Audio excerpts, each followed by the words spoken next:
Meeting to order, September 9th. The time is approximately 9:07. Clerk, please conduct roll call. Supervisor McCowan? Here. Supervisor Woodhouse? Here. Supervisor Jurdy? Here. Supervisor Campbell? Here.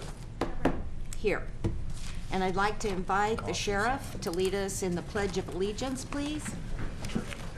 Only in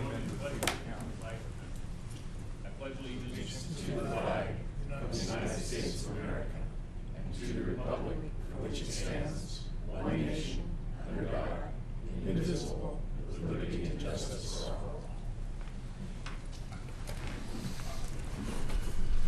Okay, we do have public expression at this time. These are for items that are not on our agenda. We do have a continued public hearing on our budget for 2015-16. So is anyone here to speak under public expression? Please come forward. I'll get you first person when we get into the budget. That's okay. Okay, seeing no one come forward, we're now on agenda item number 5A. It's not quite 9:15, but I believe the sheriff would like to speak, and maybe that'll get us back to that time. So, sir, go forward. Thank you very much. I can't guarantee I'll give you 7 minutes, but I want to thank you for excusing me yesterday. I needed to be in Sacramento. Senator McGuire had called, and he needed some a conversation, and so we had it, and things went well. But I do want to talk about the sheriff's budget. I want to thank the board for the support that I believe we have. I want to thank my staff for their presentation yesterday. I've heard nothing but good comments regarding the undersheriff and the captain's presentation. I appreciate that. I mean, it's good to know that if I got killed by a bus today, that the sheriff's office is in good hands, and that means a lot to me. I certainly appreciate what they've done. I do want to cover where we're going this upcoming year, because at budget time, we certainly look at numbers, we look at where fiscally we're going to be, but I want to prepare the board for where the sheriff's office is going the next 9 months. And Supervisor Hamburg, you and I have had conversations many times regarding overtime, the amount of overtime the sheriff's office has, and through strategic staff meetings, we've come to the decision that this fiscal year is a year that we are going to do everything we can to prevent overtime in the following years. Because there's one of two ways that the sheriff's office spends money. We either spend money being fully staffed, or we spend money not being fully staffed and paying overtime. Well, in this fiscal year that we're currently in, 15-16, what the board is going to see, we're not fully staffed right now. We have 13 open positions. We are going to be full. Every position that we have is going to be full by June 30th of next year. And that means that we still are going to spend overtime this fiscal year, but we're filling up every position. So hopefully in 16-17, the overtime will plummet. I guess I'm telling you ahead of time that there's an expectation that we may be in the red this year, because we're doing both things. But the goal is to prevent 16-17 from having the overtime that we've spent. So our Professional Standards Bureau is our group of people that do the background, do the recruiting, and that unfortunately also do the internal affairs investigations that sometimes lead to discipline, that we don't have openings, or we don't have people walking the streets, and we are working with our Professional Standards Bureau to make sure they understand what our goals are. So obviously we have some other goals in our budget of the jail. You're going to have a presentation today by Mr. Flora, and we appreciate the relationship we have with Alan, because we do plan on moving forward with a new building at the jail that assists with mental health and with our high maintenance, dangerous inmates. And so there's several things that are on this budget that will happen the next fiscal year that we've never seen before. We, as an elected body, and myself as sheriff, we've never been through the process of putting together a new jail. We've never been through the process of filling every position we have. We've always tried to figure, okay, next year we'll do it, next year we'll do it. Well, next year is this year, and we're going to move forward. So with that, I would gladly take any questions, but I believe that you're going to see a very strong force by the sheriff's office this year to fill with local candidates, local people who are raised in our county. We have an acronym, HELP, Hire Exceptional Local People. We want to hire local people. They'll stay here and they'll fill our resident posts. And our resident post, the last thing I want to talk about this morning, unless of course you have questions.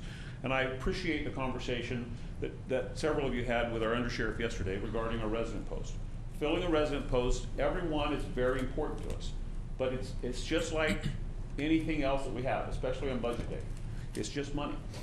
We're going to have to figure out a way between money and benefits to fill our resident post positions. We have several resident positions in our county. I want to tell you are unfilled. We could fill 3 in Cobolo right now if we had the right people. I could put 2 more in Boonville, in Anderson Valley, if I had the right people. I'd put 3 on the South Coast if I had the right people. We're very fortunate. We have 1 in Potter Valley. I'm very happy he's there. And so 2 supervisors have no resident post positions. But to these supervisors, Supervisor McCallum and Supervisor Jurdy, I know when we've had these conversations, I know you understand how important it is to fill these resident positions, because once the resident positions are full, we no longer have to pull out of areas where your deputy sheriffs work, the Fort Bragg area, the Ukiah area, to cover those resident positions. So this is beneficial for everyone in this room to fill our resident positions. So if you have any questions about where the sheriff's office is going, I'd be happy to answer them now, or if you want to meet one-on-one and talk about where the resident deputy positions are coming from, I'd like to meet with you. I'd like to tell you, because there's no secret to this. It's completely transparent. Hiring exceptional local people will make Mendocino County a safer spot. I see, 1 yellow pen, okay. Supervisor Woodhouse. Thank you, Madam Chair. Thank you, Tom. Thank you for giving this your attention. It's very important to all of us and very important to my district. So thanks for the time we've spent, and we'll spend a lot more. You're welcome. All right. Supervisor Hamburg. Yeah, Sheriff, I just want to tell you I'm 100% behind the health program, and I think it's the only way we can go. And, you know, we heard from the undersheriff yesterday about, you know, and we are already familiar with many of the problems that we face recruiting and bringing people in from the outside.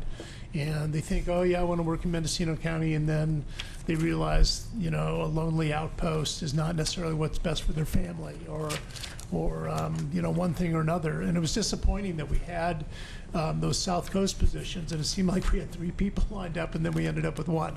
Well, 1 is better than none, but I really think you're on the right track with this help idea. You know, recruiting locally, recruiting people who already know the community and are used to living in the community and having family in the community. So I think it's our best chance. So I applaud you for taking that approach. Thank you very much. So I'm leaving you with Supervisor McCallum. I thought I was going to leave you with 1 minute on it. Supervisor McCallum. I can always use up a minute. But, We know that. so, you know, I believe you're correct, Sheriff Allman, that there's strong support on this board to address problems throughout the county, and particularly when it comes to the resident posts. I think we all understand the importance of that, particularly to those communities that currently, you know, might be considered underserved due to the distance and time and distance it sometimes takes for a response.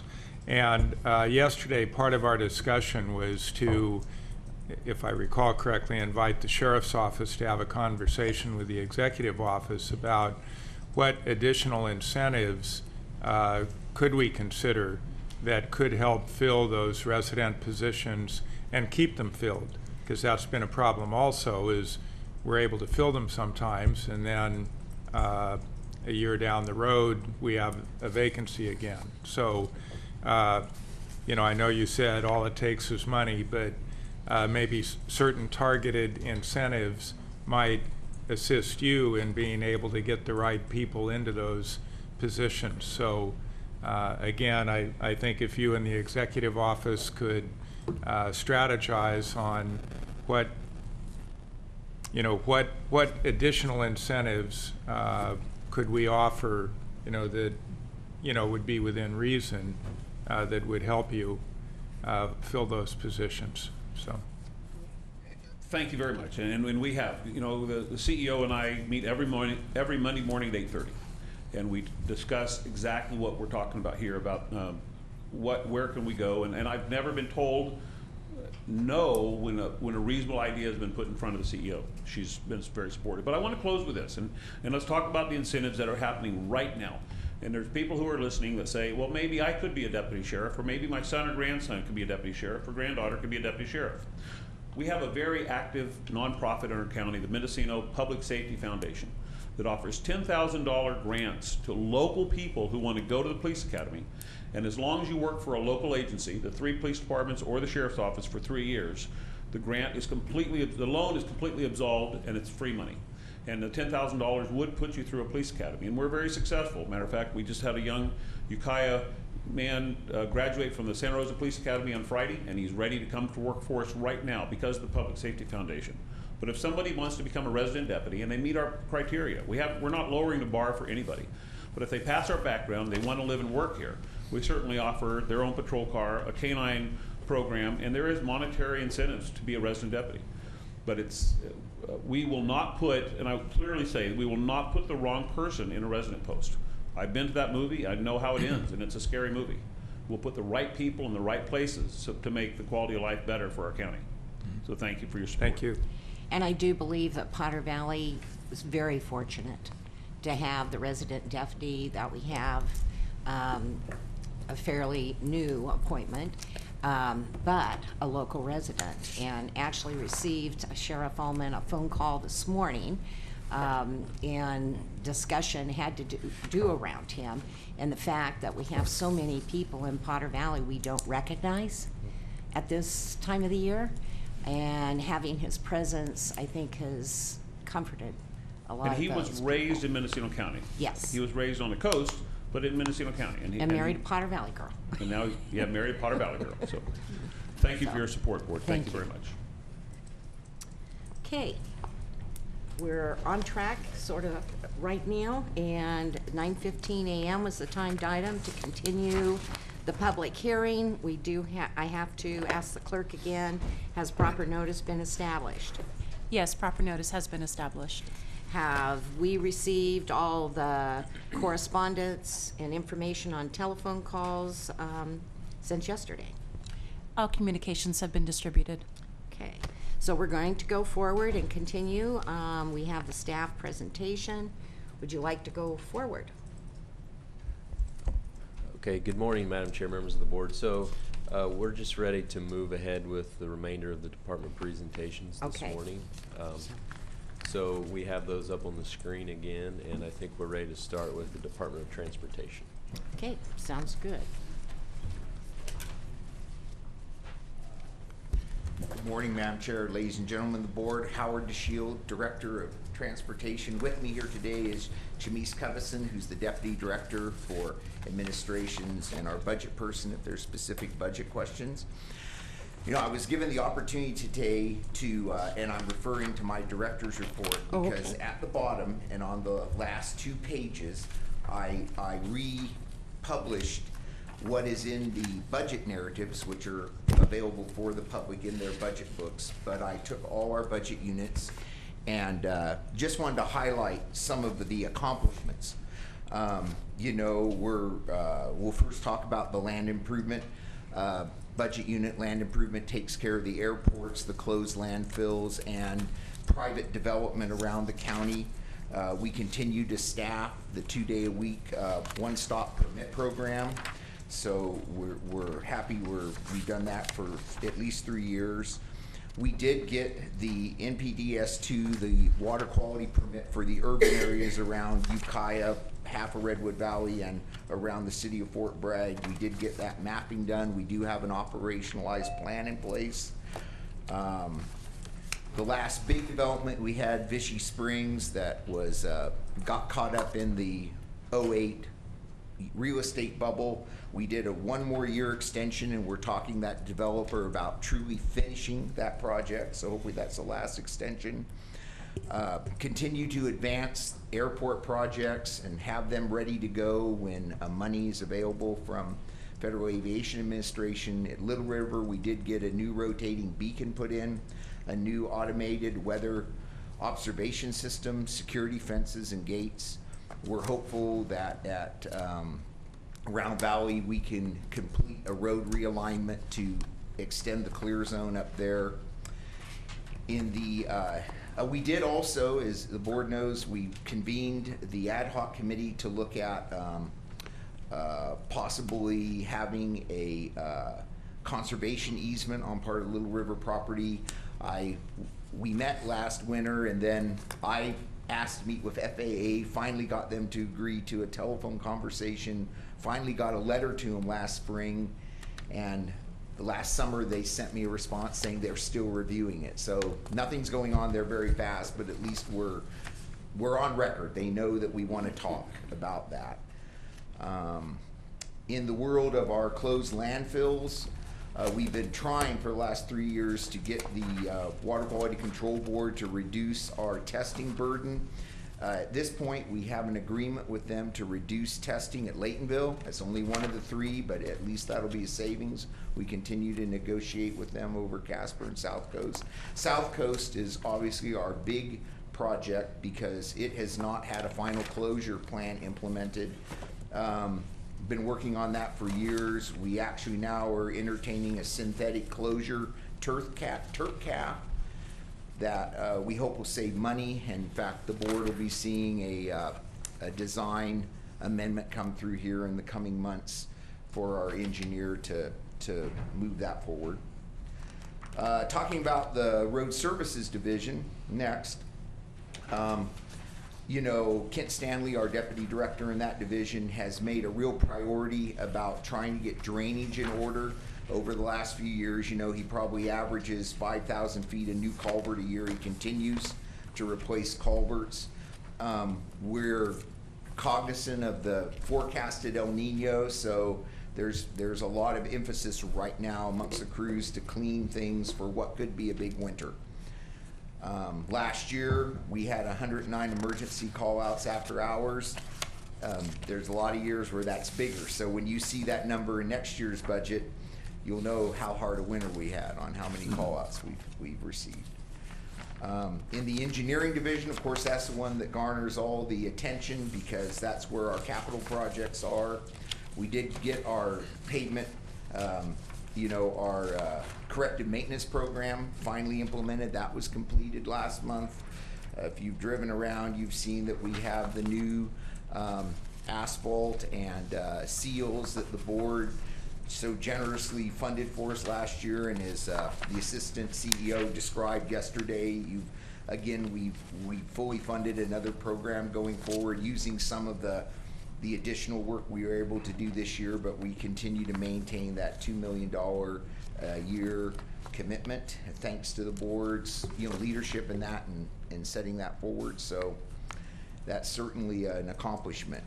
Another one, it's not quite done yet, but I've got it down here as an accomplishment, is the Calpella Safe Routes to School. It was supposed to be done before school started, and the dirt's still flying out there, but they're getting closer if you've driven through it. So I have no doubt they'll be done before it rains.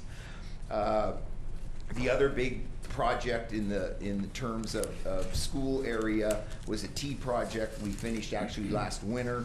So it's an accomplishment from last year. Grace Hudson Elementary School, the ball bouts and lights. So we're real excited about that. Eastside Parvay Road has been a huge effort over the last 2 years to, acquire right away from 97 properties. We are down to 2, and I think we have a settlement agreement on one, and I think the other will actually settle. So that's been really amazing. Our right-of-way people have done a tremendous job there. The next big step there is PG&E will start moving 144 poles. So we've at least gotten the, we set up the environmental mitigation for that. The department did to pave the way for that. Last one that's still hard, but it should finish this year, and it's made a lot of progress last year, is the Schoolway Bridge project. I think I'm going to get an additional question on that, but I'll let the supervisor ask it. But we anticipate being out of the creeks by November 15th and have that, October 15th, have that work done. And then there may be some follow-on finish work with rails and other things that go into the winter during dry periods. But with that, the bridge is basically structurally done. It's just a matter of building the approaches and getting the old structure demolished.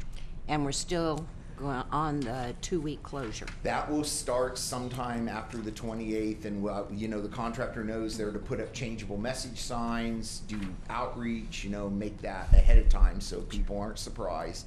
I'm sure it'll be inconvenient, but we think that, as I explained when I came to you with that the last time, I think it'll be better in the end. As far as other bridges go, and I know I'll get questions about this later, but you know, Ackerman Creek Bridge, you know, we have moved that forward. It is real near getting all the NEPA reports accepted. We usually wait to get all the NEPA reports, which are really, we are not the lead agency for that. So we're dependent on Federal Highway Administration and their delegation through Caltrans. When those are done, we wrap that up into a CEQA and bring it to you. And I expect you'll see the Ackerman Creek CEQA this winter. You know, we'll wait till all that's done, then we wrap it up and bring it in here. We'll have that public meeting. That'll give us 2016 to do right-of-way, and they've indicated that they will fund right-of-way. That's in the allocations. They haven't given us a commitment on a construction allocation, but if we got right-of-way done next year and we ask for an allocation, that is a 2-year project. It will take 2 years to build Ackerman Creek Bridge. Then you know, best case would be 17 and 18, again, depending on how that would get funded. And I know that's an important bridge. The other bridges are listed here. We're moving forward with the Branscombe Road pedestrian bridge. We did put in an application for full funding on that, and so we hope that comes through. That's a active transportation application we put in through MCOG. Bridges that could be built next year on the toll credit program. We have a lot of bridges in the process, but Mirror Mill and Reeves Canyon, those are out of the way, kind of, you know, on low volume roads. Probably that's why they're ready to build sooner. There's just less issues with those bridges. They're easier. But the list is still here. We continue to work on Bryceland Road, East Hill Road, Davis Creek, Hill Road, and Mill Creek and Covelo, Philo Greenwood, and the Sherwood Road over Rose Creek. On Philo Greenwood, before we got, and I need to convene another public meeting, I tend to do that, but we did get a commitment from Federal Highway Administration to do the retrofit of the arch. So that's now the preferred alternative. The other new bridge alternative has to stay in the mix for financial comparison, but they've decided that it's a financial wash to retrofit. But when we get all that ink on all those papers and I get a design that's farther along, we'll have another public meeting over there. Storm damage, you know, we're wrapping that up, the 2011 storm damage. We have a little bit from 2015. We did get that late declaration in. We have a couple sites on Branscombe Road we'll work on, but my standing concern is we'll just finish up the 2011 storm damage in time for El Nino this year. Who knows, we may have 2016 storm damage. But as always, I include, you know, our list of all the projects, and that comes to you every year at this time. So I welcome comments, questions on any of the report or any of those lists. And I know I've got a couple, but I'll take questions from the board. I just would like to ask a question, and I may have missed the information on it. We had an ad hoc for Coyote Valley Tribe, and they have a development that's going to be going on, and they needed to do certain upgrades for ingress, egress, as far as the original plans going way back. Can you give me some type of an update as to where we are? Because their development is going forward. Right. So they did come to the department per our agreement and ask about an encroachment permit, and they did schedule a meeting, which they delayed, but I hope to attend. The thing about that is the only real permittable thing the county can look at is right at the entrance where it connects to North State Street. And most of what you see happening out there right now, and in fact, the plan, one of the reasons we wanted to have the meeting, when they submitted the plan, it didn't show any work happening to that intersection. So our response was, well, there's really nothing for us to permit until you affect that. Everything else they're doing is internal, but they are communicating with us, and their developer is willing to have that meeting. We just haven't had it yet. So Little Fawn and the tribal chair, Michael Hunter, everybody's in the loop. Yes, and well, when I got the message from this is the disconnect that happens sometimes. So usually it's a development type company to build whatever the tribe wants built. And when the email came out without the tribal chair or Little Fawn or any of the rest of the group, I did send another email out to the larger group saying, well, if you want to talk about this encroachment permit, let's get everyone involved. And I think they're still trying to set that meeting up. Okay. But it really will only deal if they want to improve that connection to North State Street. Sure. And right now, they're. Because I know we were worried about the bridge as well. I know, and as a result of that, it'll just be a cooperative thing, whether they'll work on it or not. But what you see them doing right now, they're doing totally on their own property. And they do have a developer out there working. I've seen. Yeah. Thank you. Sure. Supervisor McCowan. Thank you, Madam Chair. Well, I did speak with Director DeShiel earlier, so he knew there'd be a couple of questions. But with regard to the North State Street Bridge at Ackerman Creek, it's kind of frustrating that it's taking so long there. I'm aware that looking at one of your past reports, the design contract was let June 14th of 2011. Yeah. And, I understand there's been environmental issues, but the project both north and south of there to reconstruct and widen North State Street, I think, was probably completed in 2009 and so here we are with this bottleneck, which does present a hazard to bicyclists and pedestrians, and the local funding, or a significant portion of the local funding, perhaps enough to cover our local match, that's been in place from the beginning. Yes. So why is this taking so long, and is there any way to move it forward? Well, I will say that every time I talk to our consultants, our engineers, and we have about 20 bridge projects in some phase, I basically tell them Ackerman Creek is the only bridge I really have pressure on. So they know it's a high priority for us. I'll give you an example. My number one priority in 2005 when I got this job was the Faylis Creek Bridge. And that wasn't delivered until 2012. And that was my number one priority because it was a structurally deficient bridge. If anyone can remember what it looked back, I'm sure Supervisor Hamburg remembers what it looked like. So it just takes, it takes time for the agencies to work through the processes. In the case of Ackerman Creek, as you well know, there's that about 12 or 15 foot fish barrier that really was when the river degraded, probably from gravel mining in years past. That head cut moved up Ackerman Creek. So I would say we've spent almost as much time permitting and designing a fish passage underneath the new structure as the new structure. I've jokingly said that we're building the project is a fish passage project with a bridge over it. So it took a lot through the agencies. They really examined that. That's really important to them. It's a good design, though. It's a roughened channel with rock weirs. It looks really natural. And like I say, you should be seeing a CEQA come in here this year. Then we'll move to right-of-way. It just takes a lot of time. Well, and in the meantime, I think one of the original reasons for replacing that bridge was scour, which is extremely obvious now when you go down there and take a look at it. So I'm not sure the bridge has another 2 or 3 years. Well, the piers go down deep. It's just like at School Way. You could go down and see the piers exposed, under the bridge. It looks scary, but there's still sound down there. But yes, it needs to happen. And believe it or not, Ackerman was not structurally deficient. It was just functionally obsolete. So, Okay. in the case of Faylis Creek, it was structurally deficient. So, and it still took them a long time. And one more, if I may. The Redwood Valley Bridge, so we're about to get that completed.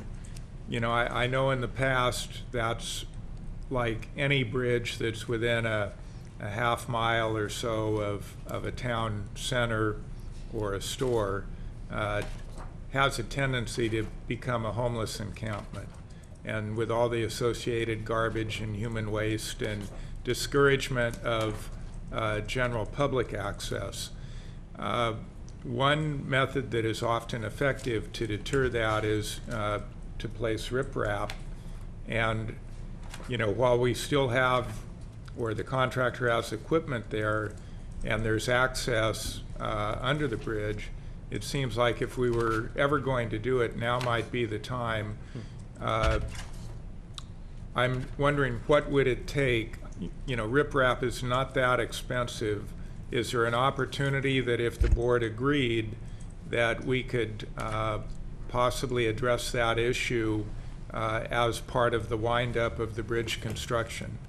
Well, as you know, Supervisor McCown, you asked me this when the Ackerman Creek Bridge, probably in 2011 when we had the consultant contract. And I've had discussions with Caltrans since then. At that point, I'd said it wouldn't be, it would be a non-participating cost because the riprap is there to protect the abutment from the calculated 100-year high water. And there's typically a 1 to 5 foot freeboard, and that's the area you're discussing. It's usually a nice little area right at the top of the abutment fill that is, you know, 1, 2, 3, 4 feet in there that someone can go in and camp in or sleep there. And we had that discussion. It's that area that protects the abutment. Turns out, though, when I had the discussions with Caltrans that administers the program, and as you know, we get most of the money for our bridges from the federal government, that's also the crawl access space the inspectors need, because they look at the bridges at least every 2 years. Also, one of the first things you look at after there's an earthquake is you go and look at the elastometric pads, which are in the joints.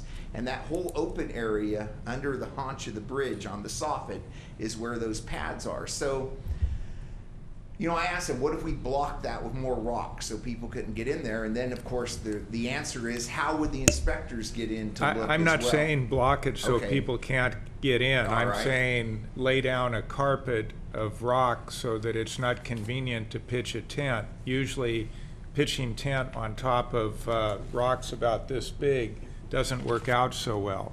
So, you know, I always love the response, why we can't do I know. something. I'd like to look for how we could, Okay.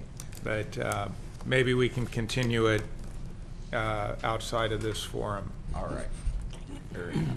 I'm not quite ready to take no for an answer. Okay.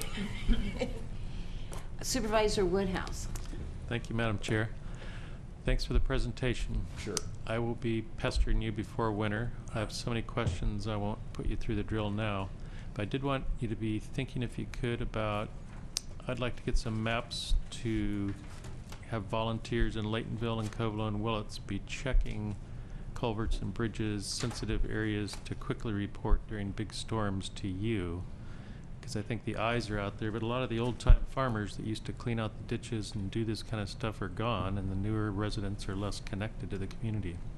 So I'm very concerned about this winter and the road damage in my district and all our districts. And I'll be meeting with you, and we'll work on that, and I'll keep my questions to under a dozen. Thank you very That's much. fair enough. Supervisor Hamburg. Thank you, Chair. Just a few quick ones. Maybe this is for Alan. What is the total corrective maintenance budget look like at this time? $2 That's million. 2135, including there was 1.559 in the original budget book, and then we have the one-time funding from the fund balance. The So what's the total? The total new money is $2 million. And then there's an additional amount in there that is, we had to carry over some of the projects from 14-15 that weren't quite completed yet. So I can't remember the number now. It was like around 1.2 million maybe. The extra amount would almost, if added with the 559, would have made the 2 million. In other words, we, as you'll recall, when you authorized the contracts last spring, Right. we were able to do additive extras because we had, you know, additional funds. Yeah. So we actually did more than 2 million in contract awards last year. Trouble of it is that work wasn't done until the new fiscal year, Right. and then after June 30th, and it hasn't been paid out. So that's why it shows on the books still. Okay. Yeah. Of course, I'm just wondering Right. which roads in the 5th District are going to get fixed this year. Well, And, you know, I'll I've got bring- a lot of them. I'll bring in a plan in February Okay. and a director's Yeah. report. And I know as I've been some of my doing. roads are so bad that they don't even fit under the heading of corrective maintenance needs. Right. They fit under the heading of totally take the road out and start over. Yeah. Yeah, unfortunate. I just want to mention that I'm really glad that the retrofit for the Philo Greenwood Bridge came out as the #1 alternative. I think that makes the community very happy, and I think it's a really nice design, at least the renderings I've seen. I just want to remind the board that that we set up an ad hoc with Supervisor McCowan and myself to look at the timber assets at the Little River Airport, and that is an ongoing issue. I know ad hocs are supposed to last for a finite amount of time. I'm sure this one has already passed its time limit, but I also know that the director has been in touch with the compliance specialist at the Federal Aviation Administration and keeps trying to get answers from him. And this is specifically regarding the runway protection zone at the, tell me which end of the airport, the west end? Well, it's East. It's the northeast, I Okay. guess you'd say, but really we're looking at the trade for property to the east. Right. Yeah. So, you know, without taking a lot of time, if any board member is interested in what the correspondence has been between the director and FAA, that really is what's holding it up now. We have talked to some of the conservation organizations, and I think they're also waiting to hear what FAA is willing to work with us on and what they are not willing to work with us on. And of course, they are the key player. And then the last thing I wanted to mention, and Howard, I want to ask you to just say a few words about this because it's something that is a big deal in my district, but I know that that you're very aware of it, and that's the problem at Maine and Caston. I don't want to talk too much about it because we have a lawsuit currently over a fall that occurred on the ramp. Some people say that we built the ramp. Some people say that it was built by someone else. But regardless, we are getting hit with this current legal action, and it's not hard to imagine that we will have future accidents on this fairly dangerous ramp, and also the bumpy sidewalk right before you get down to the ramp. And again, this is at the corner of Main and Caston. I'm sure all the board members know where the bookstore is on Main Street, and I think Out of This World is on the other side of Caston Street, a kind of a store that sells a lot of different items to tourists. So one of the things that Howard has suggested is that we just block this off, that we that we make it impossible for people to go down this ramp.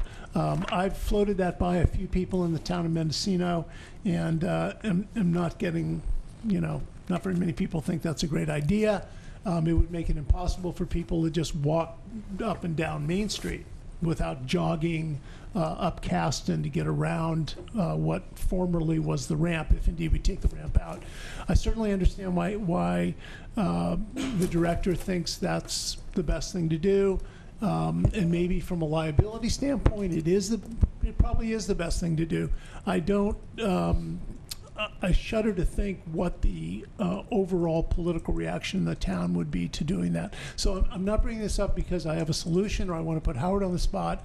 I just want the board to know that this is an ongoing issue in the town of Mendocino. We have had at least one accident since the accident about which we're being currently litigated.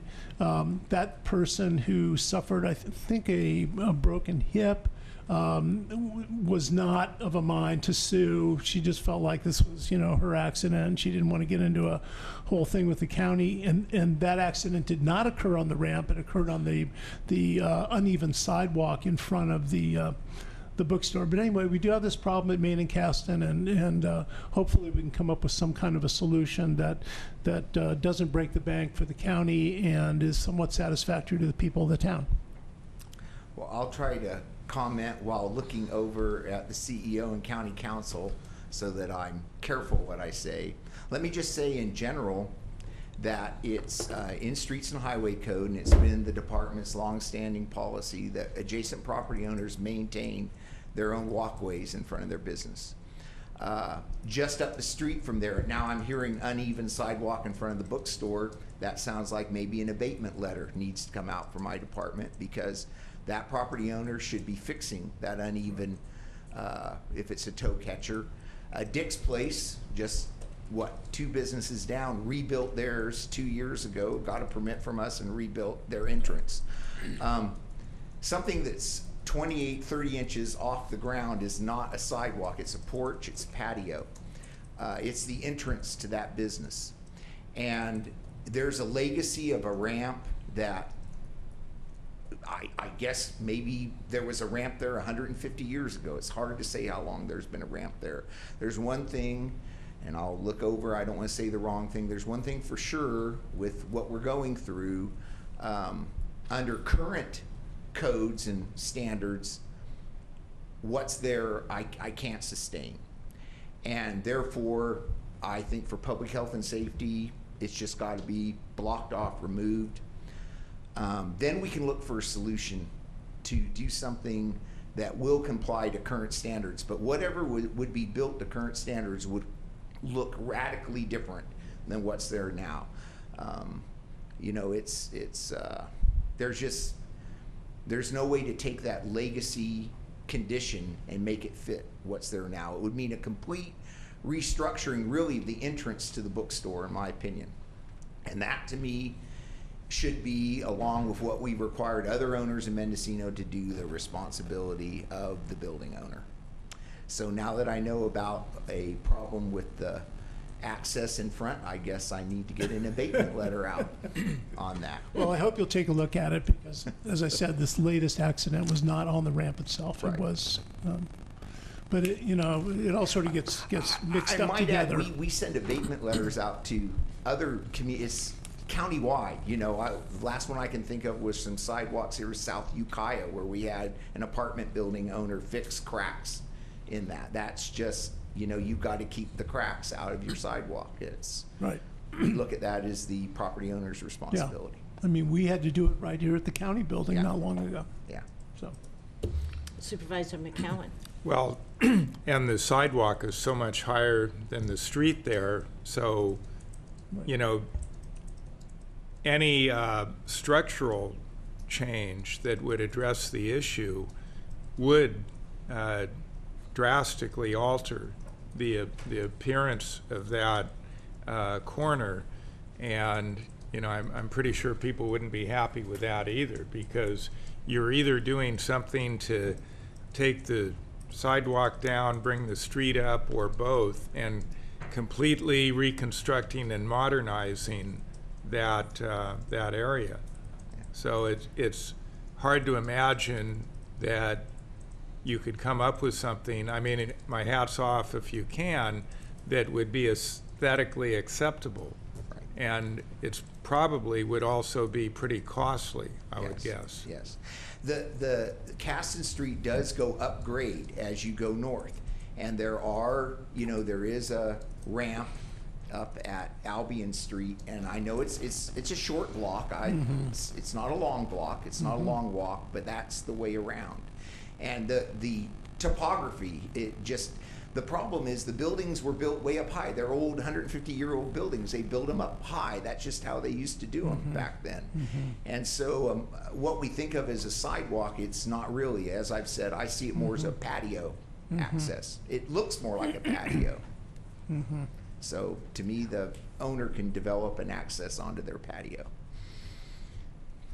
well, I'd love to see a little public-private partnership here. Okay. Sounds like Anyway. one's going to start. Anyway, thank you, Okay. Chair. Madam Chair, Yes. I just want to circle back to Supervisor Hamburg's question and make sure he has the clarity he was asking for related to the corrective maintenance. So On page 18, the very last line under budget unit 3041 shows the carryover for the 14, Okay, hold on, 15 let me projects. Let me get to page 18. Okay, got it. So the very last line there shows 1.361 million. Yes. So that account should show that amount and the additional 2 million of new funding for a new total of 3.361. Thank you. Okay, so now we're going to go to public comment. Thank you, Mr. DeShiel. Anyone that would like to comment on transportation budget, please come forward. Seeing no one, we will go forward with education, and we have the farm advisor.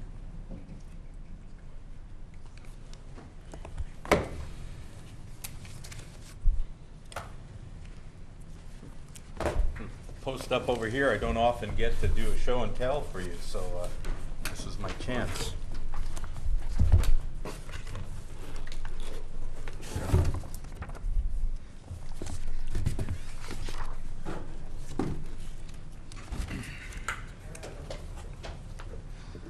Good morning, everyone. Greg Giusti, Director of the UC Cooperative Extension Programs in Mendocino and Lake County.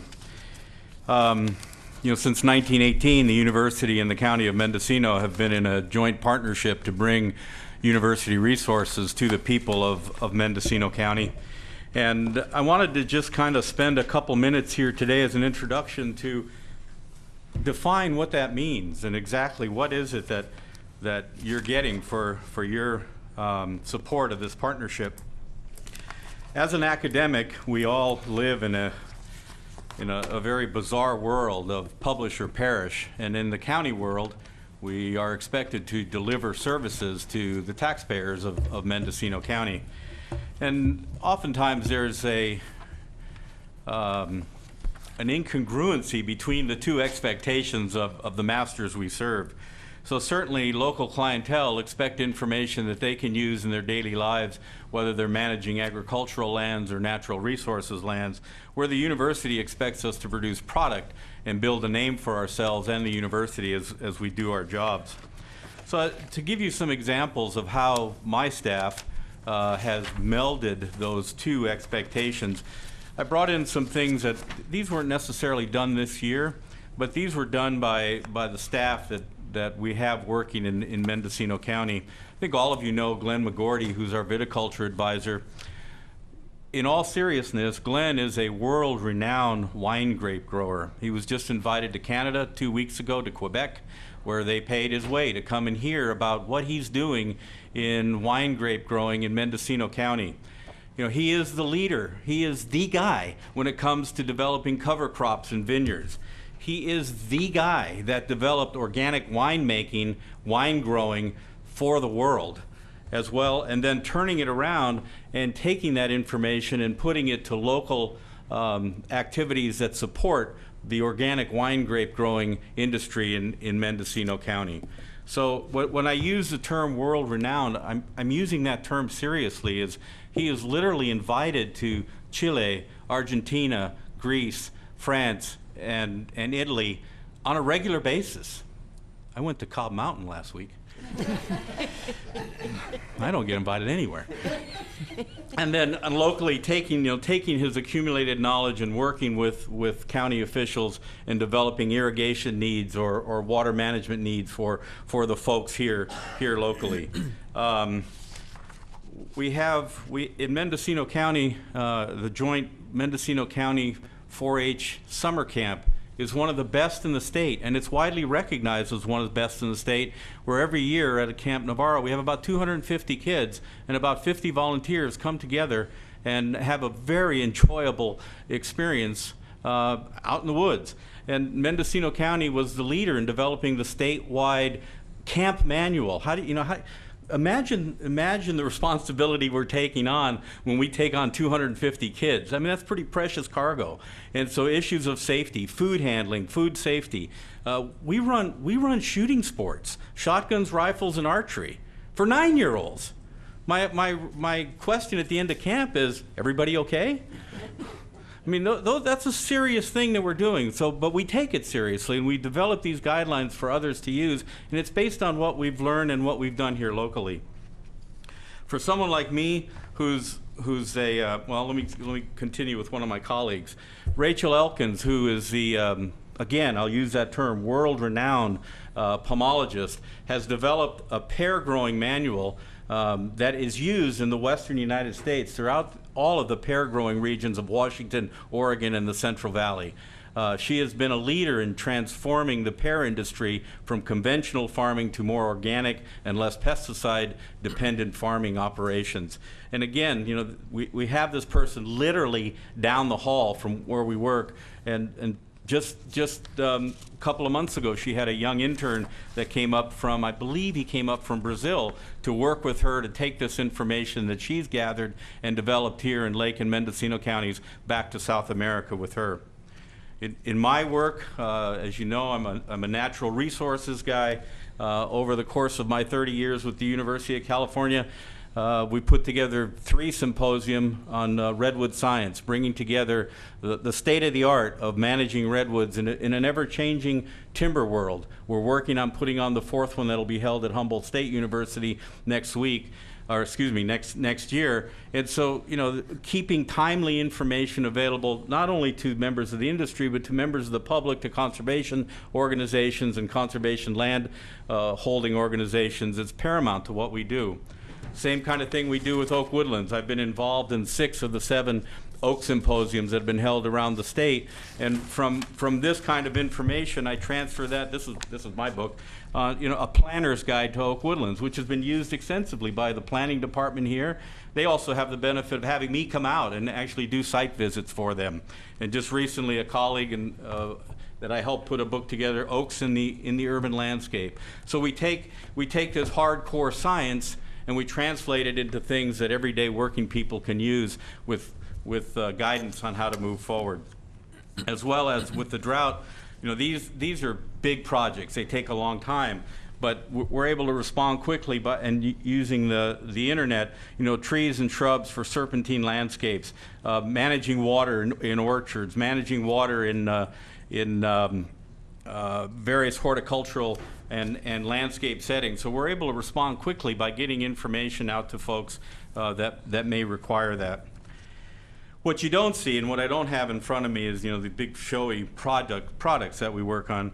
I want to mention the dozens of calls I get monthly from every district that you represent about drought-related impacts to trees and the landscape. And what are people doing? You know, what do I do with my dying trees?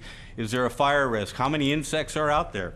I know Glenn has been working with a lot of wine grape and growers and vineyardists who are concerned about smoke tainting the flavor of the wine grapes that are being produced this year. We're involved, we collectively with my colleagues are involved with farm labor issues. Rachel has developed and imported a platform that moves down the rows of pears so that people don't have to move heavy ladders. Well, it's provided better work opportunities for women who can be a productive member of the farm family and actually harvest by sitting on a platform as it's driving down between the pears, and they don't have to lug around these 15 and 18-foot ladders.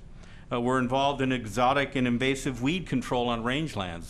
That's a constant challenge for John Harper and the clientele that he works with. We're involved with food distribution and availability as some of my social science colleagues have become more engaged in working with the farm to fork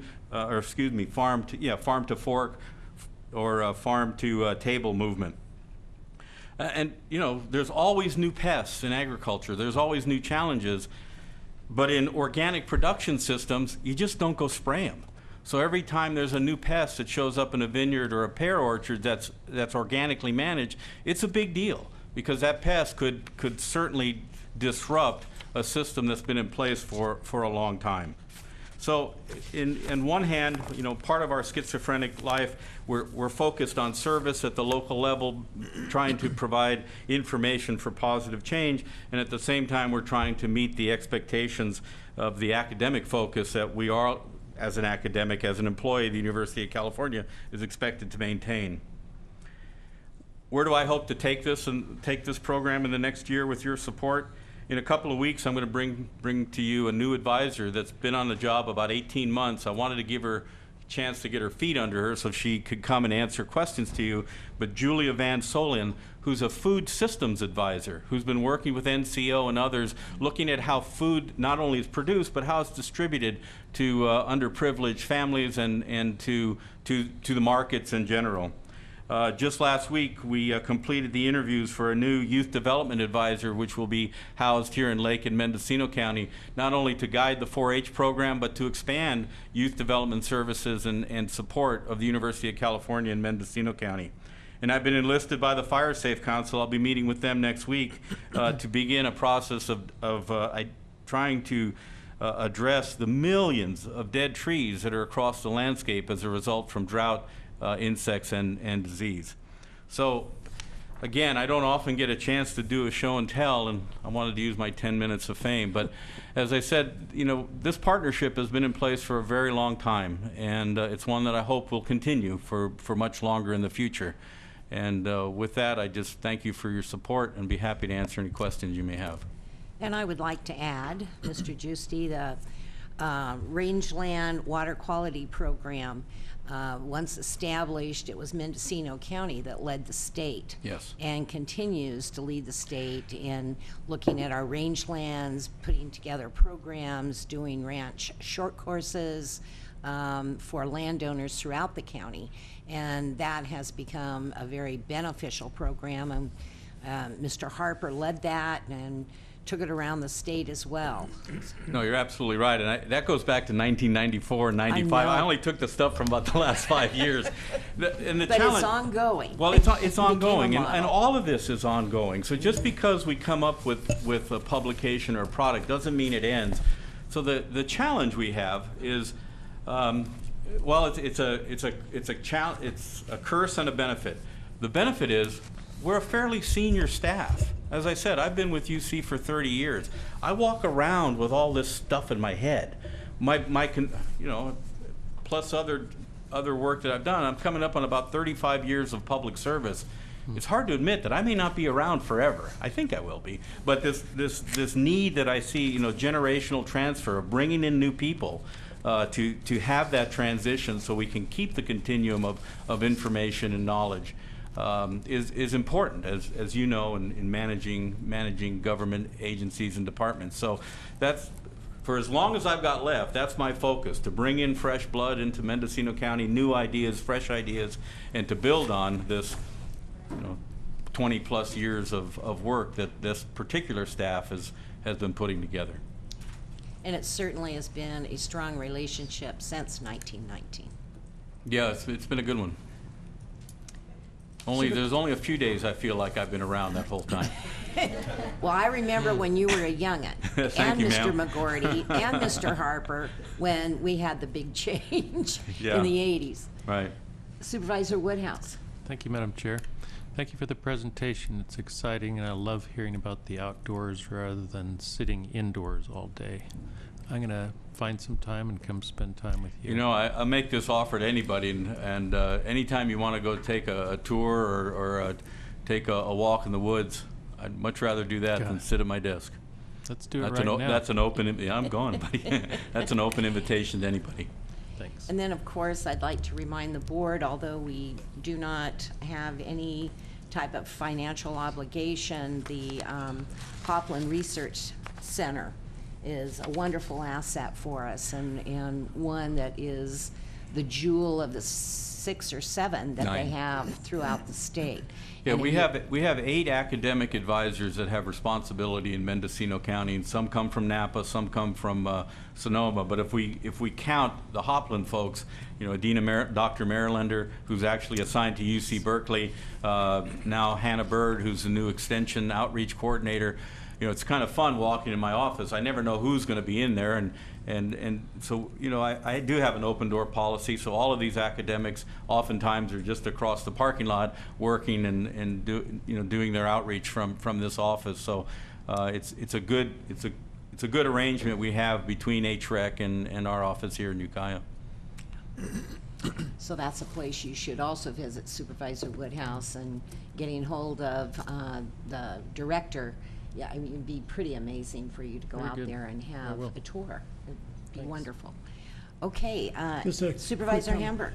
I agree that HREC is an incredible resource, and I think board members who haven't met Kim Rodriguez, who's the new director of HREC, probably would benefit from meeting her. She just got appointed to the Board of Forestry, Yes. I understand, Yes. State Board of Forestry, in addition to her duties running the research center out there. I have a question that came to me while I was listening to all these amazing things you guys have done to stimulate organic agriculture in Mendocino County, and I kind of knew that, but it's great to hear all the work that Glenn is doing and that you are doing, and Rachel. and Rachel, and of course John Harper, and there's just a tremendous amount of energy that comes out of your office. So I'm really thankful that we have you. I happened to go to a talk up in Willits on Monday night, and the talk was given by a woman named Vandana Shiva. She's a fairly famous physicist, geneticist, major anti-GMO person, and it just brought to mind this whole issue of herbicides. And then when you said that you were going to be going to the meeting of the Forest Council, Fire Safe Council. the Fire Safe Council, I know that they're also looking at some of the herbicide issues, and of course that is state regulated. We all know that, but does your department look at all at these kinds of issues? I mean, here in Mendocino County, we're issuing permits, on behalf of the state for, the Amazepur and the Garlon, and the one that and this, I'm sorry, this has nothing to do with the budget per se, but I just have to ask because Sure. you're sitting here. The one that she was talking so much about, and that I keep hearing more about, including from the World Health Organization, is glyphosates.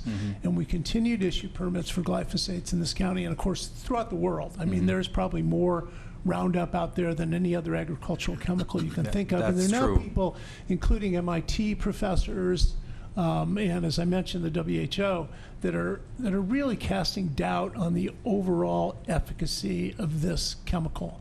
And I wonder, does your office look at all at the long-term effects, or even your office looking not just at Mendocino County but statewide? I mean, who is actually concerned enough about this to really be looking at it? Well, on two levels. So maybe not my office, but me. I'm currently doing a 3-year evaluation of non-herbicide control of tan oak on the Usal forest by cutting the trees and then seeing, so the tree is still alive, right? There's still a functional root system that's absorbing water and absorbing nutrients, but seeing if knocking the tree back allows the Douglas fir and the redwoods enough time to kind of spurt and get ahead of the resprouting tan oak. So me personally, I'm involved with that.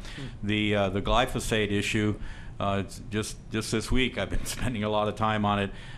It's being petitioned for listing on the Prop 65 list, which is the list of known carcinogens for the state of California.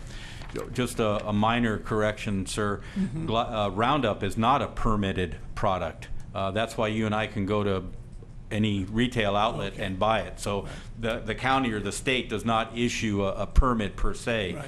And that's the challenge. It's like, well, how much of it's getting Right. used? You just don't know. But your comment that it's probably, well, certainly in terms of herbicides, probably the most heavily used herbicide in the world, I think is accurate. So that if that was to have, and getting back to your comment about GMOs, I'm just thinking out loud here, Supervisor, but given the reliance on people like Kellogg cereals and General Mills on Roundup ready corn, soybeans, and wheat, and if those products were to be need to be labeled, so if Roundup got put on the Prop 65 list and there had to be a label on there, I think you would see these huge companies rethink their marketing ploy to California, because they would have to list on their cereal that you feed kids that they're using a product known to cause cancer. So the ramifications of what's being talked about now are huge, and you know, it'll play out in its own process. But me personally, because of the sensitivity of herbicides in Mendocino County, you know, I track and try and be involved in that discussion as best I can, and certainly I have resources both on the Davis and Berkeley campus that I consult with if I think I'm getting into something over my head or outside of my realm of expertise. And where did that request for listing under Prop 65 come from? Who makes that request? Is it a State Department? Is it? I can get you that. I don't want to speak out of turn. I mean, okay. but I have it back in my folder in my desk. But I can drop you an email and let you know. Thank you, Madam Chair. But I would like to just add to this conversation the fact that anyone that's in commercial agriculture, and that takes in forestry as well, has to do pesticide reporting to the Ag Commissioner, correct? Yes. And it's only those that aren't involved in commercial businesses that don't do the reporting. Right, homeowners and the like. Right, and they have found, I think, let's use the Russian River as an example, they have found, you know, more urban use chemicals when you have first flush every year that do get into the river than they have found for agriculture of any kind.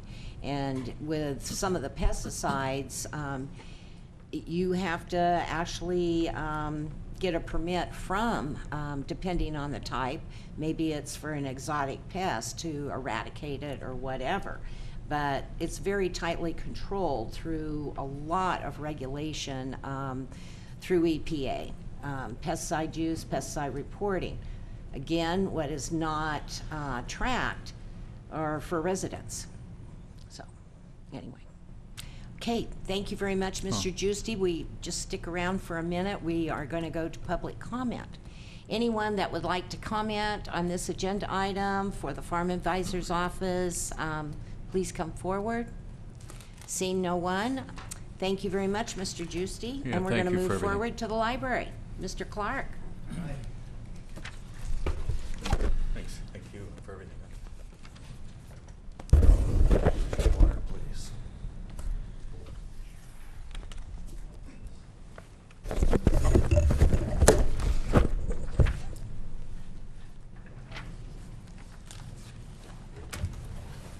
That's lovely. Oh, good morning, everyone. Madam Chair, Board of Supervisors, CEO Angelo, CC.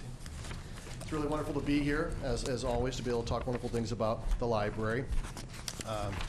And some, public speaking being what it is, I'd rather be in front of a raging pack of wild animals than do this. But you know what? We're bookish types, right, librarians? Yeah.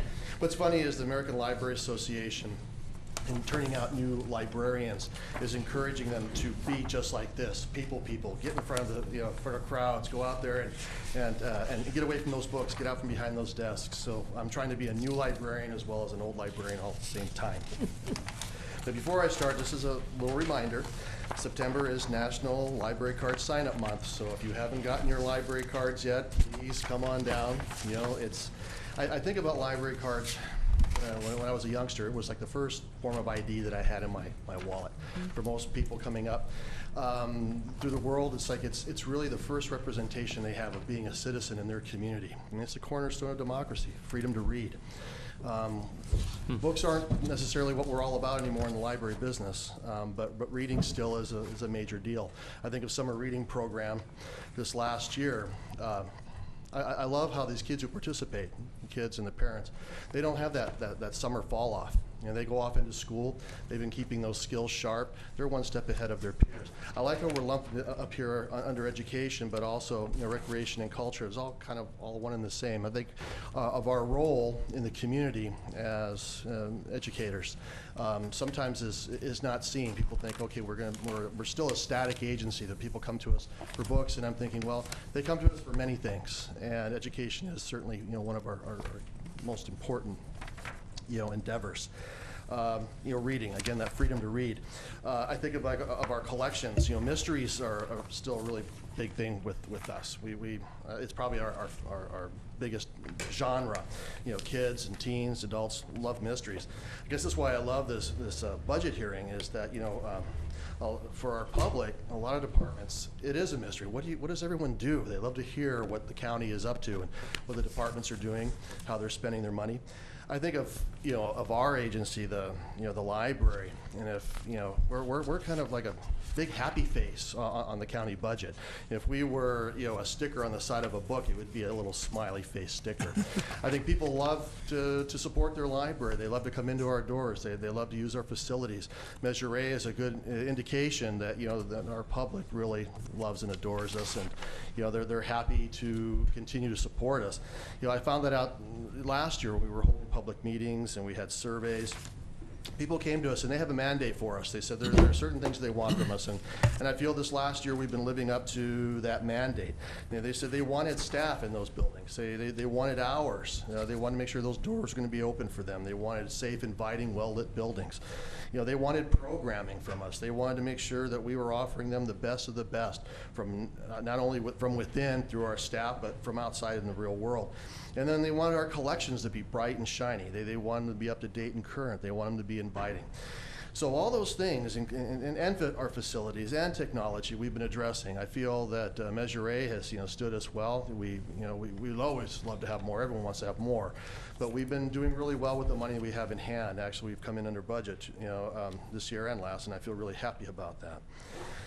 The things, like I say, that the mandates, that's staffing. We're pretty packed out. We've almost filled up our roster of staff. We've gotten great leadership in our branches this last year. We have a great administrative services manager on board. We have a fantastic collection development librarian who came to us. I mean, almost like magical powers. I only want somebody who was going to manage my collection, but she also has this incredible ability to work our web page, and she knows technology. She's really hot with programming. She's serving us well. Our line staff is some of the best I've ever worked with. I've been in the business for a long time, and I've been in the business for almost 30 years, and I don't think I've ever worked for as passionate of a staff as I have here in Mendocino County. I feel very, very fortunate.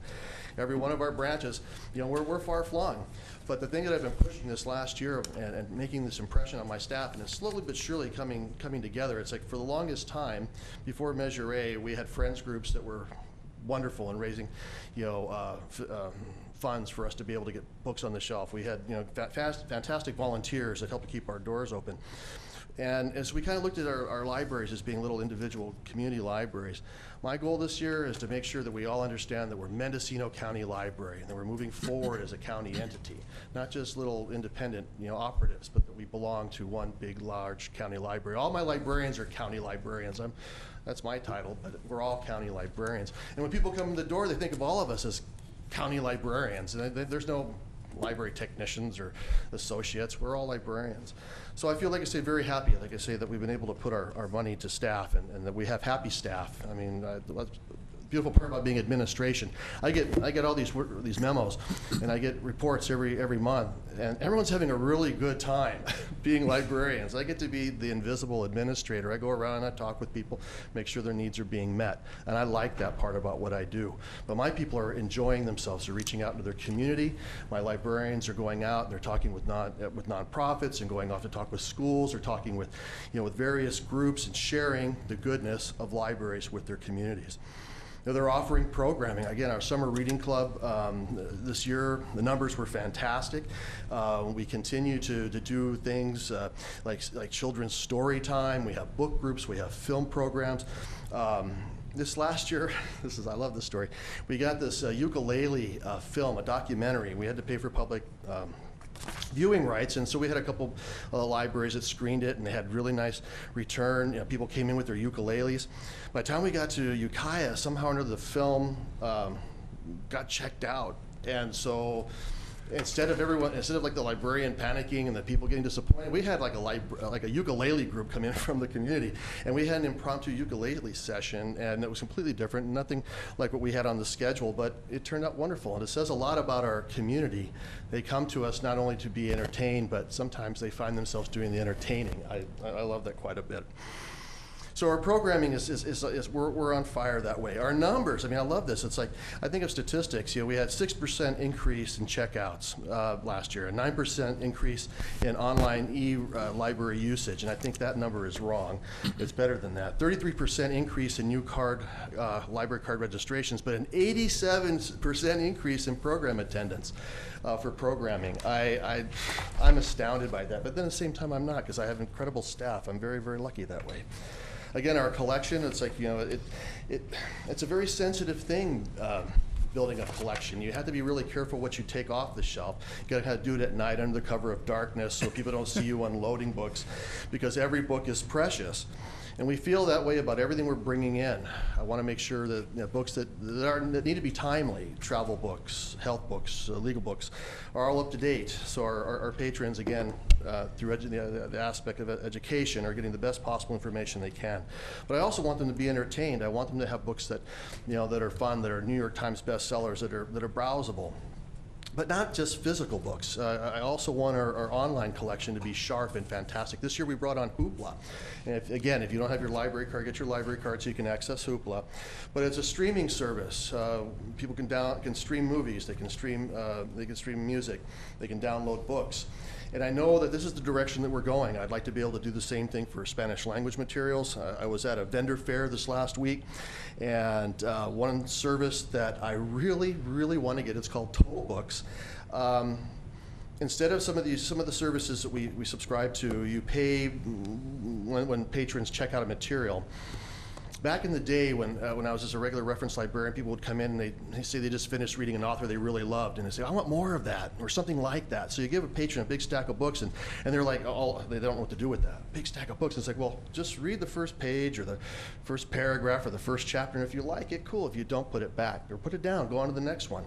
Well, this new service will allow for us to be able to get books into people's hands. They can sit on their desktop or their tablet or whatever the case may be, as long as they need to get to it. Whenever they get to it, doesn't matter. They delete it when they're done. But we get charged by the pages that they read, not by the books they check out. And I find this fantastic, because that's just like what I used to do with physical books. It's the same kind of a process. I love it. This whole online thing, this digital thing is mimicking real service, what I used to know of. I'm a progressive traditionalist. I have one foot back in card catalogs and one out here in the computers.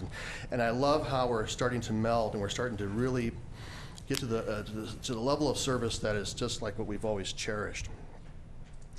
Anyhow, so technology we're doing really well with. We're replacing staff computers, we're upgrading our patron computers, we're bringing in things like self-checkout. This next year, our internet service provider will have this mobile app that we can download it onto a tablet. We can take a scanner and go into our collections and actually do real-time inventory. We can take these tablets out into the community and sign up people for cards. We can check out books, things that before we had to do in-house. I'm very excited about that. Our facilities, slow but sure. It's like I'd love to have more. I'd love to have fresh carpets throughout all our buildings. I'd love to have fresh paint, but we'll get to those things. We're on deferred maintenance. But the little things that we can do, we're going to put a teen room in the Ukiah Library. We're going to improve lighting at Willits. We're going to put in some baffles in the ceilings at Fort Bragg to help cut down the noise.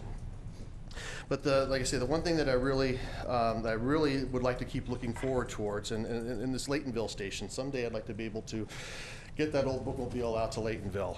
We're going to have that happen. They're still excited out there about that. We're working on that. That's going to happen someday. I know it. I have one staffer allocation set aside for that project. Someday it'll take place. Last year, like I say, we had a budget.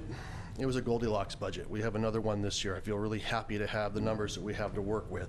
Our biggest investment is our staff, and again, I'm really happy for the staff that we have. And I'm really thankful for all the departments that have worked really well with us this last year. We've been very, very fortunate to have GSA and County Council and Executive Office and Human Resources. We've had all these really wonderful people working with us. We've had great friends and fantastic volunteers. The Library Advisory Board has been great to work with as well.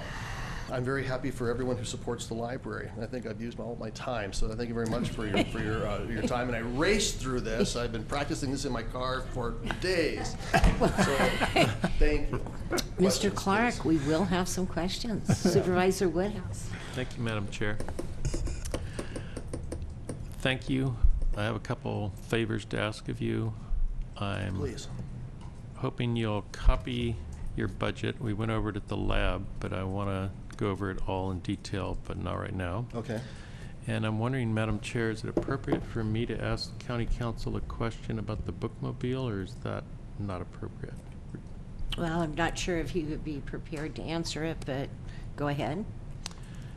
I am talking to these wonderful people in Laytonville all the time, and I can barely wait till we can haul that bookmobile just up there, even if we stick it in storage, just so they can use it as a fundraising instrument, because they're so excited to move forward on this. They're getting lots of books, and I don't think I want to look at the whole process where we're trying to get our employee in there and everything done, but I'm wondering if there's any in-between steps. And County Council's been very generous and met with the group, and I'm wondering if there's any hope or timeline you could give me, or just any information I would appreciate. Doug Losack, County Council, and I'm not sure of a timeline, but I am looking at the process that we need to take to sell or give the bookmobile to the Laytonville Friends of the Library. That would be the first step, and then we could get it up there. We'd also want to have our safety officer look at it to see if it complies with OSHA or what we need to do to get employees in there. And those are the two things I'm looking at right now that are on my radar, and I'm hoping very soon. I know you are. Thank you very much. Thank you, Madam Chair.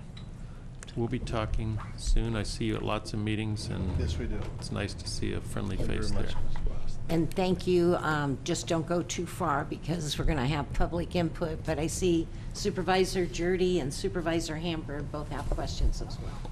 Well, I just want to mention that the Friends of the Fort Bragg Library are running strong, and their book sale this weekend. I don't know if Carla made it over there when she was on the coast, but I heard that they sold more books than they've ever sold, and at their and I was, of course, on the tightwad, so I showed up on Sunday and get the $5 bag worth of books. Yes, very important to do. Yeah, they had more books than ever to sell, so I'm glad that they sold bumper crop, because they needed to. That was, I mean, I had never seen so many books. People were really unloading their collections this year.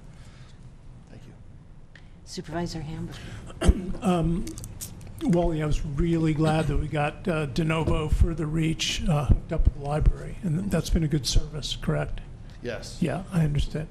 And do we have a backup? Is Ukiah Wireless backing them up in case they have a interruption?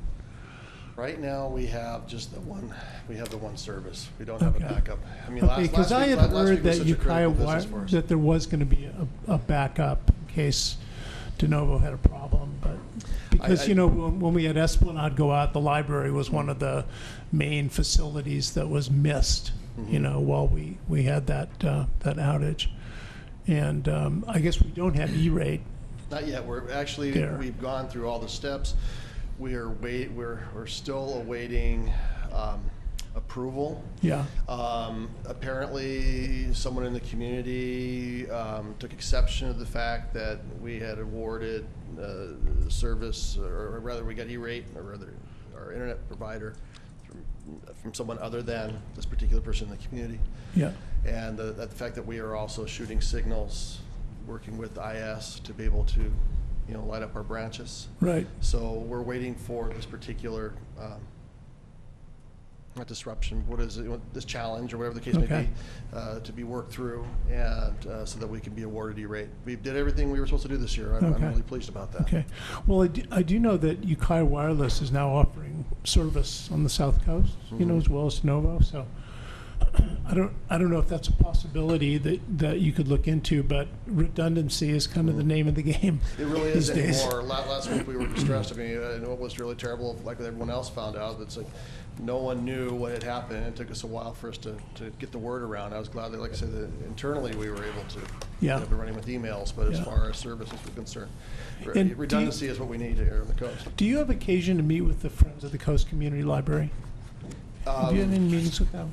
Not as often as I would like. If not, I get would around encourage to you to the do that, various because, branches. they do have ongoing facilities issues, and I Yes, know yes, they do. that we don't own that building, and it's been maintained Which is a big problem. by local people for a long time, but Yes. some of those people who have been maintaining it are as old as me and older, and Yes. not climbing around on roofs and up Right. sides of buildings the way they Yes. used to. So, it is a concern that's out there. Is Yes. how are we going to keep that building maintained when we lose this current volunteer force? I mean, maybe we'll find new blood to do it, but it just seems like kind of an uncertain situation with that really wonderful building that is such a major part of the culture of the South Coast. Yes, and you're right about the volunteers. Our volunteer force, our Friends force, they're all aging. Yeah. And we're finding it difficult to get people to come in and out of the community to replace them. As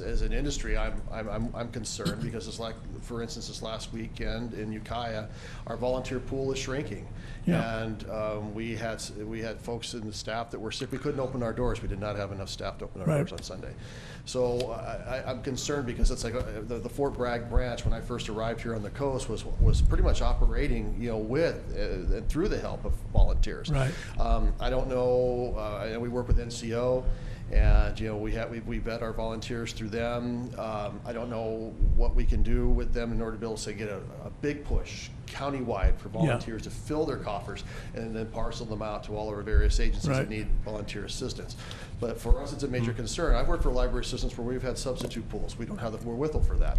I would like for us to be able to maybe develop that at some future time and place, but currently, like I say, we rely on volunteer Right, backup. I know. This whole Laytonville project is going to be, we're going to have one library assistant I have set aside right now in my roster. Everything else is going to be largely dependent on, on volunteers stepping up and, Right. and helping to fill Right. our Right. our Yeah. schedule of operation. Well, if you do have occasion to meet with the Friends down there, I'd love to if you just shoot me an email, and Yes. maybe I can get down there too. Because I would love to, because I know it's they'd like, love to meet like with you. that facility, like with Round Valley, it's not owned by the county. Right. And Round Valley, though, we have an MOU with them, that allows for them to build and maintain their building. Maybe it's time for us as a Right. county agency to look at our agreement and rethink how we're operating down there, because this last year with that facade falling off, it was a concern. Yes. I don't want a patron walking out of a building getting clonked on their head because they have Exactly. problems, we'd have problems. Exactly. And I don't want that for our patrons or for them. I Right. really want their facility to be operating in a seamless fashion. Right. But it's going to require dollars, and I think it's also going to require commitment from the county, and we'll have to talk about this. Right. But Okay. that time is coming up yeah, I just really want to fast. make sure that's on your radar. No, it has been, sir. Thank you very Okay. much. Yes, definitely. Good morning. Okay, thank you. We're going to go to public comment. Yes, ma'am. So anyone that would like to come forward to comment on the library and the budget, please come forward. Seeing no one. Madam Chair? Yep, If yes, I could sir. just provide one follow-up comment. I was planning on talking about this as part of our department's update, but just this week, public Wi-Fi is available here in the board chambers, and soon will be available in the conference rooms in the admin center. Something that IS has been working on for a while. We'd requested that they make that available. There's a lot of requests for that when we have the public or consultants or others come in. It's difficult for them to operate in this day and age without that. So, and so the reason I bring it up now is because of some security issues that IS had, which had been holding them back for a period of time. With the recent upgrades that the library has made to their system, we're able to piggyback off of that. And so when you use your phone or your tablet or your computer, it's actually identified as Mendocino County Public Library. Low Gap Road is the connection here. So thank you, Wally, for working with IS You're and welcome. making that happen. And I also wanted, thank you very much, Alan. I also wanted to make the point in regards to Wi-Fi. We always want to be thought of as good neighbors. We readjusted our Wi-Fi hours in our communities so that way we keep people off the streets and from around our buildings, after 10 o'clock, and we start our signal up again in the morning at 6. I want to make sure, that folks come to our buildings and we keep our buildings safe, we keep our patrons safe. At the same time that our neighborhoods look at our buildings and our facilities and our service as a good thing, as a public good. Anyhow, so we recognize all these things. But thank you very much for the recognition. I appreciate that Great, a lot. thank you. Thank you, everyone. Thank you. And I know we have next up the museum, but I'm going to call a short break, like 5 minutes, 7 minute. Is that okay, Allison? Thank you so much.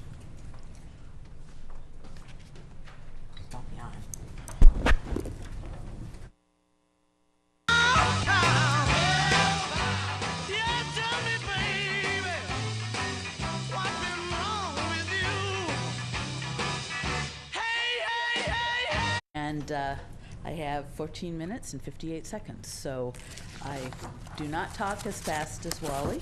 It's I will okay. see what I can do here. So, and I have a PowerPoint. It's mostly pictures, and we can go through it relatively quickly.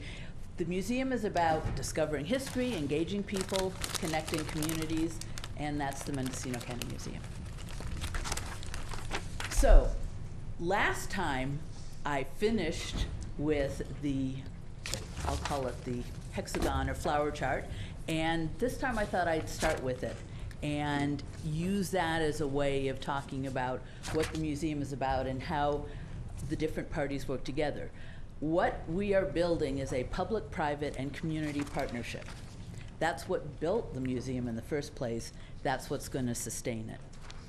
So, the first part of it is the public part, the county part, and the particular areas of interest, responsibility for the county are archives, artifacts, and assets. And assets are your buildings and basically the physical infrastructure of the museum. And what the county puts into it are the resources for staff, public funding, and what it's all about from the public standpoint is access. That's what county government is about. That's what government is about, is access, and that's what the public part of this goes towards and guarantees. The museum partners represent the private part of the partnership, and what they bring to bear, and will bring to bear more so when the board of directors meets. They focus on events, exhibits, and education. What they bring to the table are the volunteer resources and private revenues and fundraising. And what the private part of the partnership is about is engagement, really reaching out. But you can't have exhibits, events, and education without archives, artifacts, and assets. They go together, they support each other. One could look at exhibits and events as kind of fun and games, and that's fine. You have to have a foundation. And the foundation are the archives, the artifacts, because that's the heart of it. And that's what people have entrusted to the county. And then the final part of this partnership is the community. And I've actually changed the wording on this since last time to be clearer. What the community is concerned about is the economic contribution that the museum can make, both as paying sales tax, paying into sales tax because of the store, bringing tourists into the community, and raising the quality of life in the community and the county as a whole. We're a resource for historical research, and we're about placemaking. Before I called it destination, place tourists would want to go. But there's also the concept of placemaking as a home and something that people identify with. What the community brings into this equation are their shared history, their shared cultures, and their legacies and donations. So they're a key part of all of this as well. And what it's about from the community standpoint is identity. A feeling of that community as a whole, and a feeling in a way of the longevity of that community, where it came from and where it's going. And so when you put the three things together, the private, the public, and the community partnership, you basically are looking at access and engagement that creates identity. So now I'm just going to focus on some of these things: artifacts, archives, and assets. Talk about some of the artifacts that have been donated in the past year, because that's always fun. The conservation prep room, our archive suite, storage areas, samples from our archives. And then the best news to share is the completion of the roof repairs in multiple areas in the museum and the replacement of the HVAC system. It was a long process, which I won't go into, but it's over, and we are now, well, so far, we have not experienced any leaks, and I have every confidence that we won't when it starts raining. So that's really good news. That was a major accomplishment. So this is looking into our conservation prep room or CPR room. It's basically a hallway between the main gallery and the storage area. It's very small, and we are trying to resituate it into the archive suite area so that they will have more room. But through that door, or maybe not through that door, a number of artifacts come. This is something that was pulled by people, men usually, with a fire hose on it. And it's a really good example because it still has the box, the lock box on it. Obviously the hose doesn't survive. This would be from the 30s, 40s, basically. So we've got that. We can't wait to get that out on display. Right now it's sandwiched between two wagons. The Historical Society has been sharing their collections of artifacts, three-dimensional things, and I just caught a glimpse of this hat, Lila Lee's pink hat, and I thought that was interesting. This was the only thing. The light isn't very good. This is a piano bench from this amazing piano, turn of the century Redemeyer family piano donated by Gilbert Ashoff. And that is waiting for us to be able to exhibit it in such a way that it can be protected, because it's a very amazing instrument. Also takes like 5 guys To lift it. This was something Mendo Mill called up and said, this is a printer thing and we need it out of here. And so, to be honest, we haven't entirely figured out how it works, but it's a cool looking thing. And so we have that now. This is the clock from the Willits High School that was given to Harold Engstrom when he retired after 31 years. And I couldn't take a picture of it because it's about 5 feet high, but it actually had bells running on this kind of ticker tape thing. It doesn't still work, but it's going to be pretty amazing when we can at least put it back together in such a way that it can be displayed. This is a denim jacket that apparently was the uniform for juvenile hall in the 40s through 60s. So. And we just got this in from Walter Eversole. They are handkerchiefs from World War II with maps of the Pacific. And so that's actually going to become part of our Veterans History display. Moving on to the archive suite. This is our archive area. We just got a computer working there and then a second computer. It still does not have a phone there. And we're working on scanning equipment. Things happen, I'll say, incrementally. So, and back in that area, I couldn't resist. This is a picture of Bill Bittenbender, and kind of framed in a cabinet that we have of his. And this is something from his collection. We believe that it's a reproduction of a fake that somebody found at some point, saying it was done by Sir Francis Drake to show that he had found California. The original fake was determined to fake. We have no reason to believe that this is the original fake. We think it's a fake. But it's pretty interesting. And then part of our sign collection, this is a sign from Fort Bragg. Here's customer parking only from Ukiah. And for Christensen's Creamery, Floral Arts, Beautiful Things, and McNabb's. We have drawers full of audio tapes that need to be digitized, and we are slowly working through those. This was an interesting one. It was Mendocino County taxpayers. The promoters are coming to Round Valley. I don't know if anyone remembers My Ranch. And the supervisors all have their numbers there. And since I started when 4 of them were still on the board, this must have been early 70s, because Harvey Sawyers was there probably right before Jim.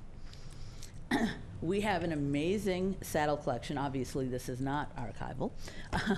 And it's in dire need of conservation, major need of conservation. This is an area where we've focused on, we've gotten through our entire Native American collection, so that is actually a major accomplishment of cleaning and cataloging and taking photos and rehousing all of them and putting them in secure storage. Obviously, the ones that aren't on display. This is a weird metal cabinet that has black and white photos of promotional photos used by the Redwood Empire Association from the 50s and 60s. And then these are the archive boxes lined up, neatly labeled. We've been focusing on adding storage, shelving to be able to put things in. So that's artifacts and archives. What I would say in terms of our overall strategy is it's very slow going because we still don't have the curator, which I'll talk about later. And, and I'm running out of time. Okay, exhibits, education, and events. We are continuing work on Woven Worlds, and then we had a major exhibit on the Civil War, and we've been focusing on the Vietnam War. So this is an entry to Woven Worlds, and what I wanted to just kind of feature this time are the interactive exhibits. We made a particular effort to have a pump drill that you can actually work, clap sticks that you can clap in time to music, and different ways showing twining and coiling baskets, and these things get used. And that's a very good addition to all of this. And then this very excellent seasonal round actually moves around. We've tried different speeds. Sometimes it was like a roulette wheel, sometimes it was like you couldn't move it, so we found something in the middle. We also focus on the Civil War, and to the left is the national exhibit, to the right is our uncivil home front, our local exhibit, which is actually still up. We talked about the election of 1860 and invited people to kind of pick their own candidate. I'm sure you're aware that Mendocino County went for Breckinridge, who was Southern Democrat, not for Lincoln. In 1864, again, Mendocino County went for McClellan. You can see our light blue county up there, and these are the Union states that voted. We talk about community divisions, in particular Potter Valley, Anderson Valley, and Willits all had north-south axes, if you will. We talk about the story from Potter Valley to Alcatraz that people are familiar with, although the opinions expressed were obviously, you know, joy at Lincoln's death were something that people kind of recoil from now. It was a free speech issue, and they actually challenged it afterwards and won. And he got out of San Quentin. Yeah. From chopping rocks. This is a crazy quilt from that area. This is a reproduction uniform. We worked with Civil War buffs, if you will. There are very particular people who are reenactors and some people who aren't, so I'll call them Civil War historians. We talked about slavery by another name, which is the indenturement law, and the Emancipation Proclamation. And all of that turned into Education Day, where we actually had historians, some reenactors, where kids came, and in the backyard of the museum, they learned how to march. There were muskets fired. There was a place where they could try on corsets and try their hand at sewing and a variety of other things, and wonderful collections of guns. And Abraham and Mary Lincoln were there. And, you know, it probably was more stirring to hear the real Abraham Lincoln give his second inaugural address, but it's still pretty amazing to hear someone say it 150 years later. In Veterans History, there's the Jesse Pittman Memorial, and then you look to the right, and then this is something that Dennis Miner put up with the names and the faces of the Vietnam veterans. This is all going to turn into then the Vietnam Veterans Memorial, which this is the final design. As of yesterday, it's been signed off. There are now 22 names. As Dennis has gone out talking, he has identified other people whose families and Origin are actually from here, even though the Army has them listed someplace else. This is the small lookout station model that will be moved to the museum property. The rate things are going, it'll probably happen next spring, but we'll see. And museum events, this will happen next year in Ukiah. This was the best ever carnival and grand ball this year. Mushroom Wine and Beer Train, the train isn't running from Fort Bragg, so we're gonna have to take a break this year. And then the Museum Roadshow. That's curtain call for this year. And I wish I knew how he levitates. That would be a very useful skill for all sorts of things. Talk about museum partners. We have very loyal volunteers and members of our museum advisory board, people who help do our exhibits, Roots and other organizations. We've connected with Black Bart gunfighters and other organizations like First Five, and then business sponsors. So 2 challenges I'll leave you with. Collections management, documentation, conservation. We don't have our collections curator quite yet. I believe we're on track to have one by January. It's been a long process because basically we have to create a new classification series, and that's taking time. But that is something that you have fully funded, and I greatly appreciate. And then the facility infrastructure, there are a number of things in the budget that help move us toward that. The biggest thing is we have a storage facility that's not museum environmental quality. And the estimate that I got from General Services is about $214,000. So that's something that needs to be worked on. It's been 15 years, so we gotta move on that. This is all we have of a frolic exhibit right now. It's in a corner. We literally cannot do new exhibits because we have no place to move and store the old exhibits. So we're kind of in a holding pattern right now. Lots of boxes. This is the Chinese prefab house from that era, not from the frolic. There's an interesting juxtaposition in storage where we have a model of the Point Cabrillo Lighthouse that we would love to put up because it's an amazing model, and next to our vintage dollhouse that we show at holiday time. That's the Frolic Cannon. Looking forward, lots of things. And our goal is to engage and connect people with their histories, cultures, environments, communities, and each other. And that they will use that to figure out where we came from and where we're going. And so we invite you to discover history with the Mendocino County Museum, and I've named her Cleo.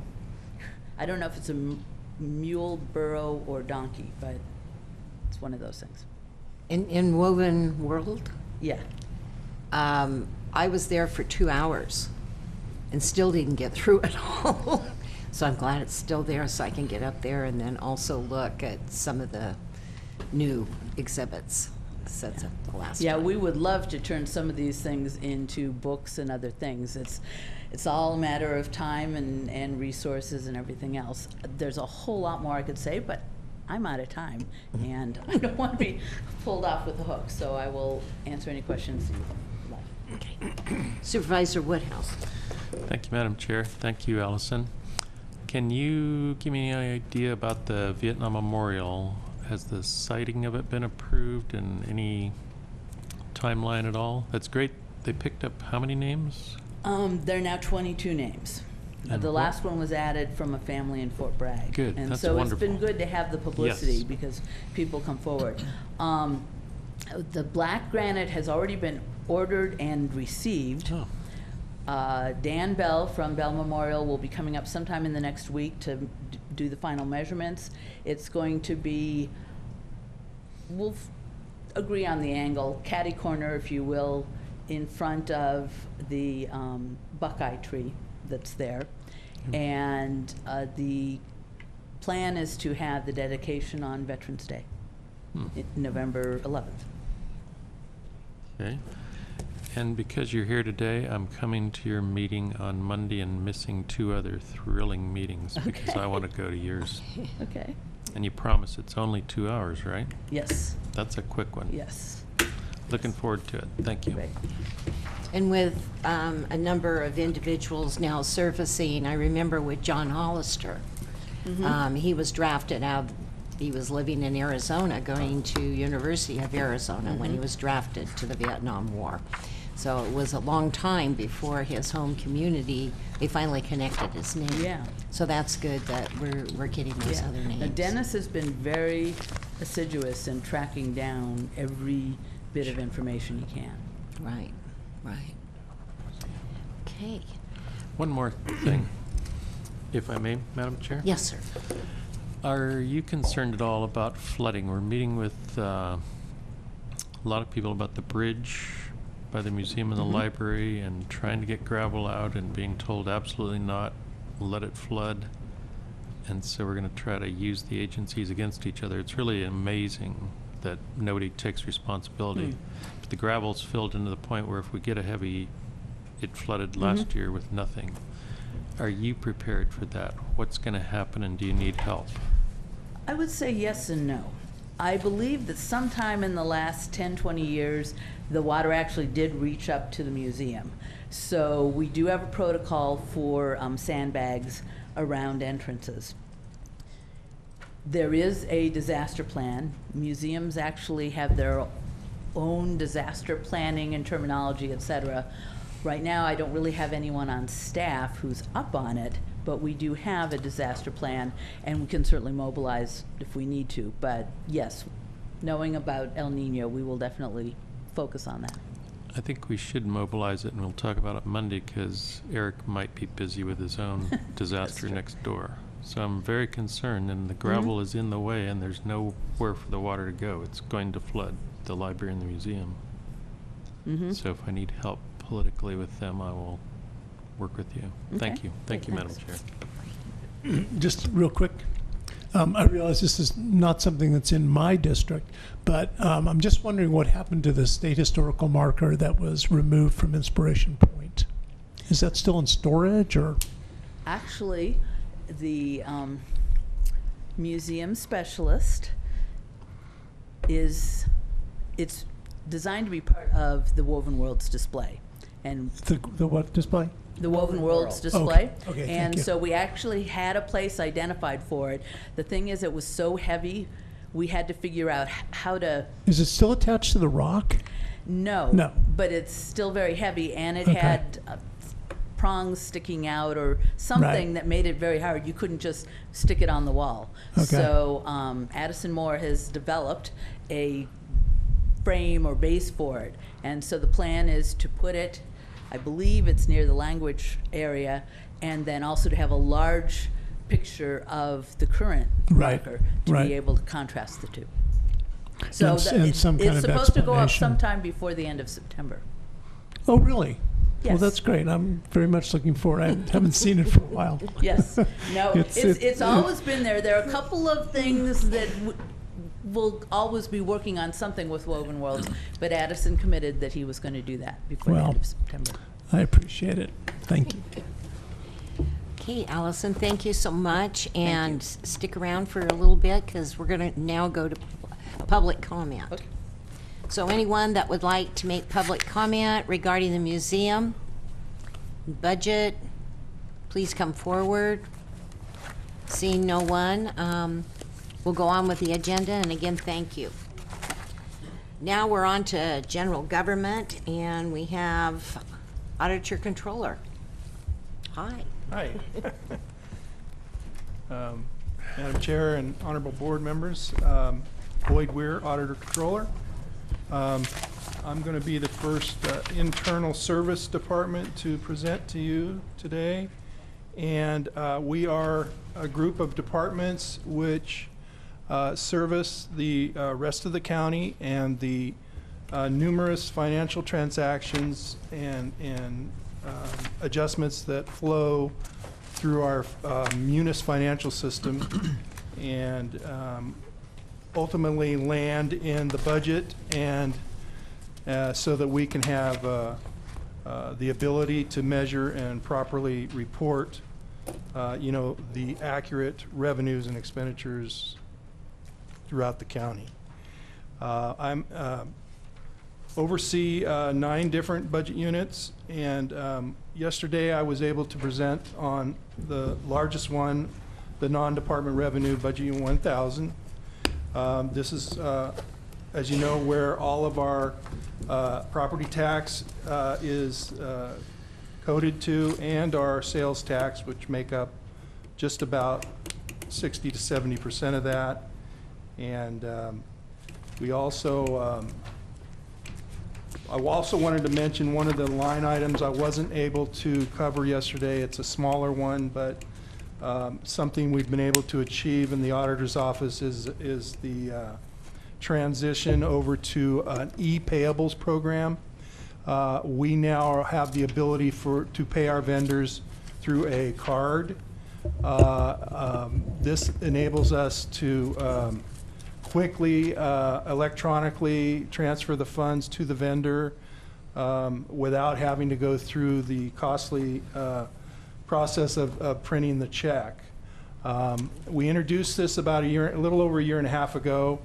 I was surprised it became very popular. There is a cost on the other end to the vendor to participate in this, but the fact that they're not having to wait so many days for their checks to be processed, they are willing to absorb that, and we now have grown from about half a year we had about a $15,000 rebate through this program, to now we have over $40,000 coming back to the county into Budget Unit 1000 for this e-payables program. It's very, I think it's something that is coming down the pike in the future, that there'll be more and more electronic transactions going on by card, and in fact we are partnering with GSA and Bank of America to look at the rest of our purchasing cards in the county.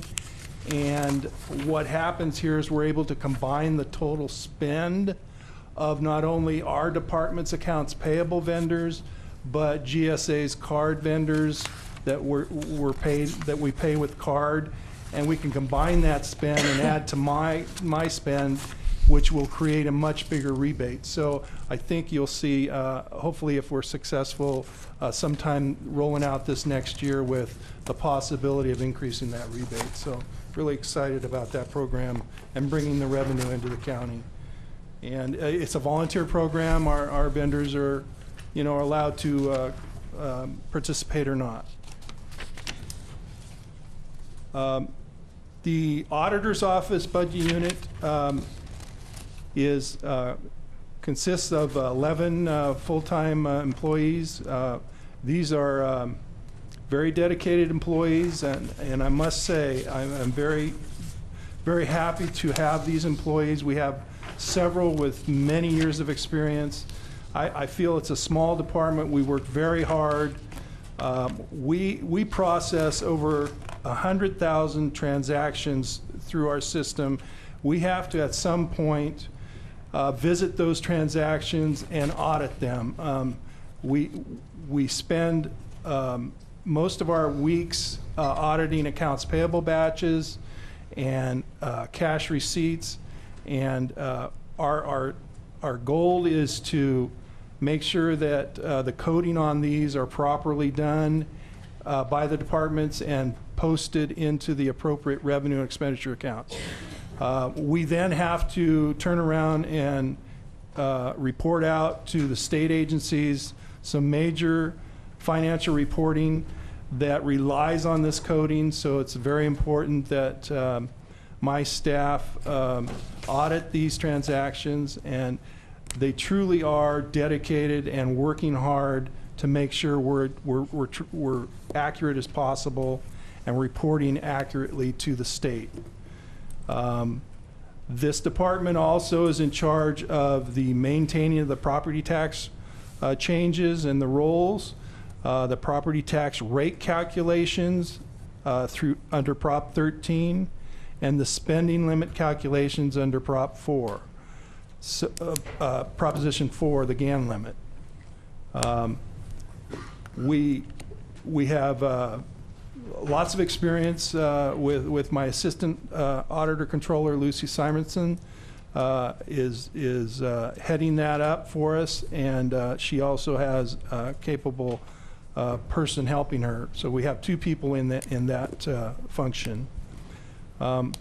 We also, review all of the county's transactions from school districts and special districts, because they're required to keep their funds in the county treasury. So they all flow through our office also.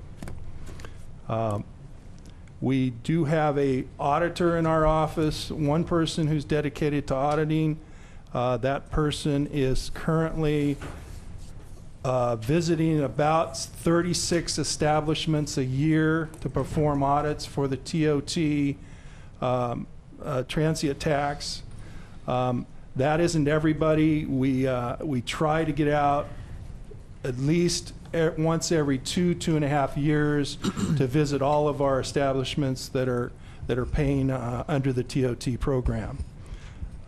He also is our in-county petty cash auditor, and he performs approximately 35 to 40 petty cash audits throughout the county. So my accounts payable staff is made up of four people that process approximately 1,000 checks a week at times, and for the year, like I said, over 48,000 just for accounts payable.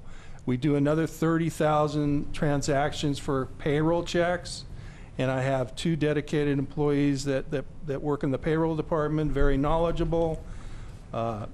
And also, we review and post all of the cash receipts and revenues that departments deposit through the Treasury, and we make sure the coding on those is correct. And we also post all the department's journal entries, about 18,000 transactions a year. So in total, as I mentioned before, many transactions that are flowing through our office and being audited. This budget unit is mostly labor. About 95% of it is labor, and we are able to, and it's about over $1 million for labor. We are able to generate about a little over $300,000 in revenues through fees to offset those costs, to help offset the general fund contribution. Another budget unit we're in charge of is the teeter plan, and of course, talk about an accomplishment. We finally, after many years, were able to pay off the teeter note loss reserve fund. If you remember, in 2008, that this had grown to over $11 million. And we, thanks to the board and the administration, the commitment was to get this paid off ASAP, allow no more delinquencies to add to it. And we started doing that in 2008, and it took 7 years, but we now have paid that off completely, and it's at 0. And I have fond memories of sitting with Carmel in front of the rating agencies in San Francisco and trying to explain what happened here and how we're going to fix it. Fortunately, now we're probably not going to be sitting in front of them to tell them that we did. And actually, I think it was 2009. 9 when we started? Yeah. 10. 09, 10. And as I briefly discussed yesterday, this budget unit now will function more as the teeter plan had been designed, and currently we are projecting that the revenues from the receipts that come in for payments will exceed the current year delinquencies. It has been performing that way the last few years. So we are looking to project about $1 million in excess revenue for 15-16, and we'll be keeping an eye on that and making sure that we report to you anything different. So another budget unit is the miscellaneous budget unit, 1940. This budget unit is where all of the activity that can't be attributed singly to a department or a budget unit that's non-assignable, so it would end up being processed through here. Most of this is some of your court facilities payments and some of the outside agencies that you support, the PEG program, the LAFCO and Mendocino Arts and the Resource Conservation District. These are all supported through here. We also pay for our benefit training, our management benefit training, and vacation payouts through this budget unit. Mr. Weir? And- Supervisor McCowan Yes. has a question. So just to clarify something, so the section on salaries and employee benefits, does that reflect the payouts for vacation, cash Correct. outs and so forth? Yes. Okay, because it's a little confusing the way it's structured. It could lead one to think we have employees who reside in this budget unit, which of course we don't. Right, you're correct. However, each of the vacation payouts do have to be separated out by the different benefit categories, so. Right, but Yeah, that is what There that. is no employees in this budget. Right. Yes. And one addition to this budget unit going forward, and it happened this past year, is the true-up to the retirement contribution. We now, as you know, not only make our contribution rate every pay period to the retirement system, but at the end of the year, we take a look at the total, and we make sure that not only we contributed everything required, but that we meet the amount that the UAAL needs as a contribution in total. And this past year, we were $177,000 under that, so we made a final payment out of this budget unit to true up our contribution to the retirement system so that we continue to fully contribute our share based on the actuarial recommendations from the study. So we've budgeted for that in this budget unit again in 15-16.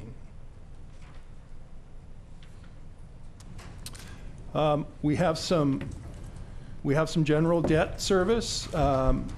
Our COP budget unit, 8010, is where we house the 2012 COP refinance that we had. We currently have a balance as of June 30th of $21,525,000 in that COP, and we have 15 years left to pay on that until the year 2029, and the principal and interest payments are running around $1.8 million a year. We also have a small energy loan, number 2, that we are actually making our last payment this coming fiscal year. It's $13,414, and that payment is due in December, and then that energy loan will be done. We also have budget unit 8011, which houses our pension obligation bond. Our pension obligation bond balance as of June 30th is $68,305,000. We have 12 years left to pay on it till the year 2026. The average principal and interest payments are $7,880,000 on those payments. Also have the contingency budget unit in here, and we are scheduled to have that budgeted at $650,000 for 15, 16, and we're also having the salary adjustments and retention bonuses in here until such time as we can place them in the departments with the accurate balances. Also in charge of the unemployment insurance internal service fund, it's budget unit 0712. We are currently under contract with California Employment Development to administer this program, so we make all of our payments to them, and they are in charge of administering our program under our self-insurance, as a self-insurance county. So,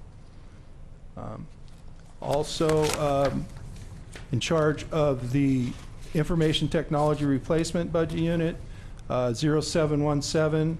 And as you know, this is where we are accumulating, and we have accumulated at the end of this year, at the end of 15-16, we will have the full amount of the new property tax system, software, and installation charges budgeted here. And in addition, we will have some information technology equipment also placed in this budget for replacement, and our CEO has covered what that was for. So, and that's pretty much all of my budget units, and I'm happy to answer any questions. Supervisors, do you have questions? Thank you, Mr. Ware, but we're going to go to public comment. Seeing no questions. I had a, Oh, okay. I had a tiny little question. Okay. What? Now wait a minute. But Everybody, you calm can- down. What'd you just say to me? You have a question? No, I just said there was public comment. Oh, I was just going to call for that. Okay. Public comment. Mr. Sakowitz, please come forward. Thank you, Chair Brown. Good morning, supervisors. Good morning, staff. Good morning, auditor. 4 questions. On the balance of the pension obligation bonds, since interest rates have dropped, I was wondering if we could refinance that liability if the bond has what's called a callable feature. In other words, can the county call it back and pay it off either in whole or in part? First question of 4. Second question, of the 11 staff in the county auditor's office, I was curious as to how many are certified public accountants or certified internal auditors. Third question is with regard to Gatsby 67 and 68. Exclusive of our new requirement to report the unfunded pension liability, are there any other unrecognized liabilities that the county will have to disclose going forward besides the unfunded pension liability? And the fourth question has to do with our external auditor, Galena. I believe they've been the county's external auditor for over 10 years. Best business practices is to kind of mix up your external auditors every 3 or 4 years. I was wondering if there was a reason why the county does not. Thank you, ma'am. Thank you. Are you prepared to answer something? Okay, please go forward. Yeah, I'll start with the fourth question. We have been with Galena for a long time, before my stay at the auditor's office. My thoughts on this are, you know, we will want to contract with the most qualified, most experienced firm that does this type of work. And you know, I've now been able to get out into the auditors conferences and some of our northern area meetings, and the Galena name is a reputable name and is in many other counties, and a very qualified firm. I feel, you know, confident that we're getting treated very independently, very fairly, and we are. They offer some tough findings. When I get these findings, I work hard to resolve them. you know, I just feel like even though a fresh set of eyes may be a popular adoption, you know, it also weighs on how qualified are they to perform an audit in Mendocino County, and how familiar are they with the history of our county, and all of that plays into the cost.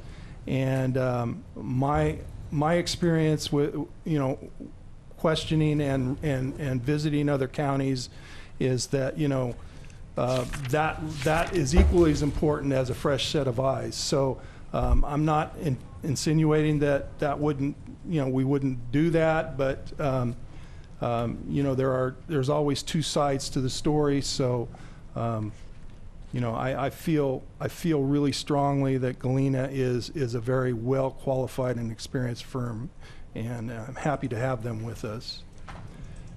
The question on the liability for the GASB 68, I'm not aware of any other liabilities that will be appearing. That one will be a large one, and will be new to our financial statements, and we will, of course, be visiting in front of the board when that's calculated. The report is due to come out in December, and we will, you know, be bringing that to you and explaining the GASB 68 liability that now will show on our books. But to answer John's question, I'm not at this time aware of any other liabilities that will be coming on. We do not have any CPAs in our office. We attend many government training, GFOA trainings, auditors trainings for our staff. We have a very knowledgeable government fund accounting experience and education in our office. Well qualified and very knowledgeable. And his first question. The refinancing the pension obligation the POBs and certificates of borrowing are bonds, and therefore they have to remain as a bond. You can't like pay them off early. So our only option would be a refinancing situation where we'd have to go out and secure a whole new bond to pay off something old. So. Well, that was the question. What is the opportunity for refinancing? And I seem to recall with the certificates of participation, we no longer have that option by the terms of the agreement. And then I'm not certain about the pension obligation bond. Yeah. But that was the question. Is there an opportunity to refinance? Yeah, you know, we do have a financial consultant that works closely with the CEO's office and our office. And, you know, I think that's something they constantly are looking at in the marketplace.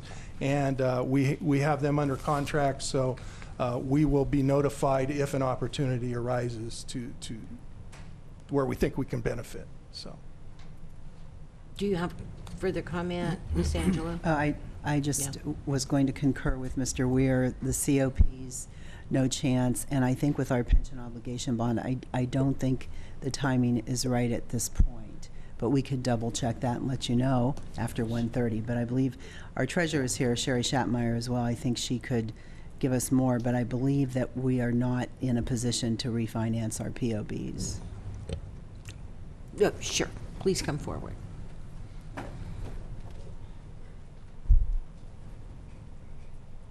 Chair Brown, members of the board, Sherry Schattmeyer, Treasurer Tax Collector. The COPs were refunded in 2012, I believe, and so those, I believe, are for 10 years. The POBs, those were looked at least 2 to 3 times over probably the last 5 to 6 years.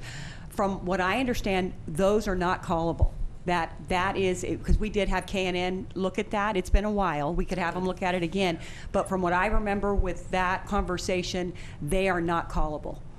So that's not an option to actually refund them. All righty. Any more public comment? Please come forward.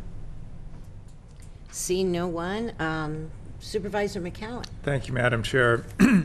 Just to comment, the issue of the audit and Galena, that essentially comes down to the policy of the board, and I was on the short end of a vote on that one. I do think it is best practice to periodically go out, and it's not that Galena isn't exceptionally well qualified. I think there can be a value to a fresh set of eyes looking at things. I think over time there's a tendency for a very familiar relationship to develop where people come in and they just kind of do a pro forma review. So my recollection is the board did vote to go with Galena for another 3 years. We're probably, coming up on the 3rd year of that cycle. And then, again, I think it'll be our decision. Do we choose to go out just to see what's out there? And I think it creates a perception on the public that there is transparency when you periodically change auditors, or at least are willing to put it out for proposal.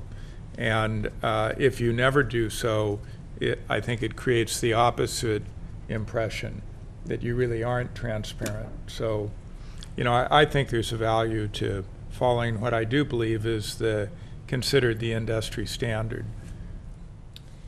So it appears soon, within the year, we may have a debate on that. We may. Madam Chair, Supervisor can I just ask Lloyd a question? Lloyd, this probably shows up in the book, but I probably saw it once, but I forgot. It says in the budget overview that I think it's 33.8% of payroll is retirement expense.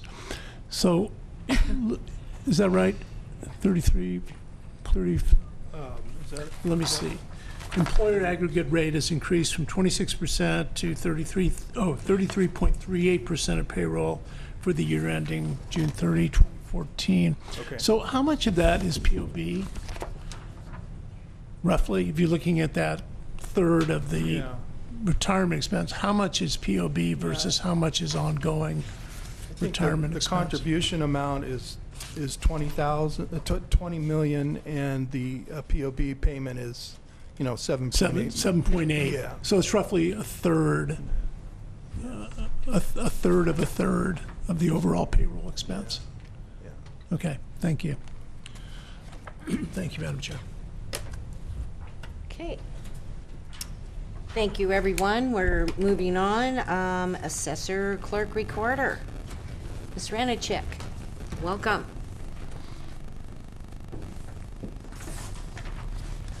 Good morning, Madam Chair, Supervisors. Sue Ranachek, Assessor, County Clerk, Recorder, Registrar of Voters. The Assessor Clerk Recorder manages 5 budget units. 3 of them are more major, and we have 2 that are actually have 1 employee, and 1 is actually a trust fund. So I'll start with the assessor. As Lloyd mentioned yesterday, this is the first year that the assessor has produced a roll that's over $10 billion, which brings in property tax revenue to the county of over $30 million this year. We have started to implement the new property system. We sat down and we had a 2-day meeting, Information Services and the assessor, about what our responsibilities are for the data conversion and what we need to do to make that data a clean transfer. The assessor has been given her homework assignments about the coding that needs to be done. Alex and I have sat down and he has started to extract data, and we are beginning to identify the fields as to what needs to go to Augmentin. I'm happy to say that we are fully staffed for the first time since February, so we have a full appraisal department. Our new appraiser just started last week.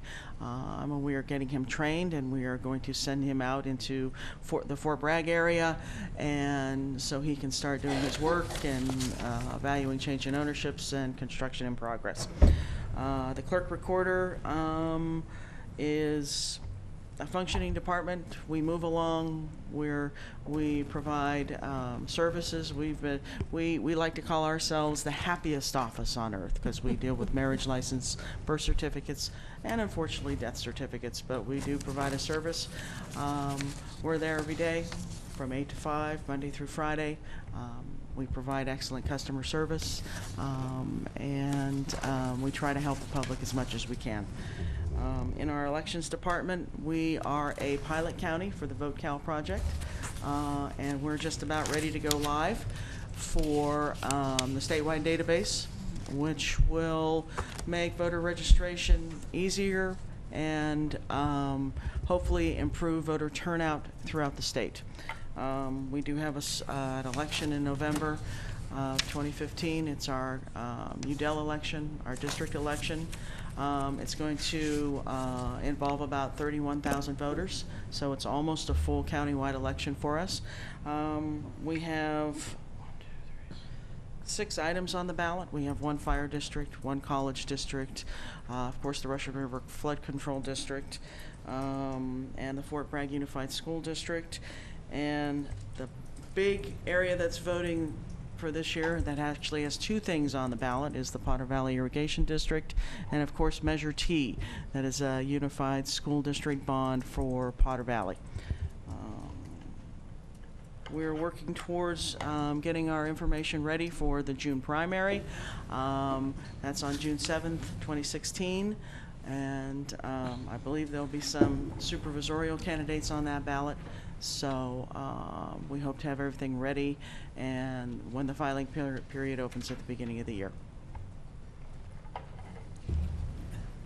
Questions? Seeing none, thank you very much, but hang out for a while. We're going to public comment. Alrighty. Anyone with public comment for assessor, clerk recorder, elections, please come forward.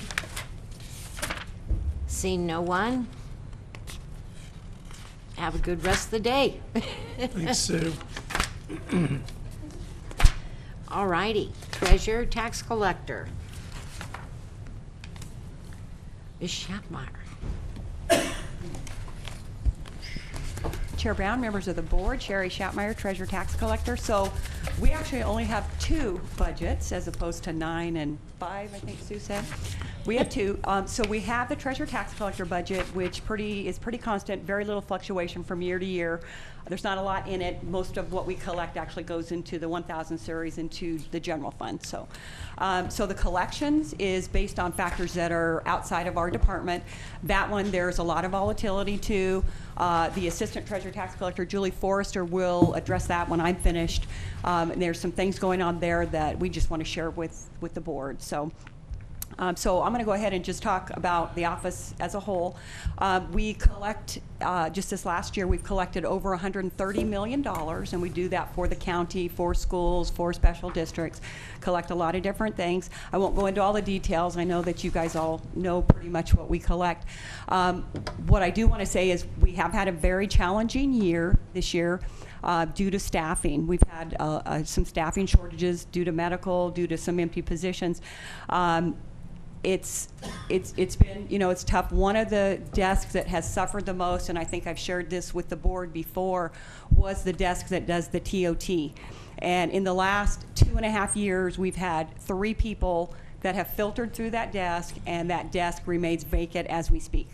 So it's a desk with a lot of workload. Even though it probably is less than 5% of the revenue that we collect on that desk, it is a very important desk. But it is a lot of paperwork, a lot of paper shuffling. We talked about the monthly collections, and that does create a lot of work, you know, ongoing work for our office. So. One of the things, though, that has come out of this is sometimes when you have some challenges, some pretty amazing things come out of it. And this year with the short staff, and the short staff has been on the tax side, not on the collection side. So what's happened this year throughout the tax collection periods, our heavy collection periods, we've had the collection staff has been helping us a lot. They have been instrumental in getting us through the property tax collections. and we also needed them for the room tax collections. And what ended up happening, there was a lot of talk here at the board with the Airbnb and the VRBO, the vacation rentals by owners. A lot of things going on there, and maybe some untapped dollars that are out there that our office is not collecting. So one of the things that happened was, because we were so backlogged on that desk, we actually had, at one point after the April collection, we had 4 people in our office: Julie, Mario, who sat at that desk at the time, Patrick Sullivan, and Kathy Harp. We actually had 4 people working on the TOT desk just to get it caught up. With that came some ideas of how we could do a little searching for the lodging establishments that are basically underground and not collecting. And so what we did was, we actually had Patrick Sullivan in our office. He knew how to dig in and get some of this data. There's enough resources in our office with the property tax system and Accurate, which is a system that we can dig into, just a lot of different things, Parcel Quest, some things that we have access to. And he actually went into those sites, looked at VRBO, but also, and looked at Airbnb. VRBO are mostly single family homes. Airbnb is a lot of, even like rooms, mostly rooms, it seemed like. And so anyway, the VRBO, they were much easier to access, and we were able to actually go through, we had 292 VRBOs, and we could actually isolate these to the county, which was a good thing, that we didn't know, if it was inside city limits, those weren't the ones we were necessarily looking for. We were looking for county. One of the good things, though, with that, and I wanted to share with this board, and that's why I'm taking this opportunity now, is that about 3/4 of the lodging establishments on VRBO were in compliance. Which I was shocking. I didn't really expect that, but they were. With that, we had, there were 62 that were unregistered completely. We had 9 that were, once we had the data, we could actually go in and look at it, and we could see that they were either under-reporting or not reporting at all. And we took this as an educational opportunity too. I think there were some people who really didn't realize they were supposed to be paying this, paying the TOT and the bid. And so we did that. So anyway, so that was, something that was really, it was actually really good that we found that out. So that's kind of where we focused. We feel that Airbnb and VRBO have probably about a 25, there's probably about 25% that do of VRBO that also does Airbnb. So we think that some of the Airbnb are knocked out there. They are more difficult to find. They are scrambled. They are hidden on purpose. So those we do have some difficulty finding those. So one of the things we did do is, and Kathy Harp in our office was very instrumental in actually, letters went out to these individuals that were not in compliance. We contacted them by phone. Kathy worked with them on, some of them needed payment plans, but one of the things that came out of this very positive was we have generated $121,000 with that effort. And how we were able to do that is shocking, especially considering that we were so short-staffed. But I think because the collection side was doing the work, just the day-to-day work, they started feeling comfortable with getting really, really involved with the TOT and the bid. So I want to acknowledge them completely. And then, so I just, we're going to continue on that road for sure. And then one of the other things that Sue pointed out, we're going to be dealing with the property tax system. Collections is also getting the new software system. So she want questions on that, or you want to have Julie come up on court collections first? Do you have supervisors' questions of Ms. Schappmeyer? McKellen. Well, thank you, Madam Chair. Approximately 90% of the new revenue you spoke of would be to the general fund, because it'd be TOT, correct? Well, the 121,000 was TOT, and then there was also 12,100 for the bid. Okay, great. So the 121, yeah. And then you're going to continue, I assume, and even though the Airbnb may be a little more difficult, it's on our list. I don't see that it's insurmountable. There's contact information. There's obviously a place that they are renting out. So right. I think someone could just call up and say, oh, where are you located? That's one of the things we've done. There's reverse telephone numbers. We've done that. One of the things that that has actually come up through this process is that VRBO has actually been around longer. And when they first went in, they weren't trying to keep anything secret. Airbnb tends to, from the very beginning, tended to keep everything private and not share that information. They go to great lengths to scramble information. Not to say that we are not going to, we basically did the low-hanging fruit with the VRBO. We did that first. We also felt like that is probably where the bulk of the money were, because those were actually homes. One of the things that that Pat discovered when he was looking through the Airbnb was, and there are a lot of sites, it's very difficult to tell which one's city, which one's county. Even some of ours might have like Lake County or one of the surrounding counties. One of the things that he found out, though, was that somebody may have a granny unit in the back, and then they may have a couple of bedrooms that they rent out separately, and that's 3 listings. So that was one thing that was like, so so we're feeling better about that's not this revenue source out there that we are totally ignoring. Absolutely, we plan to continue doing that as time permits and as staffing permits. We absolutely will continue. And there are other outfits other than the 2 you mentioned. So as time allows, I think it's great that your staff is doing this, because it really helps level the playing field for the more traditional lodging establishments that are having to comply with all the regulations and collect all the payments and so forth. So it's I think it's something that they very much appreciate, and it's definitely been an issue for them, I know. Yeah, there's a new one called Flip Key that I just heard about recently. So yeah, they're popping up all over the place. And then I did want to ask about the election process for the lodging representatives to the new Mendocino County Tourism Commission. Your office is conducting that election, and I think all the mailings have gone out to people advising them of the opportunity and asking them to submit basically self-nominations if they're interested. Have you been getting a response to that? And do you have, does it look like there will be enough people running for the seats that are available? They actually will have until next Friday to submit their papers. At this point, we won't have an election. We've got some people that have applied, but not enough to fill the No seats. more than one for each available Correct. seat. And then not necessarily someone for each available seat yet? Correct. Interesting. Yes. So we'll see where that goes. We'll have until next Friday, Thank you. 5 o'clock. Supervisor Hamburg. Sherry, about Airbnb, have we contacted Airbnb directly? We have not, and because they say on their website, if you are, listing a property, you are responsible for meeting all of the requirements of the local government, under which you function.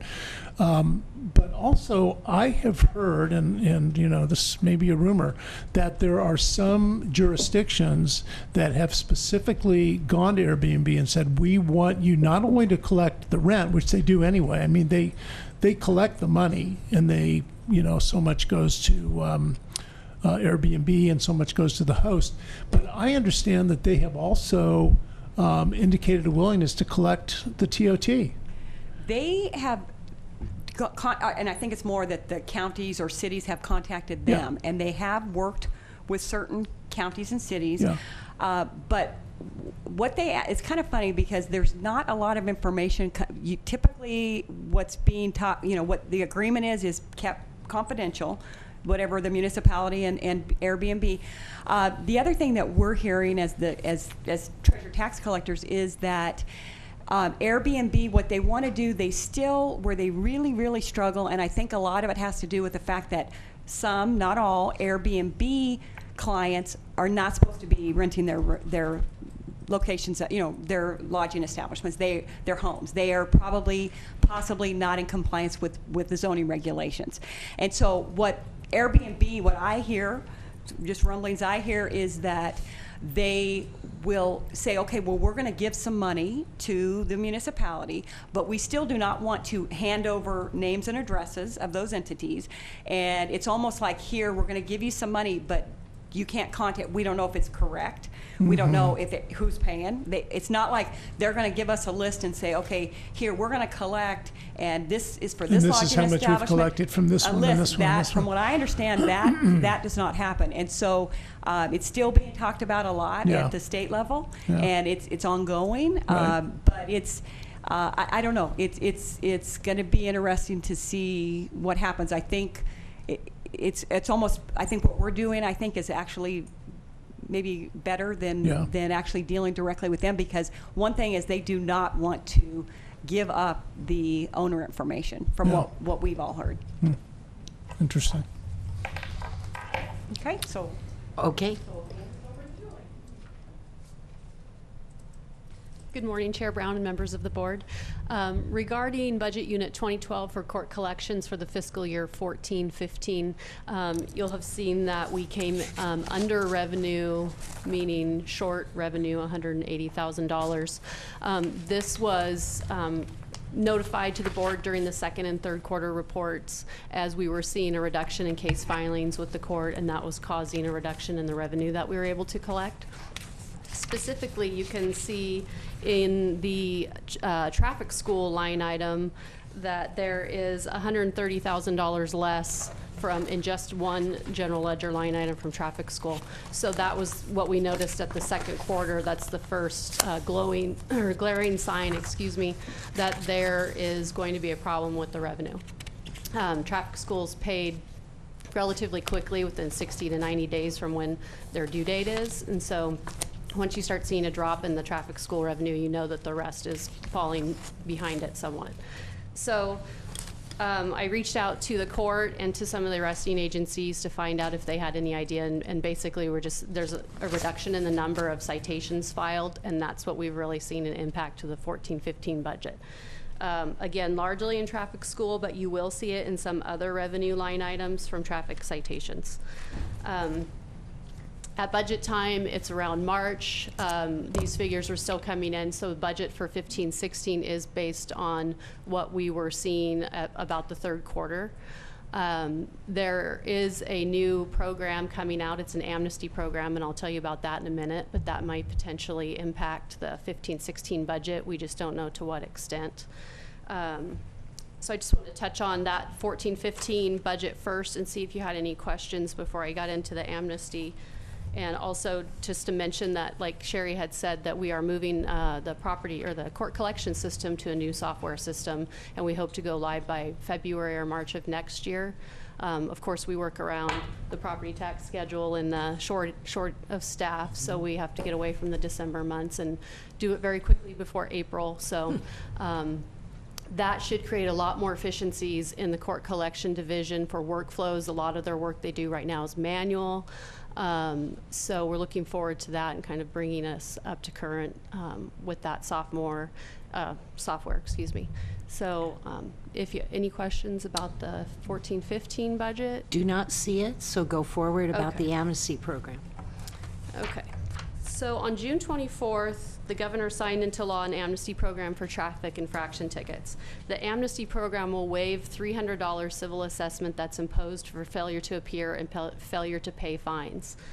The remaining balance after the $300 civil assessment is waived will be either cut in half or reduced by 80%, and they will be allowed to have their DMV license reinstated.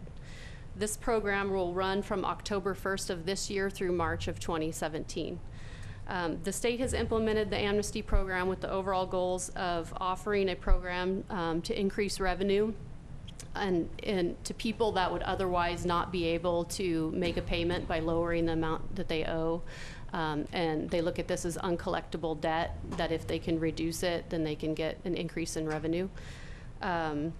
The ability to have the public get their license reinstated, and using the hopefully increase in revenue from the amnesty program to the state penalty fund to redistribute to the peace officers training fund and the corrections training fund. And they're also interested in clearing out the high amount of accounts receivables held on the books throughout the state for court-ordered debt.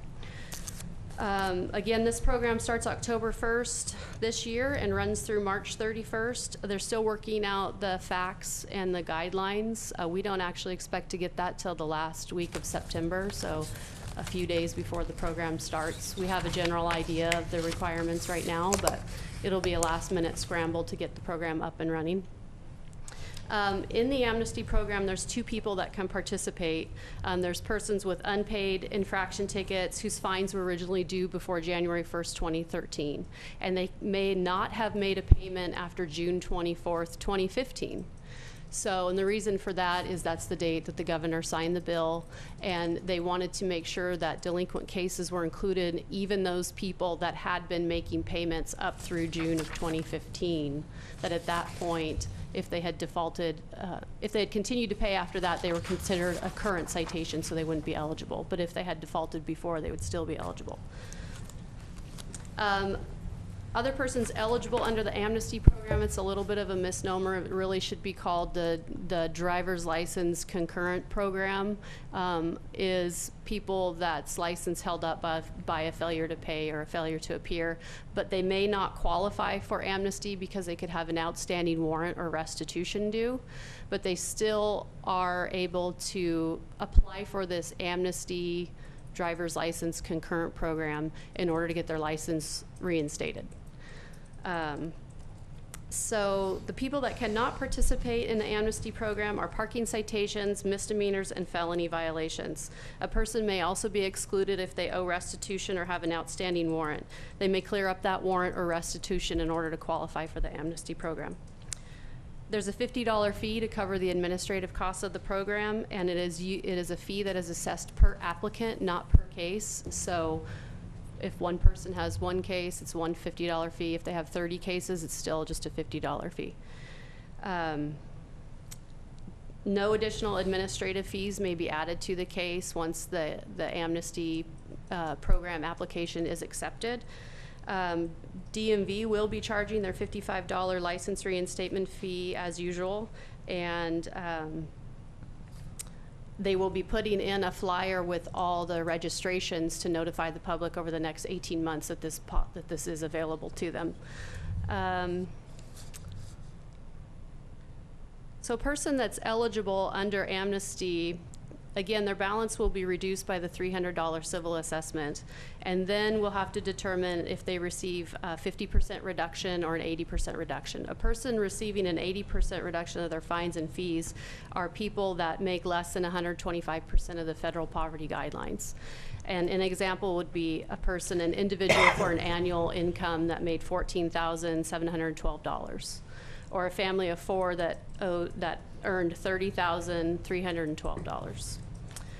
Other persons that are eligible to receive an 80% reduction are people that are receiving public assistance, such as CalWorks or Medi-Cal, CalFresh. Otherwise, they receive the 50% discount. Installment payment plan options will also be available for people applying for amnesty program, and that'll be based on ability to pay. Again, the amnesty program's ever evolving. The facts and the guidelines are coming out soon. We have put some information on the court's website. We're not really answering the public questions right now because it's still under development and happening very last minute. This impact to the court collections budget may be an increase or a decrease. We just don't know what it will do as far as because it's cutting the fine revenue in half or by 80%. And that will affect all of these revenue line items in that budget unit. And hopefully the idea is people will love the program so much that 4 or 5 times as many people will come in and pay and participate, and that we won't be harmed. But it's up in the air what this will mean to our budget. So at this time, I don't have any adjustments or any changes to make, just an alert that this is a potential impact to the budget. So, okay. Any questions? Supervisor McEwen. With regard to the amnesty program and the fines, every so often we write off a huge amount of potential revenue that is deemed to be uncollectible debt, and I believe a lot of that does involve court fines and collections related items. So, you know, eventually these folks would have those debts cleared off their record anyway. Of course, in the meantime, they may be prevented from getting a license.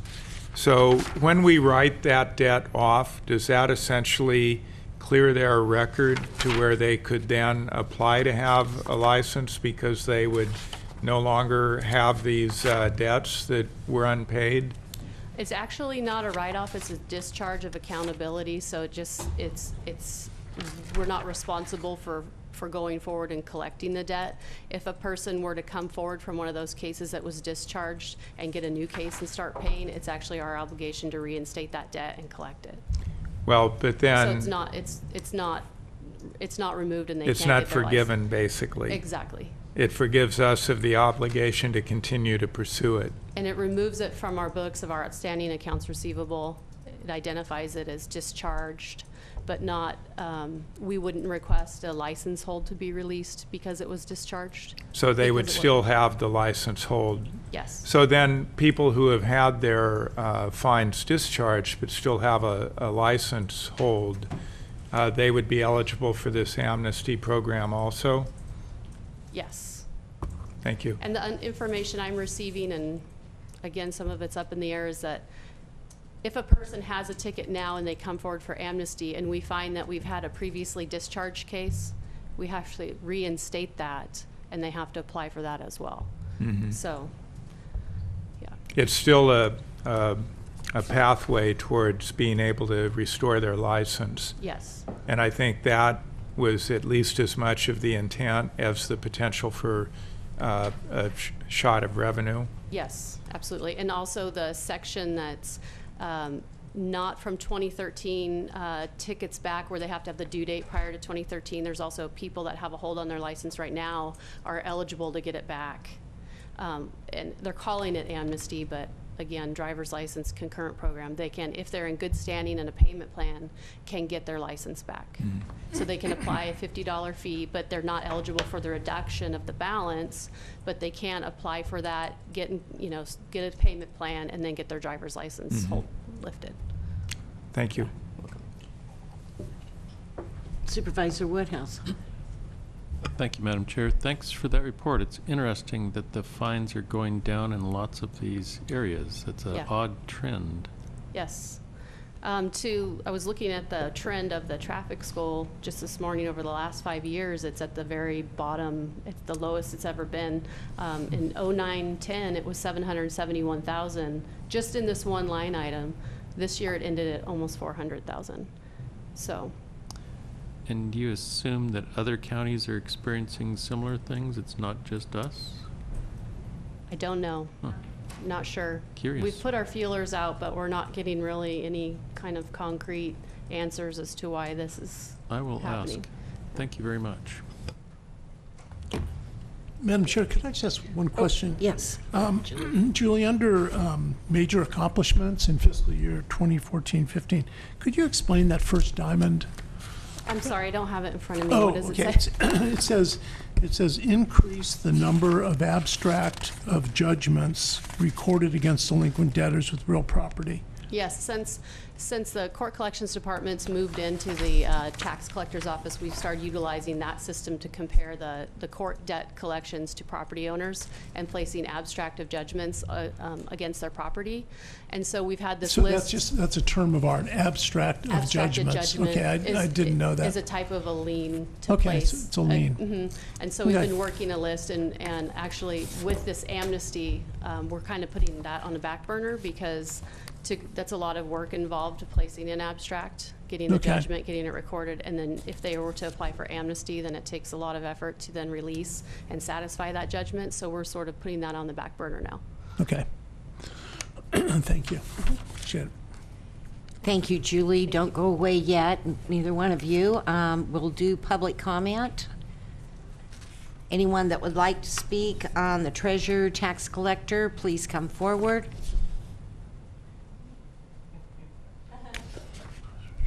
It's a simple question. John Sakowicz, again, emphasizing that I'm speaking as a private citizen only. So with regard to District Attorney Eister's restitution program, and this would go to court collections. No. No? No. I believe they pay it directly to the sheriff's office, who then transmits it. Okay, so that was my first question. My second follow-up question is, for those defendants claiming hardship status, does the district attorney make that determination, or does the treasurer's office? That's my question. Thank you.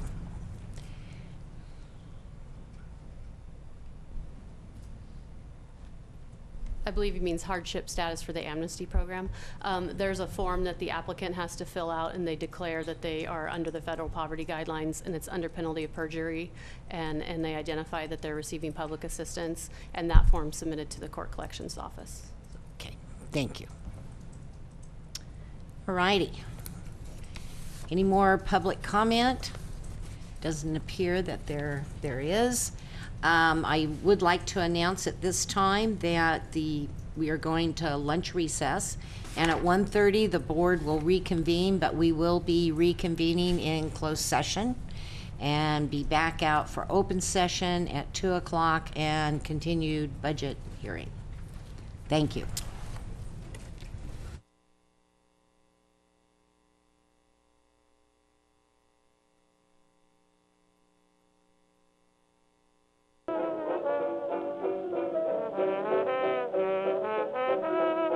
Session, and I would like to report that pursuant to Government Code Section 54957.6, conference with labor negotiators, agency negotiators, there was no business. And under 9B, closed session, pursuant to Government Code Section 54956.9D2, we did have a conference with legal counsel on anticipated litigation, and staff was given direction. So now we're going to move forward, but I did alter the agenda just a bit, and the reason for that is so that individuals wouldn't have to sit and wait for two items, and that is item 5B and 5C. And so we'll take up 5B first, and then we'll get back to the budget. Adoption of resolution approving the memorandum of understanding between the County of Mendocino and the Mendocino County Employees Confidential Bargaining Unit for the term of September 1, 2015 through August 31st, 2017. Human Resources is the sponsor, and Ms. Dunham, can you please further introduce this item? I will. Good afternoon, Chair Brown, members of the board. Heidi Dunham, your Human Resources Director. I'm happy today to have given you for adoption the Confidential Bargaining Unit MOU for a 2-year period. I want to let you know that the Confidential Bargaining Unit helped us set a record for the quickest bargaining that we've ever had.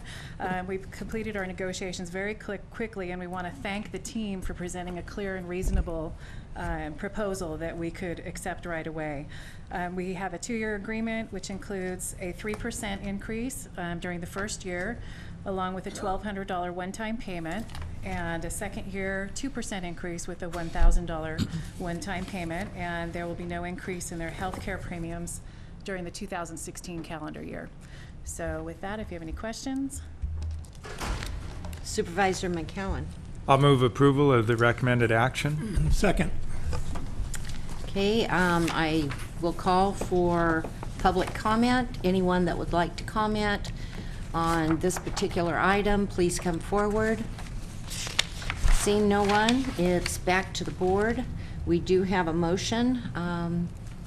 So supervisors, a motion and a second. We're going to vote by the button.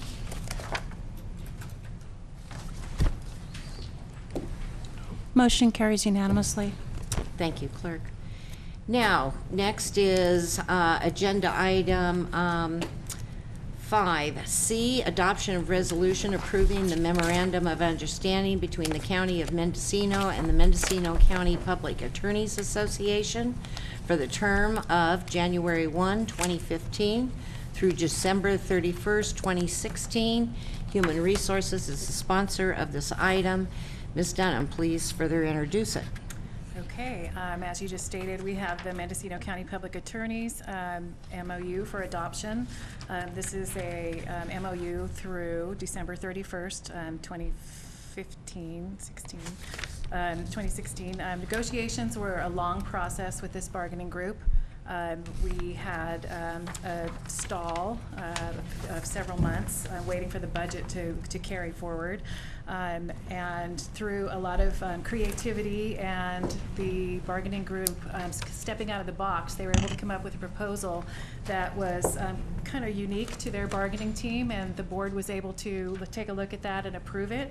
It includes a tiered approach to salary increases that's very specific to this bargaining unit that all of their members could support and the board could also support. It also has no healthcare increases in calendar year 2016, and it adds a bilingual premium pay to their MOU. Board members, questions? Okay. We'll go to public comment. This is the item with Mendocino County Public Attorneys Association. Sir, please state your name for the record. Good afternoon, Madam Chair, members of the board. My name is Ray Killian. I'm with Teamsters Local 856, and we represented the Mendocino County Public Attorneys through this round of negotiations. I'd like to let you know that we're pleased with the final result that we achieved, and we're thankful that the board and the county negotiating team are willing to work with us on coming up with this solution. One of our big issues was the compaction in the pay scale for this unit, and we think that this is a good start toward addressing long-term retention for the attorneys and recouping some of the losses that we've had, that everybody had during the economic downturn. So thank you very much. And Anthony Adams from Public Defender's Office would like to say a word. Good afternoon, board. Thank you so much for the opportunity to address you. I want to thank you each for your endeavors and your hard work in helping us to achieve a negotiation that I think speaks volumes about the commitment that you all have and that we share towards trying to provide some market equity, but also addressing this issue of compaction that is so terribly important to us. As I'm sure the board is keenly aware, we are having such a difficult time with trying to bring new talent in at a 3 and 4 level because it just is not competitive. And we have a situation where in those categories our attorneys are doing our high-end, high-level cases, and it is extremely important that the people who are there representing at that level have a great deal of competence, a great deal of skill and talent and expertise, and I think you've gone a long way towards helping us achieve that. While we certainly don't think that we're all the way where we need to be, we applaud the board for at least meeting us, frankly, more than in the middle. You all were very gracious in accommodating our needs and our requests, and for actually hearing what we had, because I think that we were a little bit insistent that we be viewed slightly differently in terms of how we wanted to structure this versus the other bargaining units. And to have that accommodation speaks volumes about your wisdom and your ability to listen. We appreciate that very much. Thank you. Carrie? You have a question of a speaker? Well, more of a comment, really, and what it really reflected was that your group obviously put a lot of thought into crafting that proposal and explaining it, so then it became fairly easy for us to accept it. I apologize if I could take the liberty of just one more thank Yes, you. sir. I want to thank the county's negotiating team. Everyone on that team worked exceptionally well to meet us where we needed to be and to really help flesh out the concerns. And since they were effectively acting as our advocate with you all, I think they did an exceptional job, and we wanted to thank them personally and appreciate their efforts. Great. Thank you very much. Okay. I'll move approval. Second. Okay, we have a motion and a second on the floor for approval of this item. We will vote by the button unless we have other comment.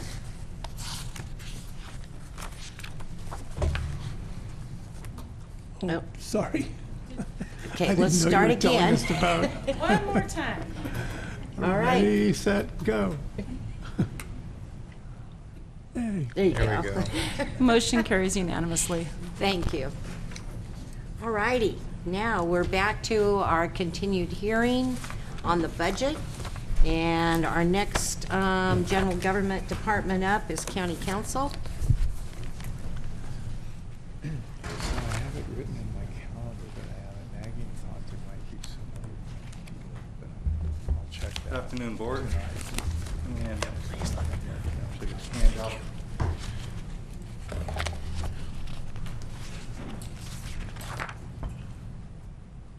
Copies of my PowerPoint presentation. I will not follow it exactly as a couple key points I want to make is what we do, what the county council's office does. And there we go. We don't operate PowerPoints that well. We're required by law to provide legal advice and representation to various government entities, the board, the county departments, the elected officials.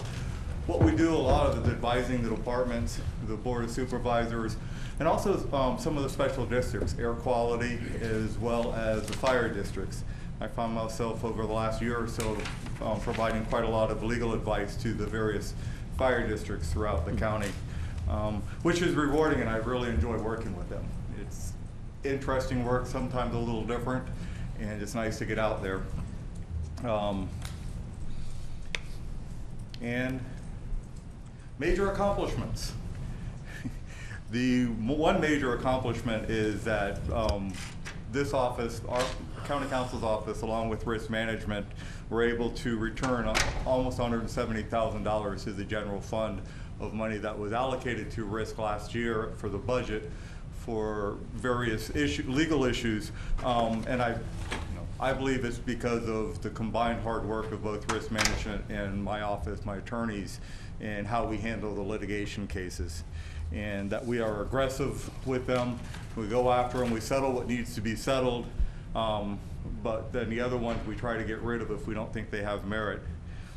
One thing I want to point out is the hourly, the weighted hourly rate of for my attorneys is generally about $69 an hour, compared with, at the lowest rate we pay for outside counsel is about 180, 185, more likely 200 or more an hour.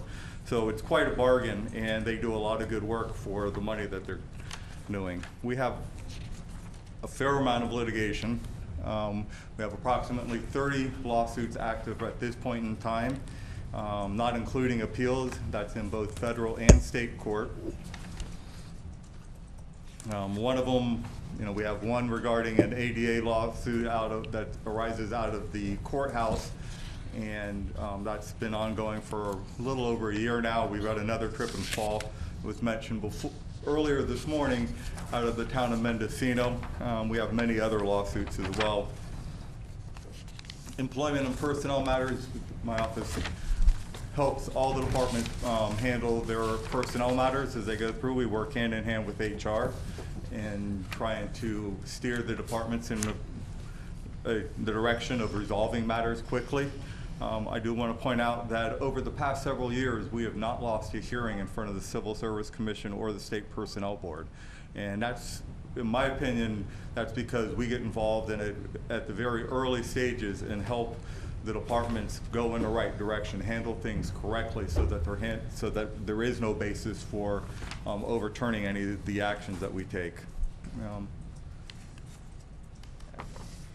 Law enforcement, and Brina Latkin is the deputy county counsel assigned to the sheriff's office and the other law enforcement agency, the probation department, as well as the district attorney's office. Ms. Latkin is handling, right now she has, I believe, 5 lawsuits mostly in federal court, and last fiscal year she handled 8 writs out of the jail, writs for people alleging unconstitutional confinement for various reasons.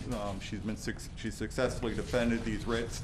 She's learning a lot about the federal practice of law and dealing with these inmate lawsuits, and it's keeping her very busy. She spends, my estimate is probably about 80% of her time is with the sheriff's department and advising them on personnel matters and helping them with litigation and other issues that come up, both with the patrol and the jail side of it.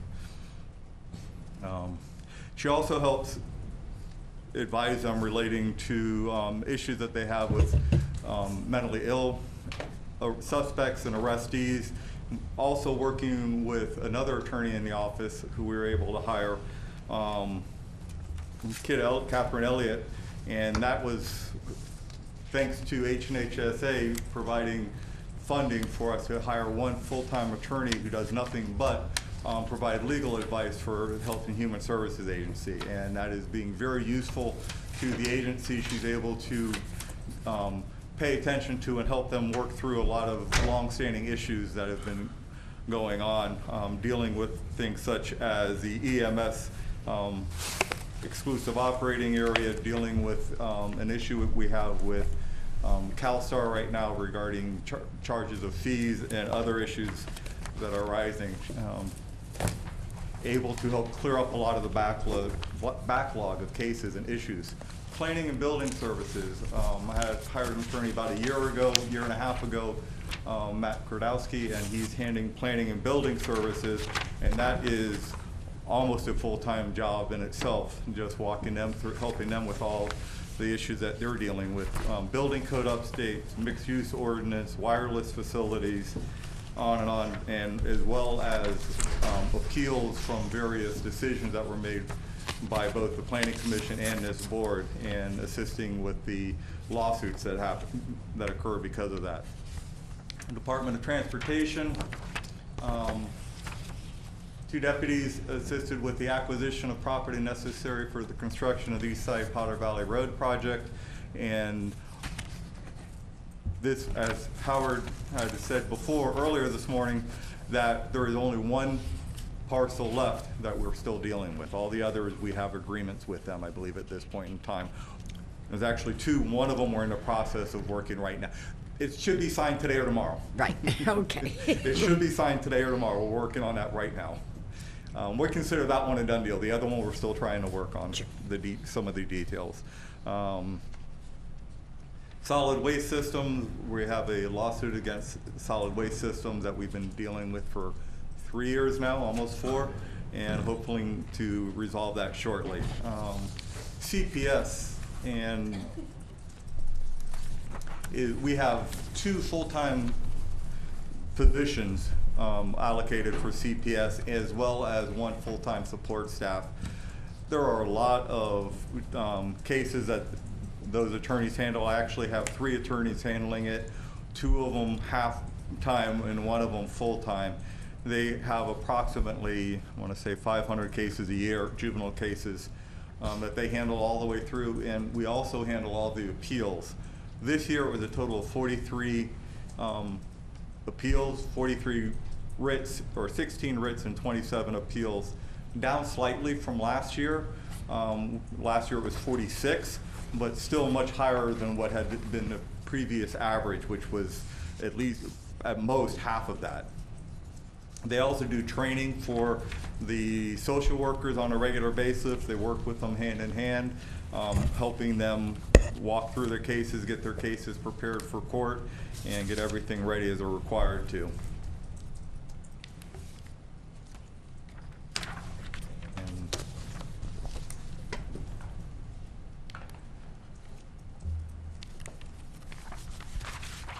We provide training regarding Brown Act, ethics, at least twice a year. I'm actually going out to the coast, I believe, in October to provide a Brown Act training to some local agencies out there, and trying to get some of the fire districts involved in that.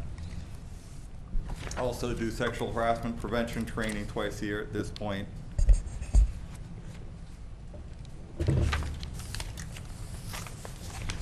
And that is it, unless, does anyone have any questions?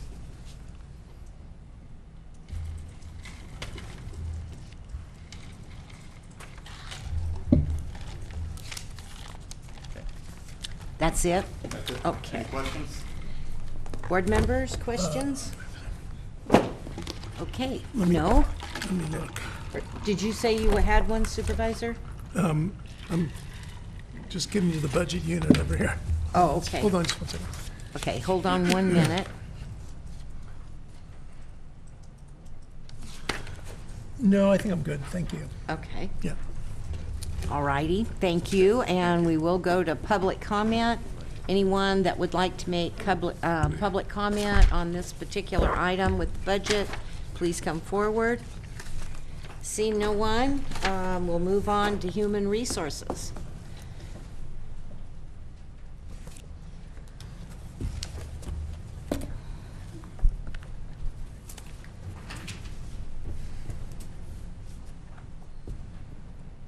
Good afternoon, Heidi Dunham, Human Resources Director. Today I just want to give you a little overview of what we've done since July 1st and what we're working on. It's hard to believe, but I've already been with HR for 9 months, and it's been a very exciting time. Time flies, and I am really enjoying my position there. Since July 1st, the Human Resources Department has been part of the negotiating team that has negotiated 6 agreements with 6 bargaining units, and we're preparing for negotiations with the remaining groups. We've rolled out our countywide basic skills training program. We've held our first 4 classes at Mendocino College. They were very successful. They filled up quickly. We've had great feedback, and we're working with the college to schedule additional classes right now. And people are asking when they're going to be. We're looking at our computer classes and some report writing and some facilitation skills training coming up. We've submitted our request to the state to convert the merit system personnel functions to civil service. Excuse me. And we have a target date of November 1st for implementation, and we're very excited about that. They have acknowledged receipt of our letter, but we have not heard back from them yet. We are working with the Civil Service Commission and your board to update outdated civil service rules and policies to comply with state and federal regulations, bring us up to date to conform with the requirements of the state and feds, and to meet the requirements for the merit to civil conversion. Other areas that we're working on are implementing electronic staffing requests, so departments don't have to submit paper forms anymore. We are reviewing our recruitment process to maximize, trying to maximize our audience, looking at who we reach through different types of advertising so we can get more bang for our advertising dollar. I've seen a lot of different things that we do and a lot of things that I think we can improve on. We're looking at our internal recruitment process. Are we doing everything we can to prepare our current employees for promotion, and are we getting the word out to everybody when there are positions open to our current employees? We are looking at taking on the leadership initiative, and I'm really excited about that.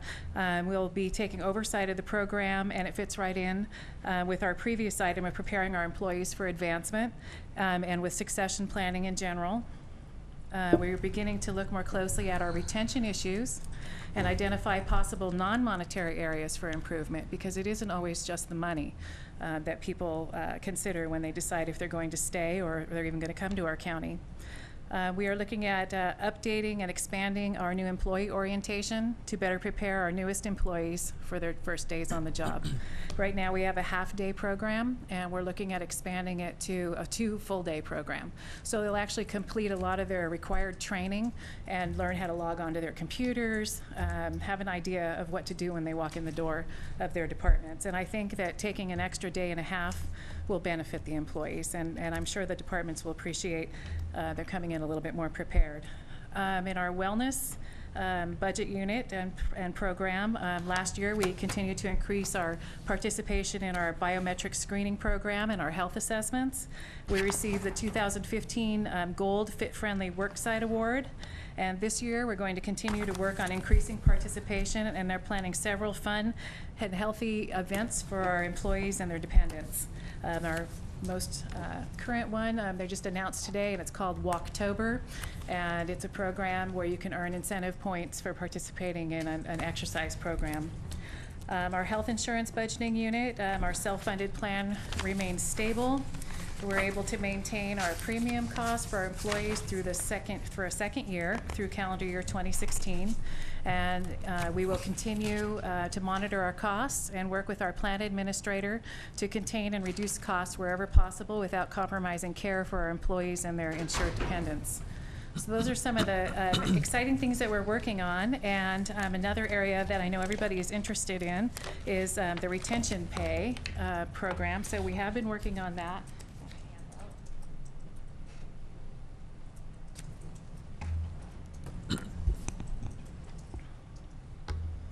So as everybody is aware, during the SEIU negotiations, one of the agreements in the final MOU was that the board would set aside $200,000 for a retention pay program for hard-to-fill positions. The board asked that we address the social workers and the nurses first and right away. We have been working on that program. We met with SEIU during a regular communications meeting on August 19th, and we discussed the retention pay. We talked about how we would determine who is eligible for the retention pay.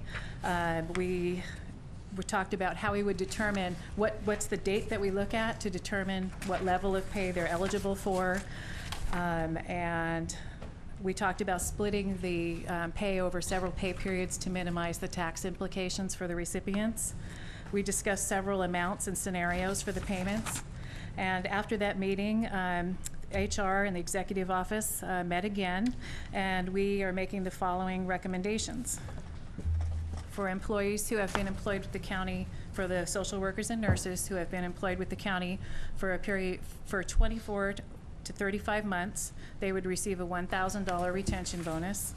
They've been employed for 36 to 59 months, they would receive a $1,500 retention bonus. And if they've been employed for 60 months or more, they would receive a $2,500 retention bonus. And we're recommending that the payments be split over the last 6 pay periods of the calendar year in October, November, and December.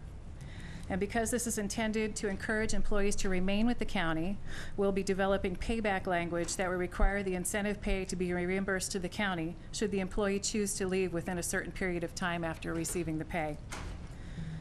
We've reviewed the eligible employees and have developed a schedule for the payments, which you can see in front of you. There are 49 of the 71 currently filled positions that are eligible to receive an incentive. The total cost of this proposal is $104,000. And HR, after today, and we get the final go-ahead with this, HR will be looking at other classifications that may be appropriate for retention pay in the coming weeks by reviewing turnover rates and vacancy rates and working with different departments in SEIU. We will continue to meet with SEIU to discuss information and share ideas, and we will keep the board informed as to our progress and would be happy to take any additional direction you'd like to offer. Supervisor Jurdy. Really glad to see this, and happy to see so much progress is made on this front. Just as one point of clarification, so when we set aside in the contract $200,000, that was general fund dollars. Correct. And so it's maybe more informational that this total is 104 because this may or may not reflect general fund, correct? Well, $104,000 is the total cost just for the nurses and the social workers. As far as general fund goes, I'll Alan speak to that. Madam Chair? Oh, yes. Okay. Go ahead. I think actually Director Cryer was going to come up and speak to this a little bit as well, but my understanding is that one of the nurses on the list works at juvenile hall, and that would be essentially the general fund cost associated with these. So if you have any more specific questions about the social workers and the nurses in public health and how that funding would work, but my understanding is it would be a mix of reimbursement from federal dollars and then realignment would cover the rest of that. So. Well, so it's certainly my understanding, and I think the understanding of other people on the board, that when we talked about the $200,000, that's $200,000 of general fund. And so if it turned out, let's just say that half of all the positions that end up getting selected of their salaries come from state and federal sources, then it's effectively it'd be $400,000 in retention pay. But that's just conceptual. Ms. Cryer. Stacy Cryer, Director of Health and Human Services. Just as a point, we can't really hear it all back there, even when you're sitting right here. Seems like the microphones are on, but we can't hear, so I don't know what's going on. Sorry. Speak up. So I was having a hard time hearing what Alan said, but to the point, for any of the positions that are selected for the retention bonuses within my department, within Health and Human Services, the nurses would be through realignment, and any of the social workers are through, you can draw down 40% of federal dollars for that. So if you put up 120,000, you would draw down 80,000. Does that make sense? So there would be a 40,000 in general fund that would be utilized? No?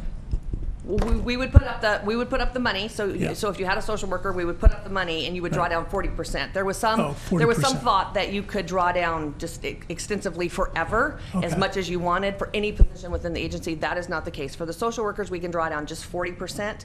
And with realignment, 2011 realignment changed everything as far as our world goes. So now we get that realignment allocation. There isn't more money that comes after that. All we can draw down is the 40% federal dollars. There's no more state dollars. I think that's the point. It's not an ever-ending open drawdown on every position. It's just the 40% federal dollars on those social workers. Supervisor McCowan. Thank you, Madam Chair. So obviously it varies across the board. Some positions in your department are 100% state and federal funded, but overall HHSA, the working average as of a couple of years ago was about 85% was reimbursable by state and federal. Just speaking across the board, is that still an accurate number? That's still an accurate number. The funding mechanisms changed, but when you calculate MOE, maintenance of effort, into the picture, there's about, because general fund funds that, so there's about a 15% contribution to our employees through the maintenance of effort through the general fund. Okay. And so then, however, when it gets down to social workers, you're saying there's a 40% local cost. Yeah. No, there's a 40% drawdown from the federal.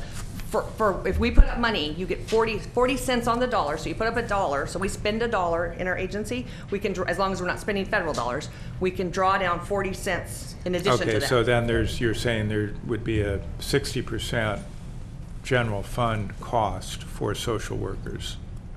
Well, it can be an agency cost. It doesn't have to be a general fund cost, I think, is where I'm getting confused, Alan. Well, let's clarify that, because I'm trying to get at, and I think we're all trying to get at, what is the actual general fund number of the 104,000? Well, it should be essentially zero. In social services, the 40% is funded by federal dollars. The remainder of it, as long as there's sufficient realignment funding that the agency has, they can use that realignment funding for the other 60%. And then with the nurses, some version of the same formula would apply, with the possible exception of the one juvenile hall nurse? Yeah, I can't speak for juvenile hall. Or would that be covered by maintenance of effort also? So the nurses in public health are funded through 1991 realignment that comes into public health, and there's no additional drawdown on those dollars. The foster But they're care, 100% funded. we have through realignment funding it's not unlimited. So we have a certain amount of realignment funding. So I don't want there to be a perception that anyone could come and get funded through those realignment dollars. There's a certain amount of realignment funding, and we use that to fund the department, the public health department, to do all of the functions they need to do. So under current conditions, for these positions, of the $104,000 listed here, what portion is not covered either by state and federal drawdown or available realignment funding? If they're all my positions, they should be able, so it sounds like there's one probation position. If they're all my positions, I should be able to fund them within the agency. So we did not use that list as part of our budgeting process, so I don't have that retention bonus budgeted in my budget. So assuming there's enough realignment to cover it, which I can say there probably is, then I could fund all of those positions at 100% with a drawdown. So potentially there is no general fund cost for this allocation? Other than the one position in juvenile hall, I believe would be a general fund cost. Well, that being said, well, and I've got a couple of questions. First of all, I appreciate the work that went into developing this, but you know, the one size fits all often doesn't quite work. So we're saying this is what these positions would get based on their length of service, and yet we have a couple of positions that are at the 23-month level, not yet eligible. We have one at the 35-month level, which they wouldn't be eligible for the 36-month bonus. We have one at the 59-month level. So as opposed to, here's our snapshot in time, you know, what's the possibility of having this be something rolling going forward as someone becomes eligible for a particular tier? So a month from now, some of these people are going to bump up into another tier. Is there any plan to account for that? We felt that when we looked at this, that we had to set a date and time. You know, we had to set a date and time to look at to determine which bonus they would receive. If we did a rolling, I mean, you could have people, like you just said, who get the lower amount, and then next month they'll hit that next goal, and then they'll get they would another only one. get the increment. I'm sorry? They would only get the increment. Would be the way I would structure it. We could do it so for however you direct us to do it. Yeah, and then another thought that I had, that system could be probably better implemented if these were paid out every month, you know, going forward, you know, for the time that we're doing this, pay it out every month. Then it's, as they become eligible, then it would kick in for them. So that's one thought there. The other thing I want to say, I'm not sure that $1,000 would make the difference if I were in one of these positions. And since we did allocate general fund money, and it sounds like we're spending next to nothing on general fund, possibly for the one juvenile hall position for these employees, we could double this without batting an eye, it would seem to me. And that might actually do more to serve the purpose of retention. Okay, I think we have Supervisor Woodhouse, but I think Ms. Angelo has a response to your question, Supervisor McCowan. Thank you, Madam Chair, and I know that I saw Stacy jump up. Just a couple You saw things. that too. Yeah. Just a couple things. I guess how I looked at it, and again, I agree with Ms. Dunham that however the board chooses to move forward, that's what we will implement. If somebody this year gets $1,000 for 35 months, this is a 2-year program, so come next year, they're going to get another $1,500 for 36 months. So that's how I looked at it, that this year if they're at 35, next year they're at 36. So they actually get $1,000 this year and $1,500 next year. The reason that Ms. Dunham worked with the auditor's office on this with the last 6 pay periods is that there are some counties that do bonuses in the last quarter of the year, and then their employees have additional dollars around the holidays. So that's what we looked at as there would be extra money around the holidays for these employees that got the bonus. And then the last thing that I want to say is there has been such discussion in the agency around overmatch. And, you know, Supervisor McCowan, I'm with you. I always look at 15% is the general fund. Everything else is state and federal. Stacy explained the 40%, and we don't look at state dollars anymore. It's now realignment money, so it's our money.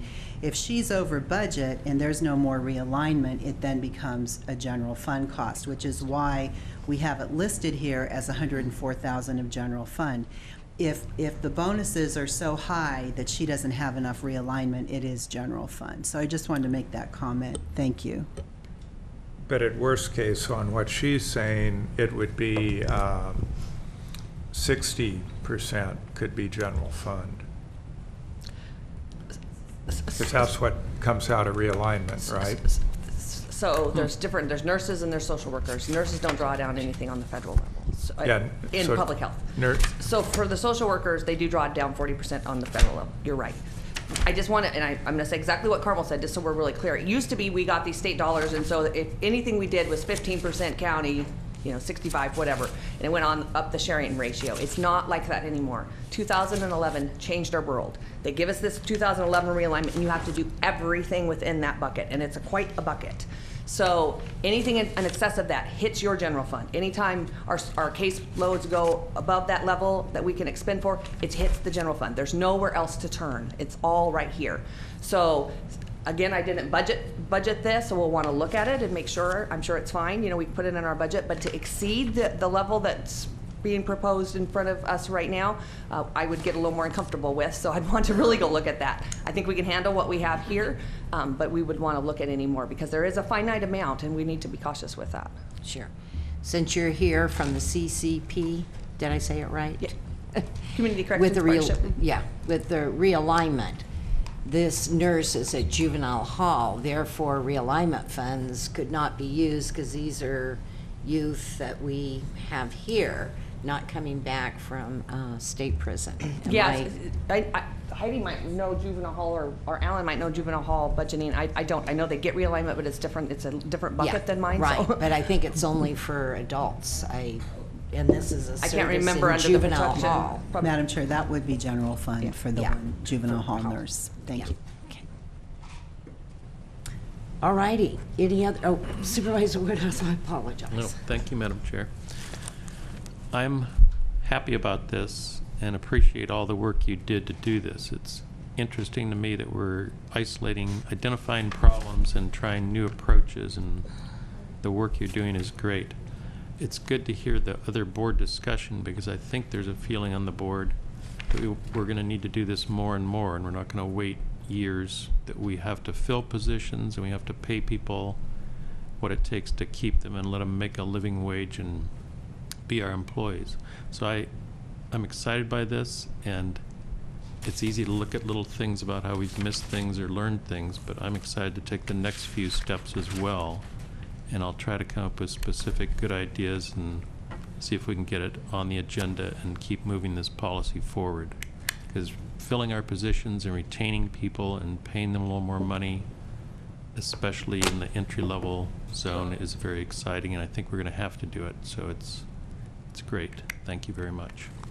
And I would just like to comment that the revenue that we have that's in our reserve that we've looked at, extra revenues, are one-time funds only.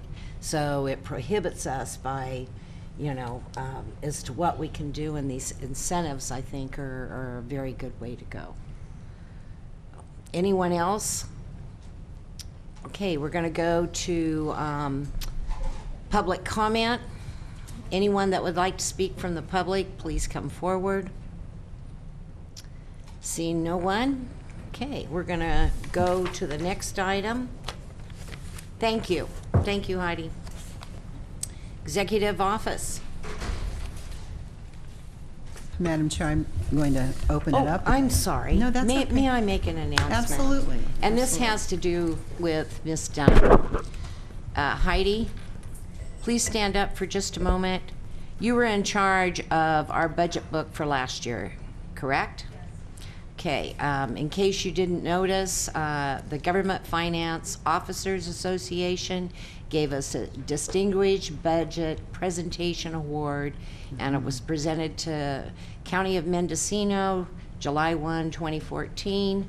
I want to thank you and commend you for your hard work and for us being recognized. And all those that worked with you, I think there was a whole team, but I certainly wanted to point that out.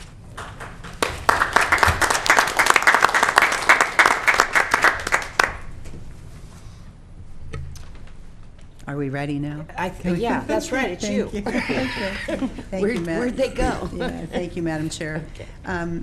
The executive office, I just want to make a couple comments, and I'm going to turn it over to Mr. Flora and the executive office staff. That the executive office is ever changing.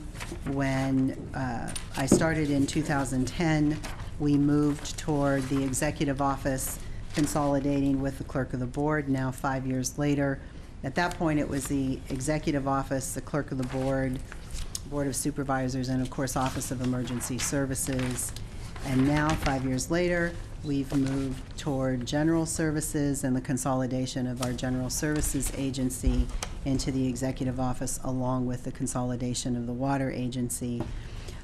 Again, ever changing and ever trying to do more and to create some efficiencies.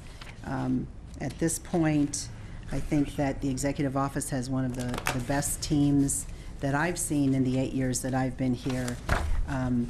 Along with that, I consider human resources as part of our team, and as you can see, they will be taking over the leadership initiative and moving more on succession planning. We're looking forward to that.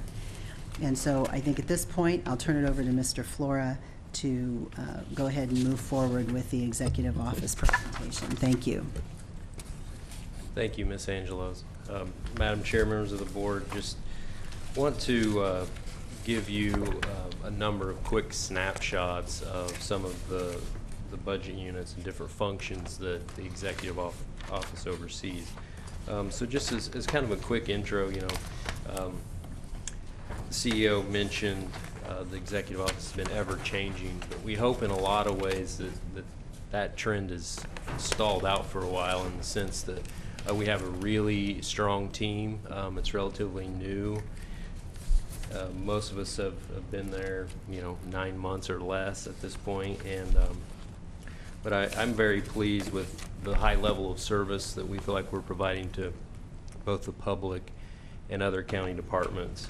And we're really striving to be more consistent in the way we review and move forward with different projects and helping departments, and giving them more clarity of our internal processes. We've been doing a lot of work on reviewing those things, trying to figure out ways to make it easier, more efficient, more streamlined. And as the CEO mentioned, in relation to general services and the reorganization associated with that, which we'll talk more about in a few minutes. So just on the fiscal or budget side of things, in a few minutes, Jill is going to be talking about OpenGov, which we mentioned yesterday, and that's just one of the tools that we're looking at in providing more transparency for the county budget and other county operations. I know this is a priority of the board and the CEO, and so we're really focusing a lot of energy on that and being able to provide more information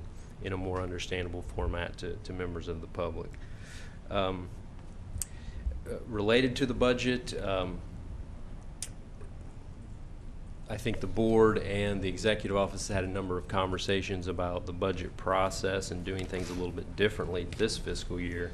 And then with the changes in staff and me being new and coming on board, the decision was made not to move forward with that at this point in time. But we would like to have more conversations with your board about that later this year, and figuring out if there are some ideas that we have on sort of changing the budget process that may be better for your board to have more input earlier in the process and make things a little bit more efficient for everyone. One thing that I and the staff in our office plan on working on this winter is focusing more on long-term projections, and I would like to see us get to a point where we have some at least 5-year projections put together and work that into the budget process. So that's something that we're going to be picking up and working on. But before we move into OpenGov, one portion of general services that is part of the executive office now is information services, and I want to talk a little bit about that since I'm a little bit more involved with them now. And so there is additional investment that's included in the budget in our IT infrastructure. I talked about this a little bit yesterday, but problems with redundancy. There's been kind of a lack of significant investment in the infrastructure that we have, and we're badly needing some upgrades. You know, we get a lot of good compliments. I've gotten a tremendous amount of compliments from various departments on the level of service that they're getting from IS staff, and that's very encouraging. I think we have a really strong team over there, And one thing that they've been particularly good at through the economic downturn is doing a lot, holding things together with very little. But you know, I think there's only so much that we can continue to do with duct tape, and there really needs to be some investment in some of these things. And technology is changing so quickly. We need to keep up. And so the managers there put together a 5-year plan on infrastructure investments. They're going to be reviewing that, working on that, and I would actually like to be a little bit more aggressive than that, because we don't really even know what kind of devices we're going to be using in 5 years. But there's a lot of effort, I think, that needs to go in making sure that our employees have the tools that they need to do their job effectively. And kind of as a preview of one of those tools, at this point I'd like to turn it over to Jill to give us a little bit of an overview of OpenGov. And so as she's kind of getting ready here, I just wanted to say I think I missed out on providing the board a few of the details. I mentioned that there was a venture capitalist in California that set aside $500,000 so that county governments would move towards a platform like this. And so if a county enters into a contract with this company to put their budget online, this fund is used to reimburse the first year costs of that. And so we moved forward with it, have gotten the reimbursement. I think it's a pretty cool platform, and we had really hoped to be able to have it all live for you today and really show it off with the timing at the end of the year and verifying all the chart of accounts issues and some things like that, some concerns that Jill mentioned. We decided to give you a few screenshots of it today, and we'll come back hopefully in October, and the full deal will be available to the public. So. Okay, thank you. I finally get to talk. As detailed earlier in the presentation, OpenGov is an online tool providing transparency of the county finances to the public.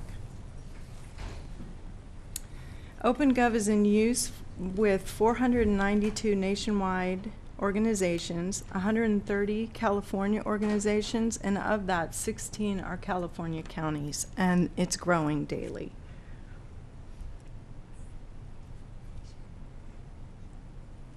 We started work, I'm sorry, I moved forward too quick. We started work on this in August, and we're hoping to have it live to the public by the end of October. And so this is just a brief presentation of screenshots to give you an idea of what will be available to the public. Right now, this is just available internally. So the first screenshot that you're looking at here is Mendocino expenses for 14-15. That's all we have loaded into the program right now. We're going to load the historical data once we get all this confirmed. But this is expenses broken down by function. And then you can drill down further. So right now we did a screenshot drilling down to public protection expenses. And the public has the means to change the way they view this information. I just went ahead with the pie charts instead of the graphs, but it's all changeable based on how the public prefers to see that information.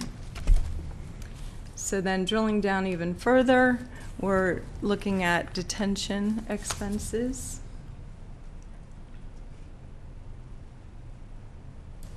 And now going back to Mendocino overall expenses by function. Again, we were hoping to demo this live, so I'd be able to move around, but now we're drilling down to health and sanitation expenses. And drilling down to mental health expenses.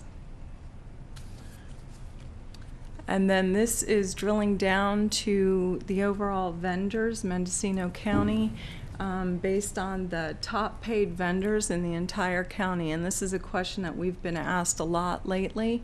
And I don't know if you can see, but the top paid vendor is Redwood Quality Management at $10,400,000. Second top paid, Ortner Management Group.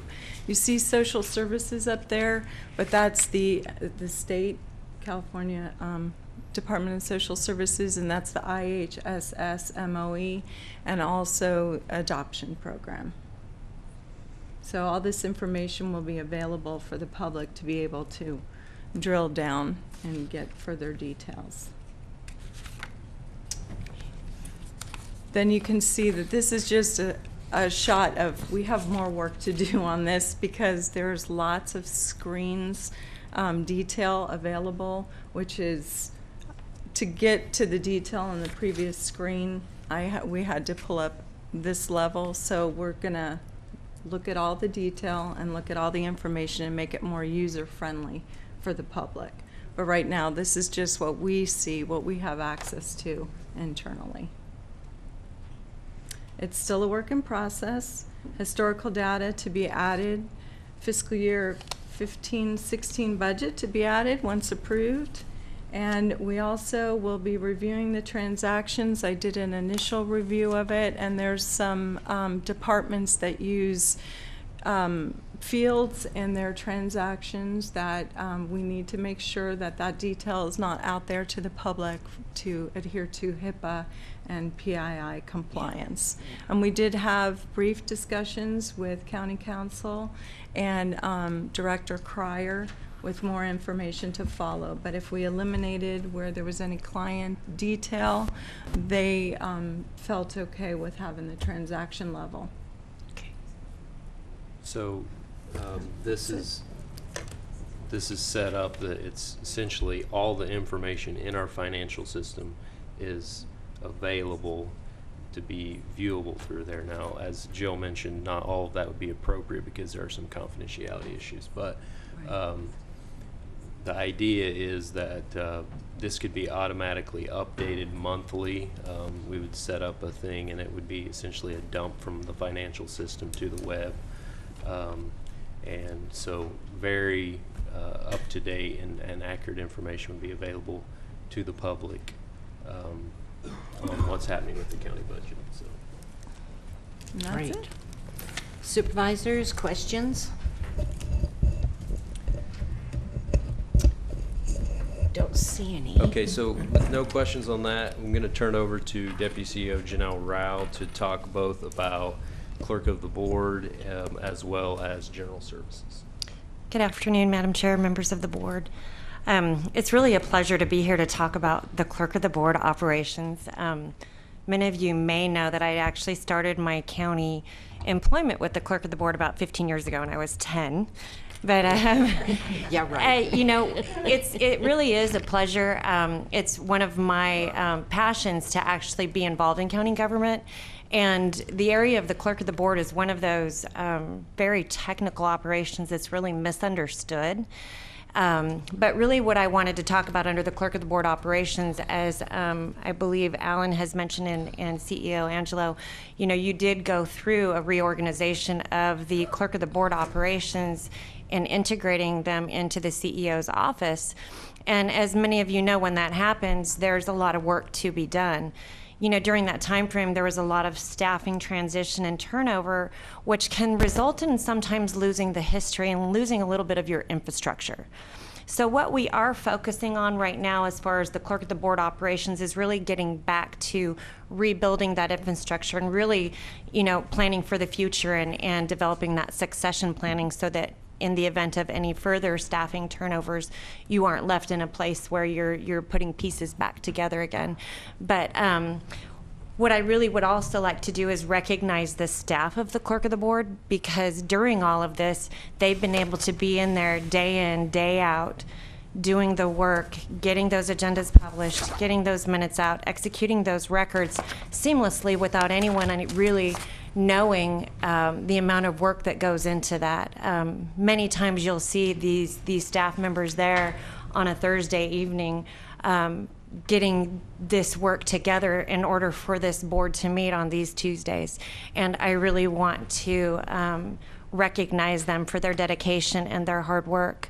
Right now we are fully staffed in the Clerk of the Board offices, which is another rare occurrence. It's just the nature of the beast when you have a small operation like that. The work of the Clerk of the Board is very technical. The staff there are very technically literate when it comes to the execution of the records and the development of that operation. We're really placing emphasis on developing those functional expertise areas again. We have new staff, so that's a work in progress. One of the areas that we're putting, I think, future emphasis on is working on their automated records management and agenda management system, which is Questus. I know you all may be a little familiar with that, but it's gone through an evolution through the years as well. The clerk of the board has probably had this well over 15 years, but it's gone through some changes most recently where it's really going to have, I believe, what is better, more efficient methods of obtaining information, of publishing agendas, and also going along the lines of transparency in government, making the board's records and those really actual public records more available to the public as well. So you'll see some good changes coming in that direction as well. So shout out to them. Good job. They're a strong team, and we're very proud of them. I'll go on now into the general services area if you don't have any questions on clerk of the board. As you know, from a general services standpoint, I'll just kind of touch base. We've gone through the reorganization. The reorganization of general services was approached in phases. Not nearly as timely as we would have liked them to have been in the event. We just had to address some critical operations and needs of the county government. So we did address it in phases. The first phase of that was what we called the central services portion of general services. So under central services, that includes competitive bidding, real property, purchasing, and contracts. Right now, within the executive office, the CEO is now the official purchasing agent. So the executive office is the office of the purchasing agent. Under the central services component, we are managing the day-to-day business of the purchasing, any contract information, the competitive aspects of the county's business, and the real property leasing information as well. I did also want to say, too, that the administrative responsibilities under the agency that were once performed by central services have now been transferred to those divisions that are now part of the CEO's office as well, which would be facilities and IT. Risk management, they'll talk about, is also part of the executive office. We've absorbed those central services functions as well within the executive office. As far as some goals, we're looking at updating the county's purchasing card program, which was mentioned by our auditor controller. What we're looking at is kind of partnering with what we're doing as far as e-payables under the B of A model, and that will give us, I think, better exposure as far as our rebates, and the program itself is much more user-friendly. So from the county standpoint, we'll be able to garner more information on our purchases. Departments will have a more user-friendly ability of tracking their purchases, and it will integrate better with our finance system. We'll be looking at countywide document imaging, which is also a project we've talked about during this budget cycle, but we've also been giving you updates as we progress through that. We're looking at opportunities and at any way that we can to make our competitive bidding processes more efficient. You know, there are methods of making information more available to the public and further augmenting our website, etc. And then we're also working on something that is in partnership with facilities, and there's a software system called CAMS that will also assist us in our real property management and how we manage that business. And on the central services side of it, I did also want to acknowledge the staff there.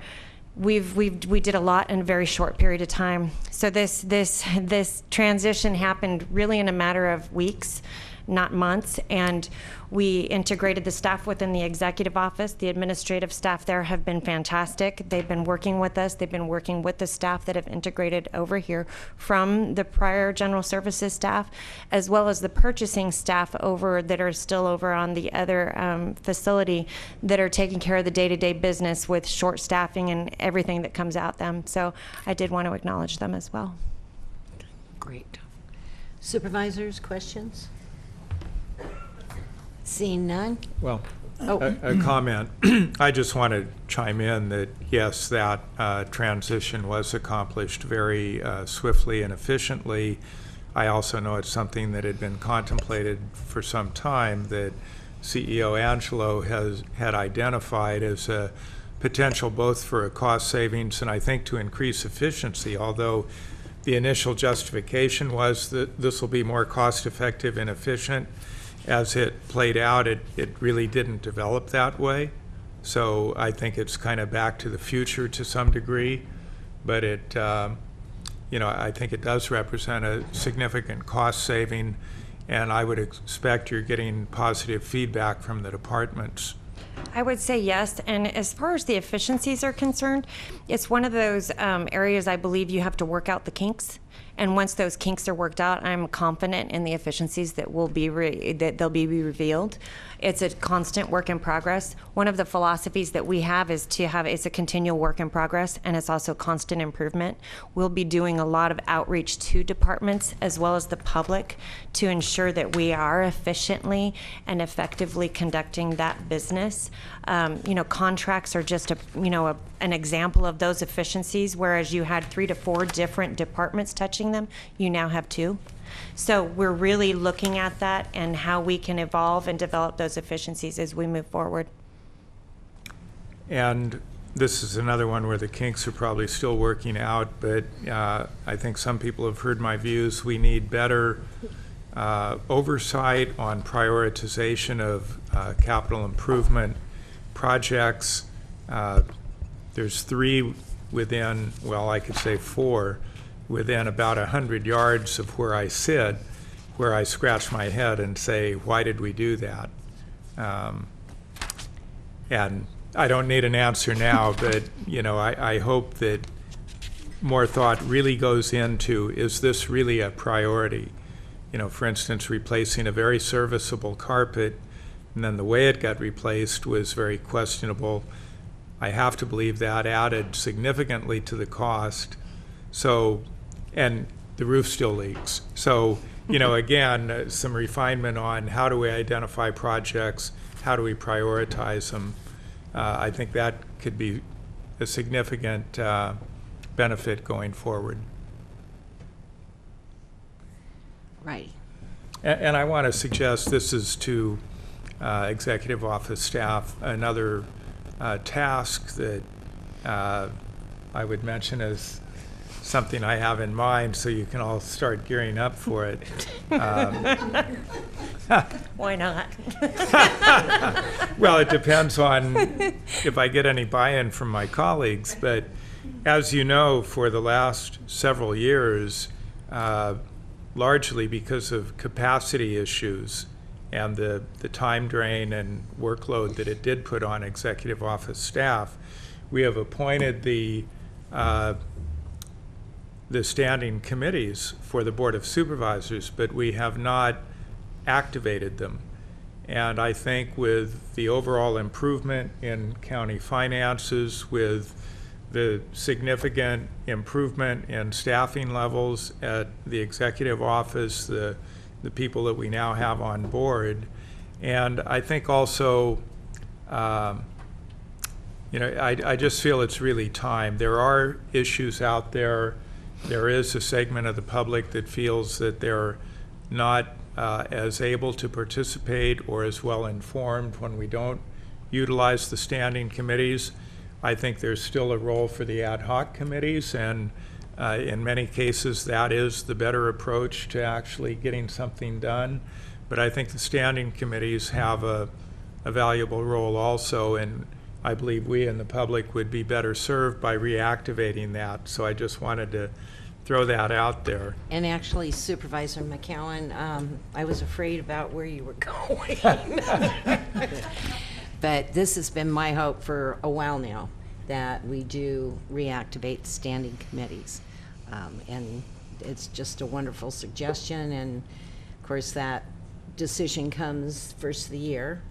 And in December, when we go over the year and looking forward to the new year, I hope that's something that will surface in a way that we all can support. So staff knows, let's start looking at that for final discussion as we move into December, because I I strongly support it. I think it's very important. I think it's important for departments, the work of the county. We're in a situation where we did use the ad hocs and haven't used the standing committees, but I think it's time they be reactivated. I Ms. think I saw Angelo. at least one other nod of assent also. So, So, Madam Chair, what we could do is in January, when we bring forward the schedule for the year at our first organizational meeting, we could also bring forward a schedule for the standing committees so that you would have that if you choose to approve it. Sure, and with the master calendar and Yes. all, and Yeah. there's at least 2 of us that spoke with another head nod. And not that we have to take a vote on this, but Supervisor Hamburg, Supervisor Woodhouse, what are your feelings? Oh, no, I'm very interested in looking at it, and I think there is a segment of the public that would really like to see that that facet of county government come back.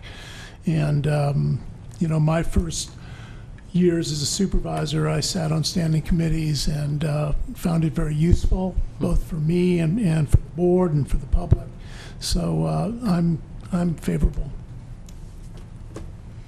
Definitely open to it. Do you have any other remarks beside a nod of the head and a smile? No, Supervisor Judy? I'm very comfortable with standing committees. We have them in Fort Bragg, and I think they work. Okay, thank you. All right, we are going to go to public comment, and this would be for executive office, budget comments, input that's been heard today, and reports. We do have some more. Oh, you have some more? At some point, yeah. Okay, would you just hang on one sec, because you might want to comment on the some more. We'd like to give short updates related to facilities and fleet, risk management, and then the water agency. So Deputy CEO Shaver. My apologies. Oh, no problem. Good afternoon, Madam Chair, members of the board. I'll give you a brief update on the capital improvement projects and also on the fleet. So the facilities and fleet, our goals in terms of the CIP and deferred maintenance are to preserve and extend the longevity of our buildings, improve the work of our environment for our employees, and perform facility modifications that enhance operational needs. So with that, facility staff have been busy preparing projects for bid, managing contracts, performing deferred maintenance, and also keeping offices and public areas clean. We often forget about the custodians, and so I'd like to make sure that they're recognized for their efforts. The budget highlights 25 projects as being completed. However, this does not take into account the number of smaller projects and work orders staff have completed over the course of the fiscal year. A few of the projects I like to kind of highlight is we had our fuel tanks over at the garage. They were out of compliance for a number of years, and we got that into compliance and completed this year. Roof replacement over at the HHSA Yokeo Modular, and then also completion of the Willett substation. Currently, we're going forward with 37 new projects in the CIP and 25 carry forward projects from 13, 14, 14, 15. Total funding is just over $5 million, with about 3.3 in general fund and 1.8 in non-general fund. A point of clarification is that we did discovered that there was a few projects double counted carrying over from 14-15 to 15-16, and we made those adjustments. For 15-16, we're focusing on several major roof projects, over about $2.25 million allocated for this. The first one involves design services to relocate the mechanical and electrical that's on top of the roof over planning and building services and also environmental health. With that, we're also doing the design, and then we'll do the replacement over the admin center on this portion. We're doing child protective services, public health, and then also some other projects over at the Yokeo HHSA building. We're also being very aware of, the prediction of a strong El Nino, and we've been making roof repairs throughout the whole summer to not only promote the longevity of our roofs, but also to get prepared in case there are leaks. My goal is to, as fast as we can, get rid of all these bladders and make the environment better for our employees. Absolutely. Yes. Another focus that we have, or as far as projects goes, is the HVAC units and replacing old and aging ones, and also looking at maximizing the efficiency of the air handling on those. As we create more space in the buildings, we kind of block off ducting, so we're looking at those measures to improve that. We're also looking at, well, we already started as far as tree maintenance, performing tree maintenance in areas where there's hazards from overhanging branches, just a lack of maintenance on them, and also a lot of these trees have been suffering from drought conditions. So we've taken a lot of that into account. We're continuing the studies on those and addressing those as we go. We're going to keep working on our deferred maintenance list. Right now it's $250,000 budgeted for that in the capital improvements project, and that will keep the crews busy for quite a while. We continue to reduce our water usage and monitor our water usage on that and our utilities. Like I said, we've mentioned earlier in several CE reports that it's about a 48% drop in use from 2013 to currently, just by letting our lawns turn brown. And then we're also working with the UC Cooperative Extension and the Master Gardeners on planting for native plants and drought-tolerant plants. Another thing that we're working on is, of course, it's a continual process of improving communications and customer service with all of our, not only with our departments, but also with our contractors and vendors. And then we're working on implementing an online bidding notification publication award through a website where the contractors can log on, but also the public has access to those records. And then we're also implementing CAMS. Department of Transportation uses a software system for project management. We're going to use it for project management, work orders. As Janelle mentioned, we're also going to use it for our real estate section. We'll be able to do our time cards and just have a better way to track projects instead of through a number of spreadsheets. Moving on to fleet. We continue to analyze the fleet operations based on operational needs, cost effectiveness, and the age and maintenance of those vehicles. So starting in fiscal year 12-13 and continuing currently to this fiscal year, your board has reinstituted funding for vehicle replacement via the capital improvement plan. This fiscal year we have $290,000 allocated, and with a carry forward from 14-15 of $226,000. We're looking at different scenarios and models to not only realize cost savings but also ensure that operational needs continue to be met. So managing the fleet in terms of maintenance and operational cost has historically been based off a per mile program. We're looking at ways to where it's a flat rate, and then also at lease options to where we have a greater sharing of the vehicles that we have, and then also using vehicles through either a lease program in a smarter way for like travel out of county and so forth. And we'll be continuing to analyze that and working with the departments on that. From an operational standpoint, the garage has received administrative support to assist in scheduling vehicles for preventative maintenance, pool vehicle reservations, and support the billing the cycles that we have. This helps a lot because it frees the mechanics up from having to schedule the vehicles, process their billing, and lease cars out. So they can focus a lot more on their maintenance and the repairs. The other thing that we're also looking at is the focus includes standardizing the fleet. And a couple other areas we're looking at is, fuel efficient vehicles, some hybrids, something that possibly leaves a smaller footprint as far as the green goes. So that concludes that. If you have any questions, feel free to answer. Yes, we do. Supervisor Jurdy. So I do ask questions on the fleet that you just touched on, which is, if my understanding is, it's more cost effective for the county if a person is driving a leased vehicle, very often anyway, if they're taking a trip out of county. And given that, it sounds to me like the most common use of a county vehicle would be therefore in county in a fairly short drive. So I'm wondering, what are you guys doing in terms of looking at just say even all electric vehicles, not for all the vehicles you purchase, but for some, because it seems to me, I would guess that some county employees are driving vehicles fairly short distances, and we do have electric charging stations going in Mendocino County, and others will be going in the future. So Yeah, they're not there yet. But as far as that, we're looking at those options. Of course, that'd be a board direction as far as to go that direction as far as the fleet if we're going to Well, again, reduce I wouldn't suggest all vehicles being all electric, but I would think that would be a part of the mix. Yeah, I think once we have the infrastructure in, that would be a good possibility. So I would just suggest talking to Mendocino Council of Governments and PG&E because they're both coordinating the installation of electric charging stations. And in fact, if the county would like to host some electric charging stations, I think there's an opportunity to get them installed. Yeah, I've been in conversations with them about that, so I'll be happy to touch on that.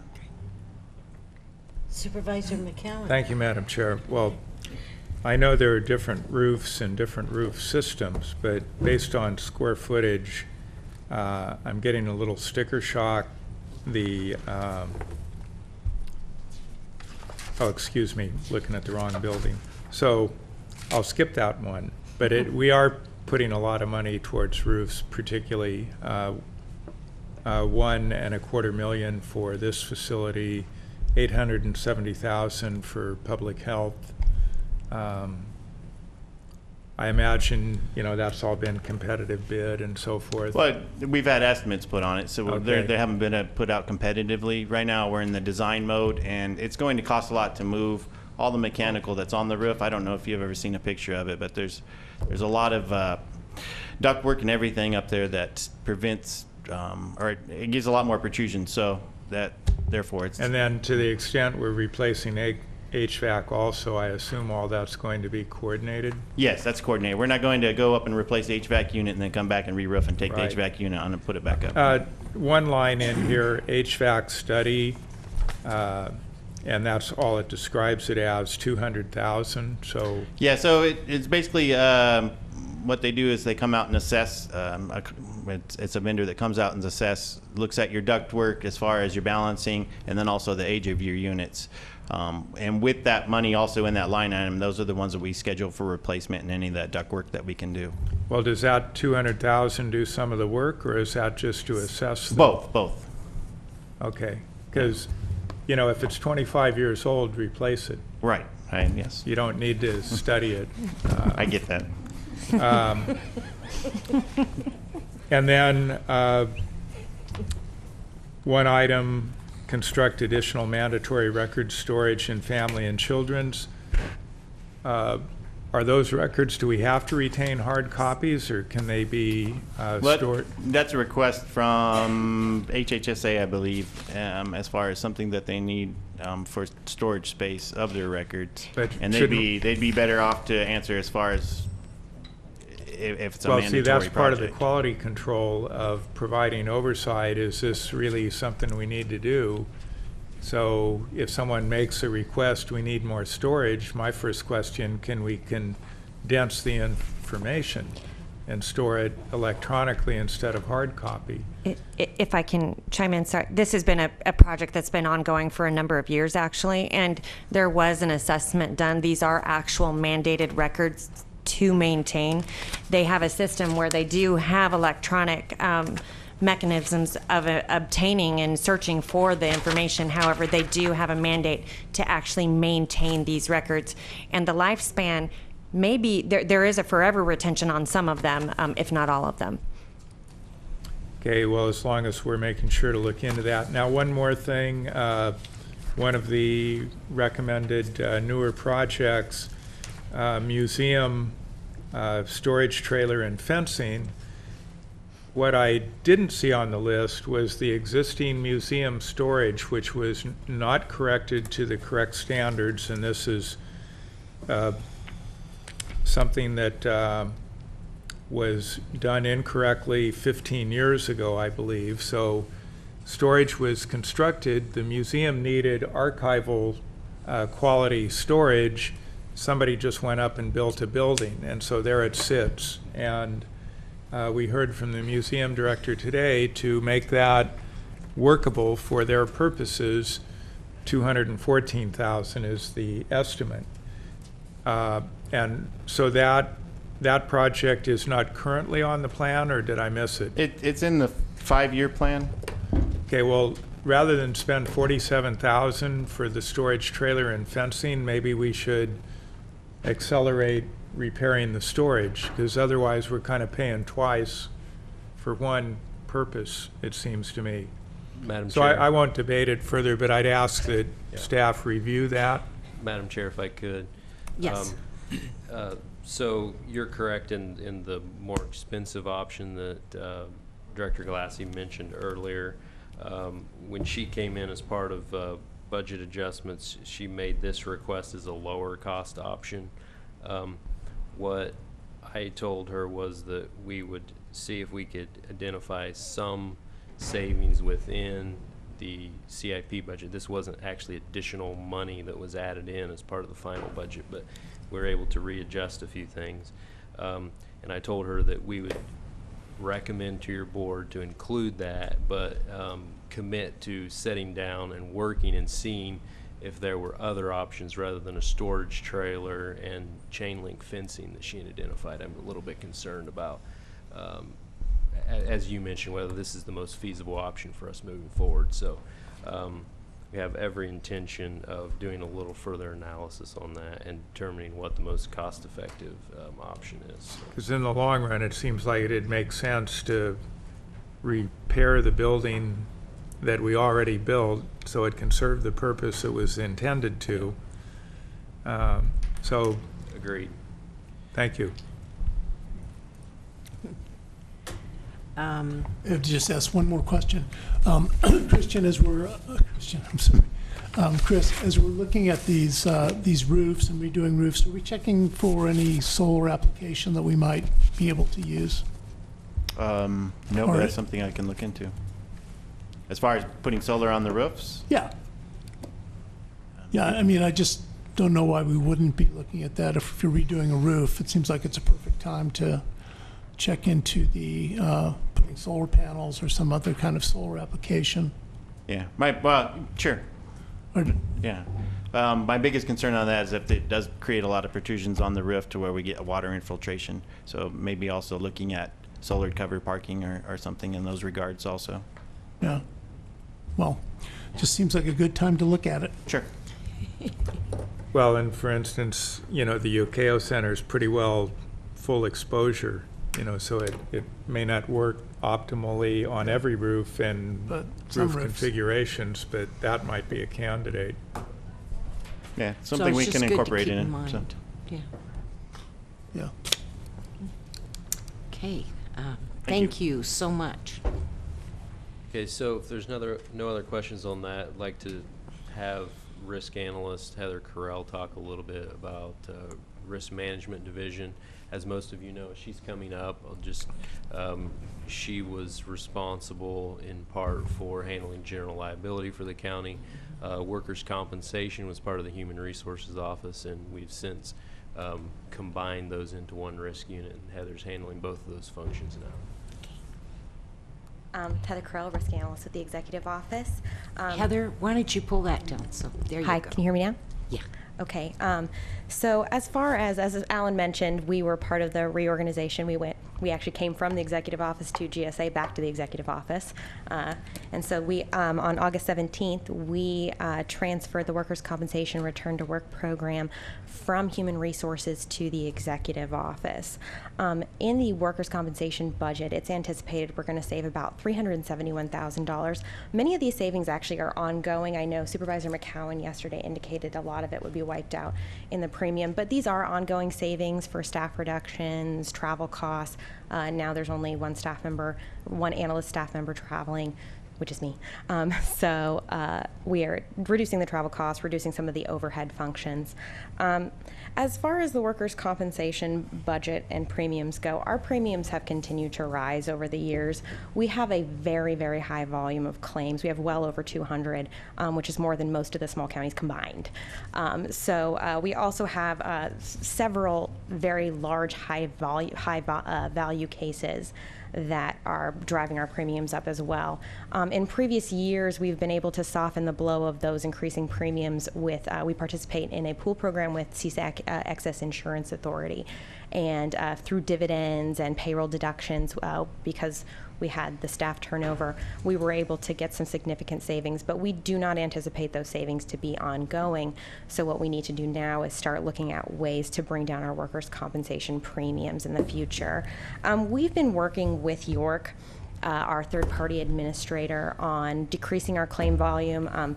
I just called up and said, I want to decrease our claim volume, and they have started settling right away, doing some compromise and release, seeing if we can get some of those claims off the books and therefore eliminate some of that exposure. Because we have so many, it's just that kind of death of a thousand cuts, so much exposure. I'm also trying to get a paperless system that'll decrease some of our administrative overhead and also decrease staff time, especially there's quite a bit of mail that comes in, and front office staff has been doing quite a bit of work just opening mail for me, which is what we'd like to eliminate.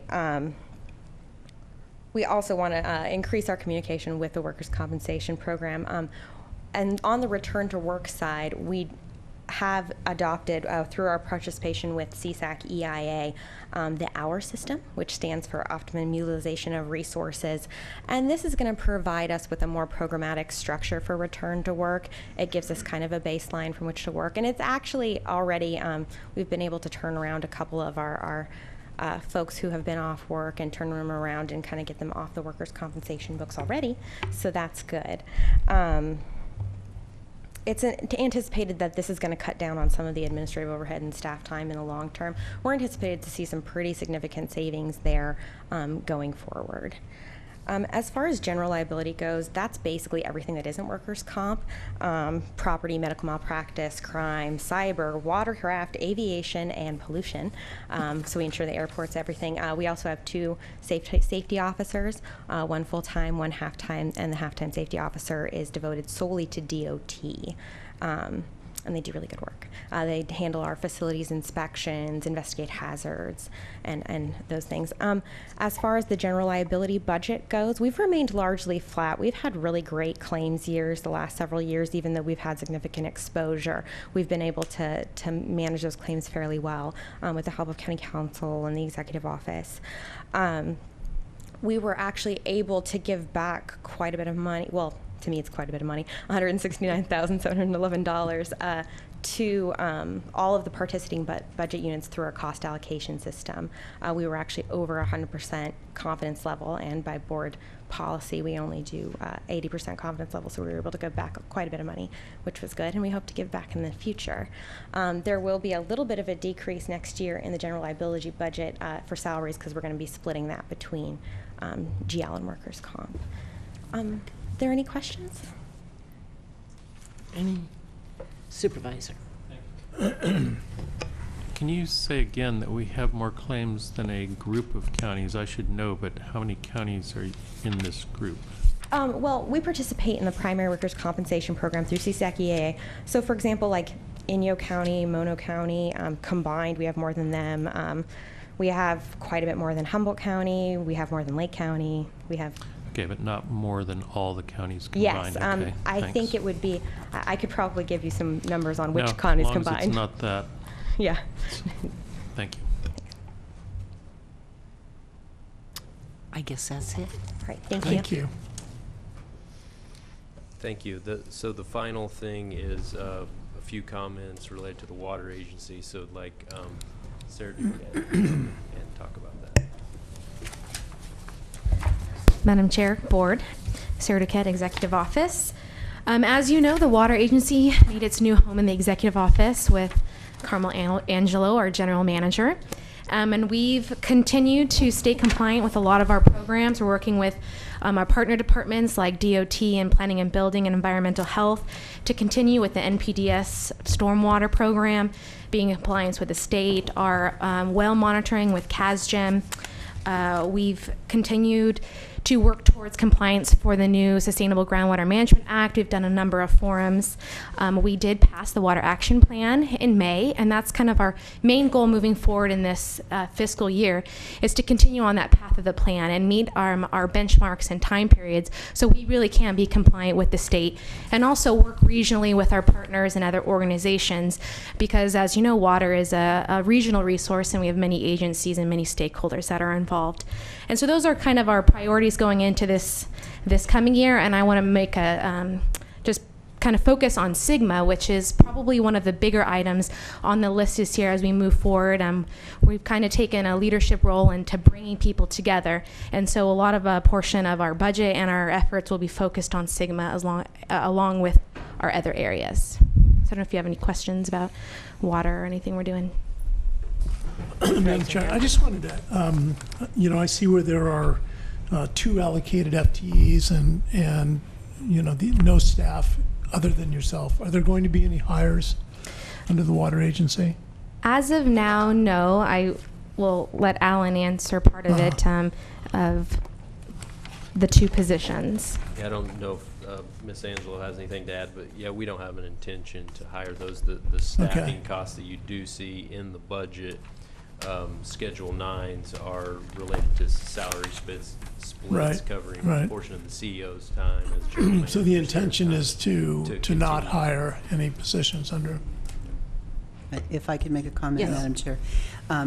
Certainly for this year, we do not plan on hiring. At some point, though, depending on how all of our projects roll out, it may be that we come back to this board and discuss having additional positions paid for out of the water agency. And honestly, with all of the projects and all of the mandates around water, my thought is that sometime within the next 2 to 3 years, we will be coming back to this board with a discussion about having possibly a separate water agency general manager. It just depends. But right now, we have great staff. I can't say enough about Sarah and the work she's done. And I'd also like to add, we have a lot of great contractors with a lot of specific areas of expertise, which help us to develop a lot of our plans and kind of fill in the gap on maybe some expertise areas. So we're doing well on that front.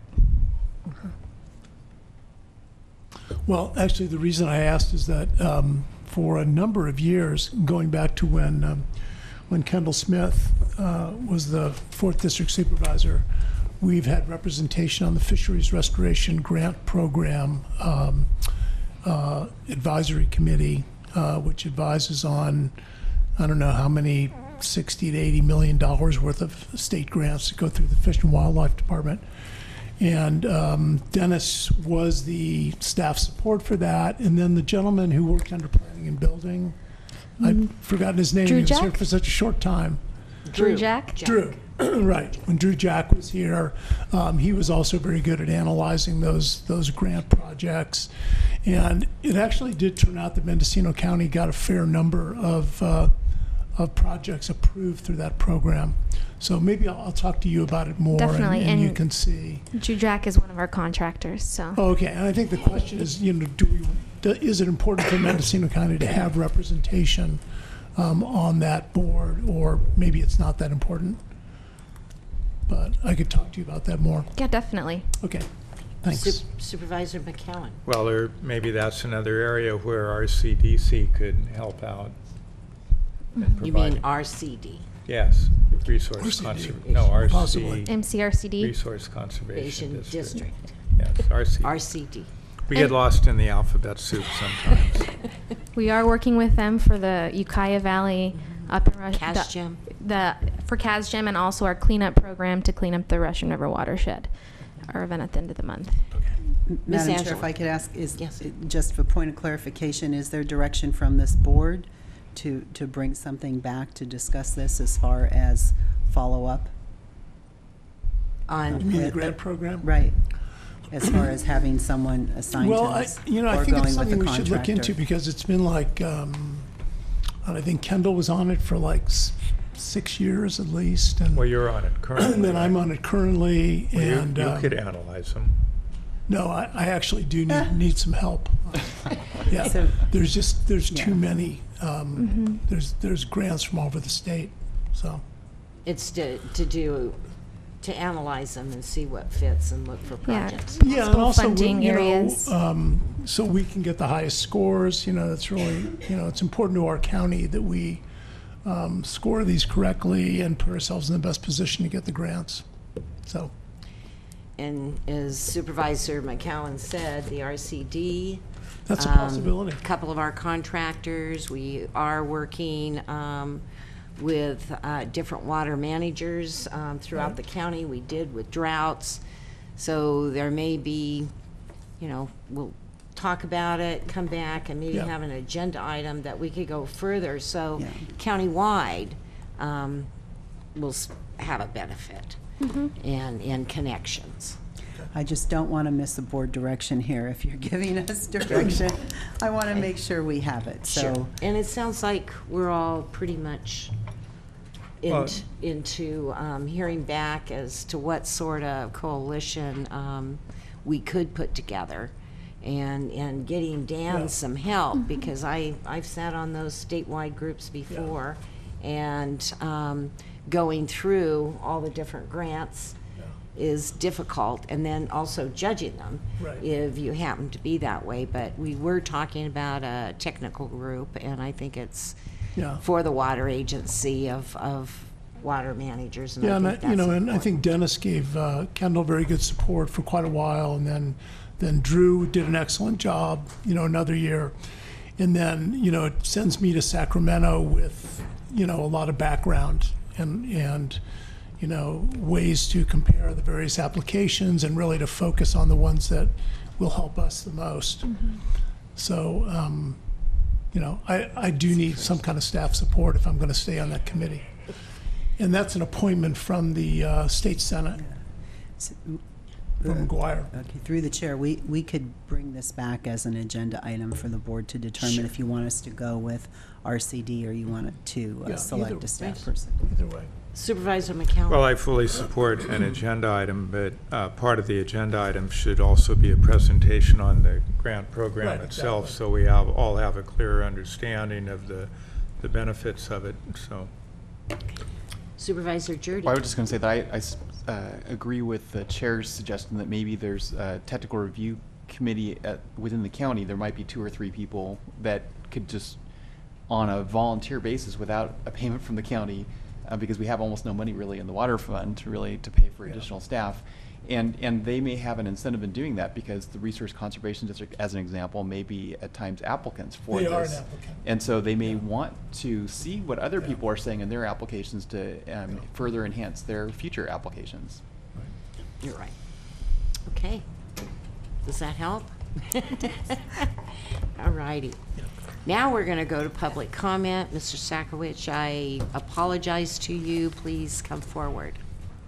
Not at all, Madam Chair. That was a lot of good content. John Sakowicz, Ukiah, again speaking as a private citizen only. I know I've had a number of questions today from department heads, but I think these budget hearings are perhaps the best opportunity for the public to engage in county government. I realize that the budget and the work plans contained under the departments were developed after the outage that we had last week. But I just want to raise some concerns here, and if it were the board's pleasure, you could include them in the budget and work plan going forward. To my way of thinking, the executive office should take the lead in both trying to assess the threats of another outage, manage that risk, and also through its Technology Information Services division to prepare for that risk.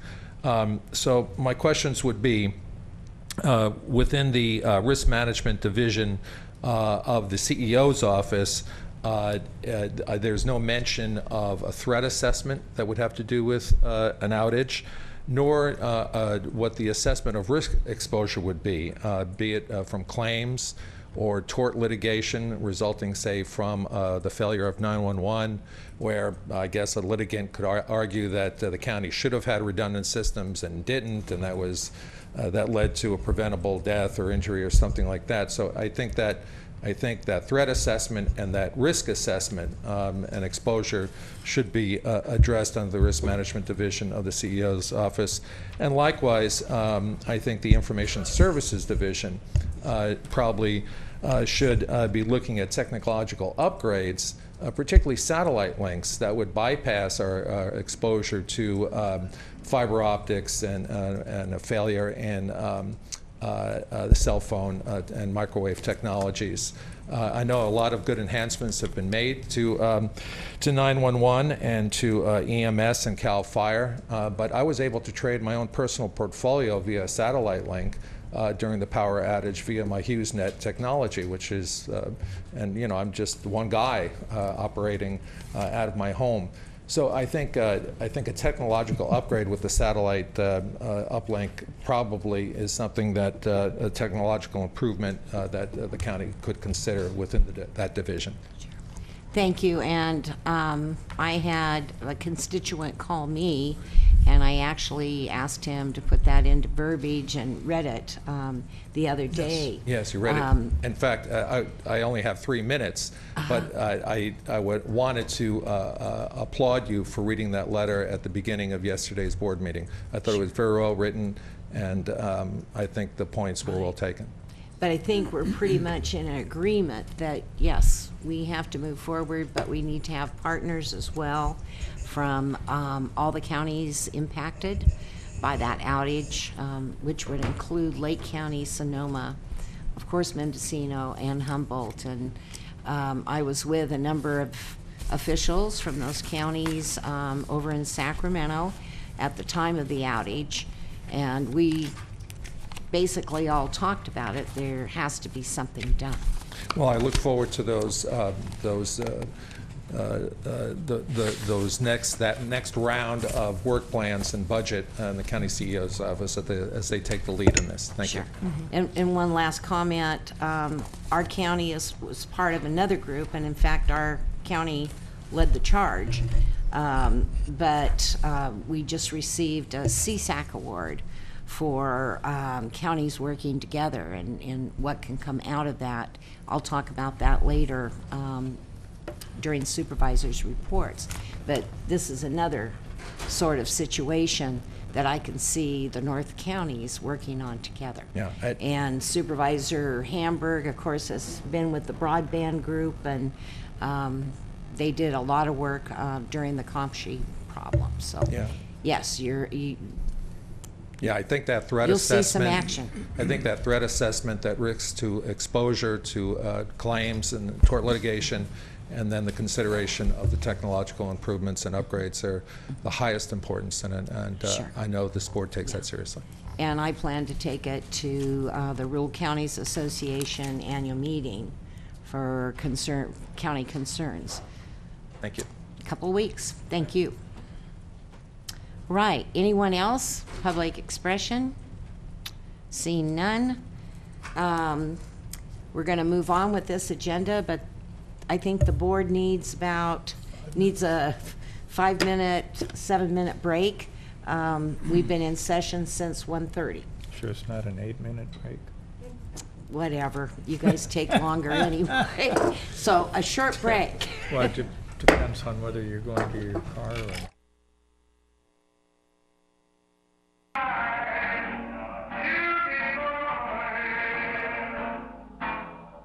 And please help me, Mr. Flora. We're moving on this agenda and to discuss the $250,000 unallocated fund balance. Is that correct? I would like to move right into the jail issue, the cash match, if we could. Hey, we have that the works sheriff for and me Captain too. Pierce here. Okay. Absolutely.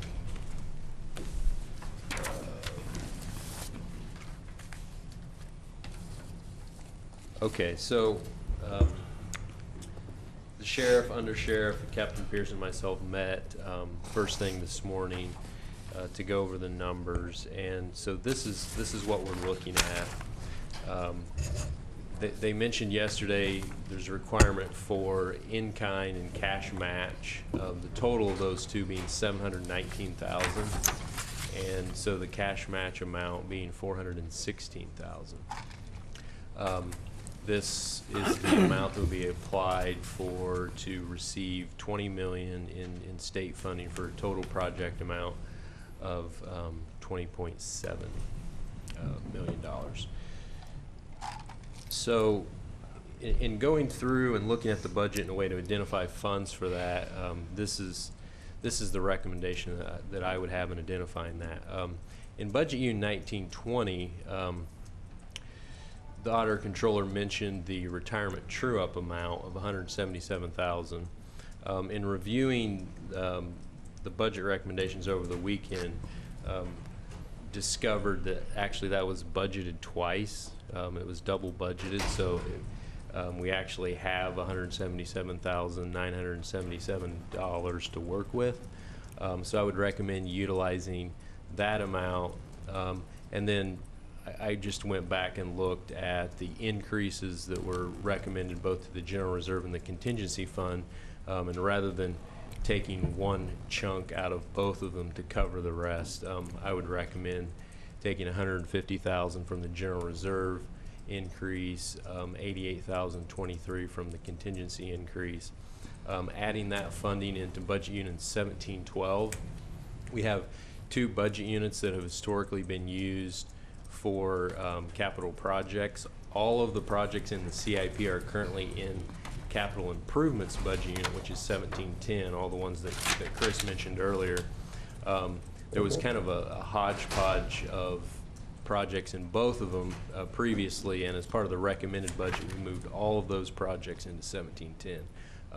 The recommendation now, because of the size and scale of this project and the need to show it delineated separately to the state, going ahead and appropriating the matching funds in Budget Unit 1712, so it's the only project in there and it's very clear, easier to track.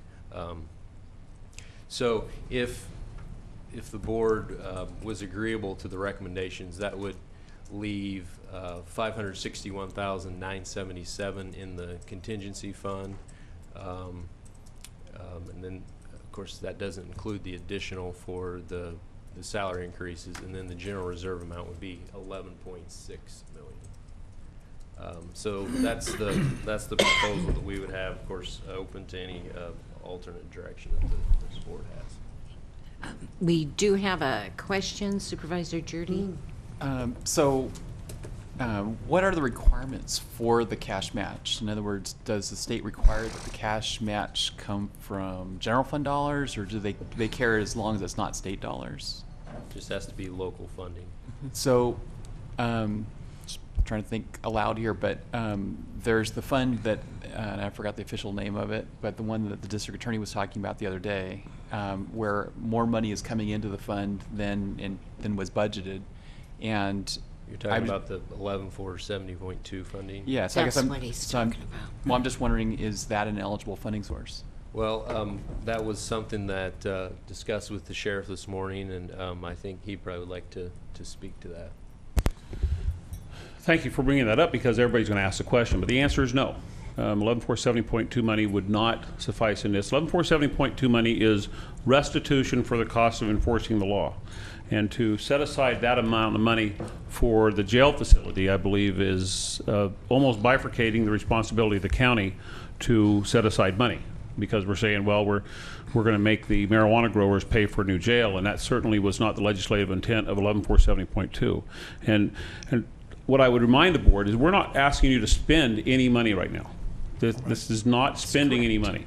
To set aside money from one account into another account, and the only time this money is going to be spent is when the state actually says, yes, County of Mendocino, you've got the $19 million grant and you're going to build a new facility which is going to assist mental health. So that's what I would ask the board to just change from a designated reserve to almost reserved for the jail, but the state just wants to see us set aside. And there is no way, even if 11,470.2 monies were eligible, that I would be able to meet that expectation, because as you know from the budget, in our work with the CEO's office, a vast majority of 11470.2 money has already been put into budget units 2310 for our operating expenses.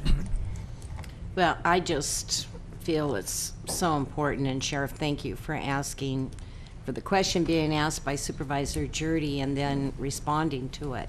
And it is very true that even though we may allocate these funds, if we're not selected, then we're not spending it anyway. But we certainly have to get in line and make a commitment, I feel. I look at the facility that we have now. I look at mental health issues countywide. We're in all this realignment with state prisoners coming back. We have Prop 47 people. We just need to grow. And for that amount of money, I do realize there will be ongoing staff costs if it becomes a reality as we move into the future. However, I think it's too important with this process. We don't know if it'll ever come back up again, and we need to take advantage of it. We need to step forward. I think it's a vital need for the Sheriff's Department as well as our county. Supervisor McCown. Well, I believe Captain Pierce is fairly optimistic we actually will get this grant. So we should anticipate, yes, we will be spending the money and the additional staffing costs once the facility is built. So, you know, our budget managers all need to be mindful of that. Oh, I just feel it's too terribly important. We look at our facility now, we see the needs within that facility as well. I don't disagree. And before another shoe drops, we just need to move forward. And that's my opinion. This is not a extremely large commitment financially for the county for the level of funding that absolutely that is available. Absolutely. And I know that a month or so ago when Captain Pierce brought the application for your board's approval, I think there was a discussion about this, you know, being $1 million or $1.5 million in both hard and soft match. And, and I just want to make sure the board's aware that I think you should have the expectation that there will be some additional local funding required over the $417,000. I mean, there's a lot of requirements with this program, and so there's some additional costs that won't be eligible for reimbursement through this. It just wouldn't make sense. It would end up costing a lot more money to everything has to be seismically separate and all this sort of thing. So I'm sure there's going to be some additional costs. I still think that the way they've changed the program this year, it's going to there's going to be less exposure for those additional costs than the program in previous years, but I would expect still somewhere around $1 million commitment probably by the county in making sure this project is successful. Okay. Supervisor Woodhouse. I think Hamburg. Oh, Supervisor Hamburg. Yeah, Alan, and of course, that's not counting the additional staffing and what it's going to take to run the jail. So basically what we're doing here is the contingency is going to go from 650 recommendation to 561, and the general reserve would go from 11.8 to 11.6. 11.75 to 11.6. Oh, it was 11.75 to 11.6.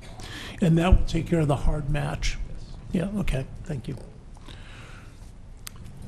Supervisor Woodhouse. I'm supportive of this, and I will second if someone would like to do the motion, or I will, whatever.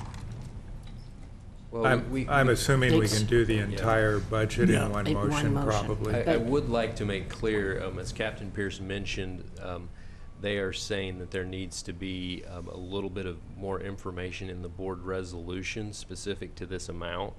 And so he's already worked on a draft of that. And with the timing, we are okay to bring it back to the board on the 22nd, have your board approve that. What they do require is a letter saying that that's what the board's going to do, and that's due by this Friday. So I think it would be helpful just to have clear direction from your board that perhaps a letter from Chair Brown stating that, you know, the board has discussed this and the resolution will be before you on the 22nd. And is just board direction sufficient for that, or do you want a motion? I guess that would be clarification from County Council. board direction's good. Good. You have it. Give direction. Cool. Thank you. It's all up to you now. It's all Now up to you, I- Karen. Thank you, Supervisor. Okay, Captain Pierce, we'll look forward to a resolution at our next board meeting, and I will sign a letter, whatever it is that you need to confirm the fact that that money has been put aside. Okay, Yeah, thank you. thanks. Hope we're successful. All righty. Alan? Okay, so with that, we are ready to discuss the 250,000 of unallocated fund balance. So just for very brief history, your board, as part of the June budget hearings, requested that 250,000 be not appropriated, and this was money that was originally recommended to be part of contingencies, so remain as just unallocated fund balance. That was something that we were supportive of doing as part of the recommended budget process, but state law requires that the board adopt a balanced budget. And so the recommendations that are before you include that $250,000 being appropriated in a contract account in the Board of Supervisors budget unit. Budget, saw that. So that's the recommendation that we would have at that point. And then if there's additional discussion or direction you want to give to us today, that's fine. But any point throughout the year, the board could give direction to us in entering into a contract or preparing a contract for services for use of that fund. And I'm going to throw something out to my colleagues. I'd like to very much hear public comment on this particular budget item, but it is contained within the Board of Supervisors budget. We may need to have more discussion than time is going to allow us today. But I would very much, and I hope you will all agree, I'd like to go forward with public comment. Right now. And, Sure. yes, and then we can have some discussion about it, and maybe we can move forward, but if not, I do believe we need to, the suggestions that we receive, we need those dollars amounts so we can really look at them. And the, for instance, is we've always, I can think of any number of things that we could put money to. Me too. Yes, and I think we all have it, but maybe we need to look at it in a different light than we have at the past discussions we've had. So if my colleagues agree, I would very much like to go to public expression, bring it back to the board. We'll see what comments and debate we have and suggestions, and then we can always go back to the public. But I think we have quite a number of people here waiting, who waited very long. Oh, golly, last meeting, I believe. So I'd like to go to public comment, if that is possible. Anyone disagree? No. Okay. We have the $250,000 in unallocated fund balance, and the board will be discussing it. Maybe it'll be more than one meeting, but I would like for the public, anyone that would like to make a comment on this, to please come forward.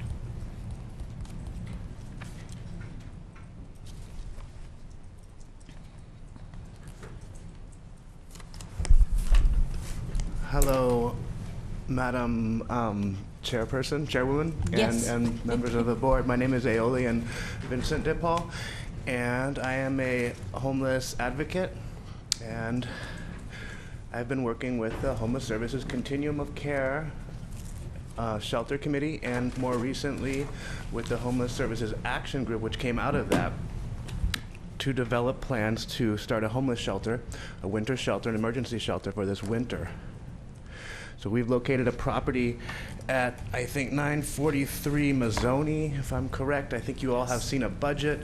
I've just heard that we've worked on the budget a little bit, and we've been able to take a couple things out, because if we had 50 people, we'd need a sprinkler system. We're gonna have 49 people. So we won't need the sprinkler system, which is pretty big expense. Yes. Also, we're thinking of having one case manager rather than two, one that would be there when people arrive, so we can assess people's state of mind at that point, and then have people trained in mental health first aid that will be staffing the shelter overnight. Okay, so something I really wanted to emphasize about this shelter is that it's going to be an inland Mendocino County shelter. So it's not strictly a second district issue. There's going to be people coming to this shelter from all of your districts, possibly even Gerde. I'm sorry. Yes. It's okay. Supervisor Jurdy has that happen all the time. I'm really sorry. I have a difficult name too, and I no because problem. it's going to relieve some pressure on the hospitality house. There were people that migrated over there when the Buddy Eller Center closed, and some of those people may migrate back. So I really want to emphasize that this is something for the whole county. Recently, I've gotten Mark Roloff, who founded the Buddy Eller Center and Ford Street, to agree to be an advisor for this shelter project on shelter operations. So we'll have an experienced person who knows about shelter operations to advise us. Have another advisor who has some experience too, doesn't want to be a public advisor, but has a lot of experience. Let me see. Now, I also wanted to emphasize that a lot of us are concerned about the impacts of encampments on the environment, and I've got 39 seconds, but you're fine. And that impact occurs primarily in the summertime and the springtime, because when the waters rise, people aren't camping out so much on the river. There's not really anywhere to camp out. Some people do, though. But in order to really address that, we're going to have to think long-term about long-term solutions that don't just address emergency winter. When we're looking at this emergency winter shelter now, but in my heart, I'm thinking of the future as well. We are a collaboration of people within the Homeless Services Action Group, people representing Plowshares, Project Sanctuary, McCavan, Redwood Community Services, Legal Services of Northern California, and I'm just a homeless advocate. So we've got a good collaboration of people in order for us to access good funds from HUD for shelters in the future. Through the continuum of care, we have to work collaboratively, and we are working collaboratively. So I really want to encourage you guys to support this. And one last point. As I said, this is going to be an inter-county shelter, not primarily a second district Ukiah shelter, though it's going to be located in Ukiah. So I understand that the Board of Supervisors and the city councilors have been discussing, talking about matching each other 30,000, something along those lines. I believe that the Board of Supervisors should be responsible for a larger share due to the fact that this shelter will serve people from all over this county and not just primarily the city. The city is getting a lot of the impact. The municipality of Ukiah gets a lot of impact from people coming to the city to get into a shelter or to get services from social services. This is where the seat of government is. So I just want to encourage everyone not to look at this as a Ukiah shelter. This is an inland Mendocino County shelter that we want to build here, and it's a really cool location. I'd love to show all of you the building. And thank you. Thank you, sir. Thank you. Okay.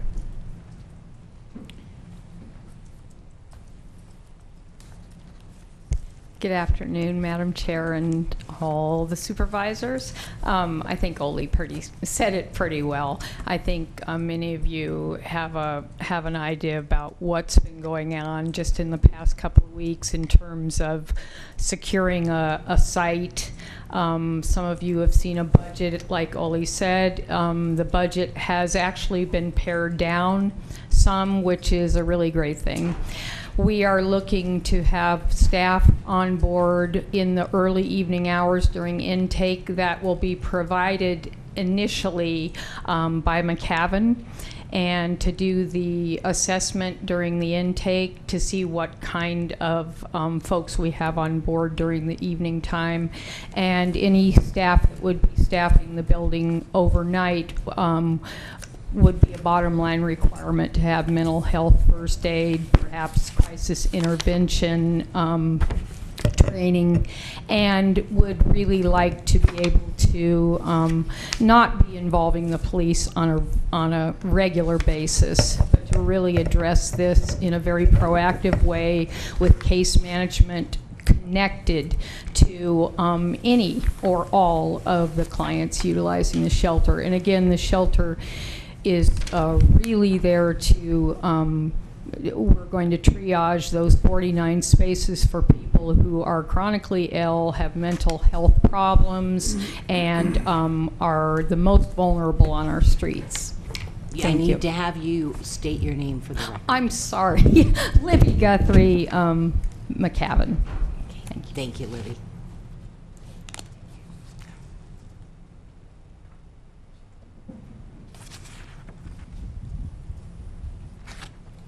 My name is Don Popowski. I am an advocate for the homeless as well.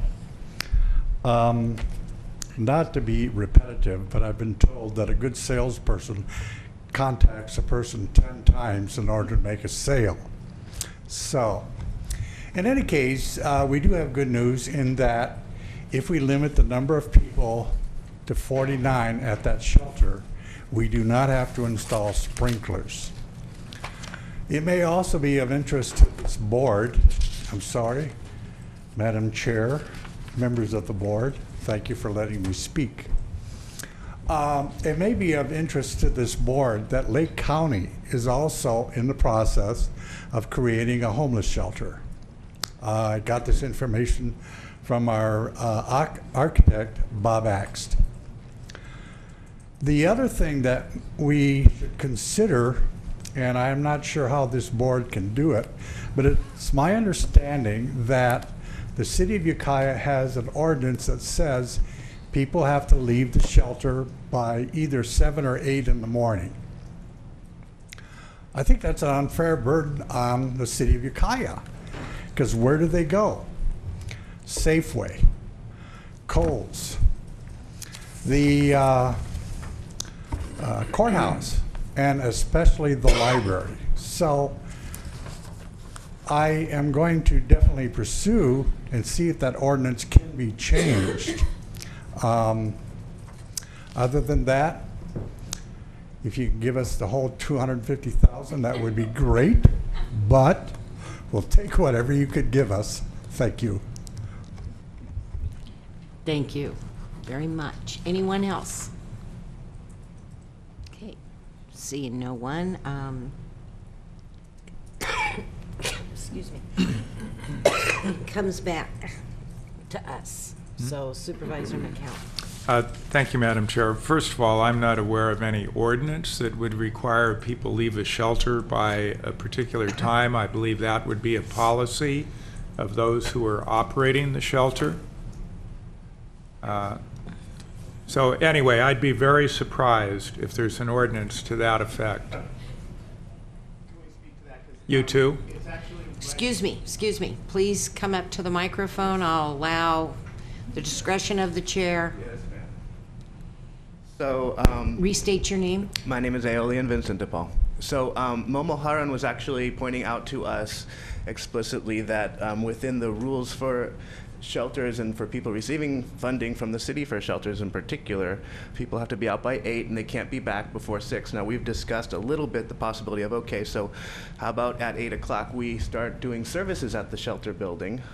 Well, it sounds like you need to talk to the city about that, if that's their rule. It's a city rule. I don't think it's a law. It's just one of their policies is regarding the homeless shelter. And is that potentially associated, because they did create a shelter zone where a shelter could be located without a use permit. Right, and that's where this Mazzoni building is actually.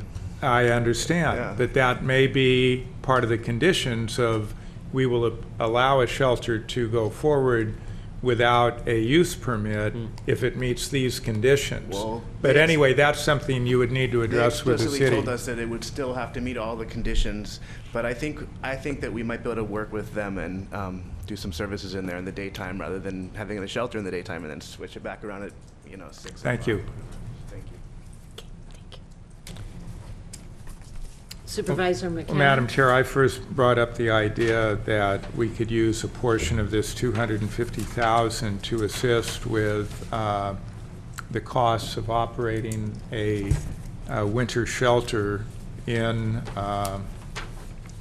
central Ukiah or the central county, inland you talked about 30,000. I did, and that's based on, it is my understanding that the City of Ukiah has a line item in their budget of $30,000. So, you know, it seemed reasonable to match that amount as we've done previously. The comment was made, the county has a larger responsibility, and indeed we do. And indeed, let's see, Director Cryer is not still here. There's actually quite a bit of funding directed towards homeless services through the county budget, and we also specifically direct funding to Hospitality Center to operate shelter services in Fort Bragg. We also fund general services, which provide a lot of assistance to homeless, to indigent in general, but many of whom are homeless. And then, of course, the continuum of care. Now, the need's always greater than the resources, but you know, I would be open to matching if the city is willing to, you know, extend their match. I'd be open to extending ours. I think there was majority agreement, if not unanimity here, that we would be willing to match up to 30,000, which the city has already committed to. So again, I'd be open to matching up to 60 if that's what the city would match. Well, and when you talk about funding, I don't know if we want to get into further details. I have some items that I feel are very beneficial. May not be at a homeless level, but they certainly, some of these are programs that will help people. And one is Leadership Mendocino. I'd like to see $4,000 directed towards their program. They struggle in making it. Another need that a little bit of money would help, and also help us as a county. I think we heard Mr. Flora talk about how much money Lake County had to spend as a result of all their fires that drained their reserve, I think, in contingency or some funds, I'm not sure. But we do have the Co-op Air Patrol, and it's my understanding in these lightning storms we kept having through all the summer, if it wasn't for the Air Patrol out there looking for beginning fires, we could have been suffering just like Lake County and other parts of the state. I'm also, and I think that's a small investment as well. Do you have a recommended amount? I do not have a recommended amount. I think it depends on what we're looking at, but it would be a little bit of money that would go a long way and be greatly appreciated. It takes care of our air quality, because we certainly don't want to have what we had this summer, but we're still not through with the fire season, and we do not know when the rains are going to come. So I think it's important to help them. I look at drug court. I look at teen peer court. Some of these need to be spread throughout the county, or provided as they are provided now, but they also need funding. That's why I really, there's all these programs, and I'd certainly just like to hear from the rest of you what some recommendations would be, and if we can agree at which ones that we want to look at, we can move forward. I'd like to support a shelter because I think it is a responsibility, especially during bad weather and winter time, and it appears we do not have one for inland at this moment in time because of other programs. So it's just, you know, we may need to extend this discussion a little bit further. Supervisor Hamburg.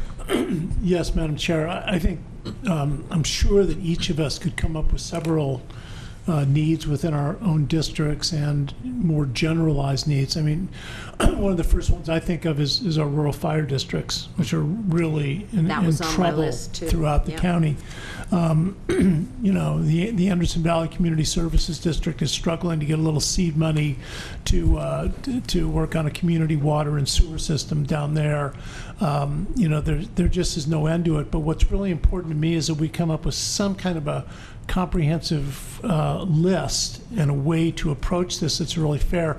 I'm not sure, though, that the homeless shelter situation, though, can really wait too long, because, you know, the calendar just keeps marching by, and we don't, you know, we could get an early winter for all we know, and people could be, you know, more or less stranded with no shelter whatsoever. And so my choice would be to set that one apart and make some kind of a board decision, come to a consensus about, you know, what we do want to commit to that particular need. And, you know, I certainly would support Supervisor McCowan's suggestion that we match the city to, you know, 60,000. I would even 30,000. Well, I think Supervisor McCowan suggested that if the city went to 60, that we would match that, and I would certainly go for that. I just think that there's a real opportunity now with this Mazzoni Street property and the energy that's come together. The people who are involved seem very committed. I'm very happy that Mark Roloff is willing to be an advisor to the project. So I would like to see the board give some direction on this commitment of some part of this 250,000. I'd say at least 60,000 to this need for a shelter, which I agree would serve not only inland Mendocino County, but would even help relieve pressure on the coast. That was a point made by one of our speakers, and I think that's a very excellent point. But the other thing I would like is some kind of a comprehensive way to look at how we might allocate the other 190,000 or whatever it is, because I'm sure that we could allocate that money very wisely if we had a process for doing it.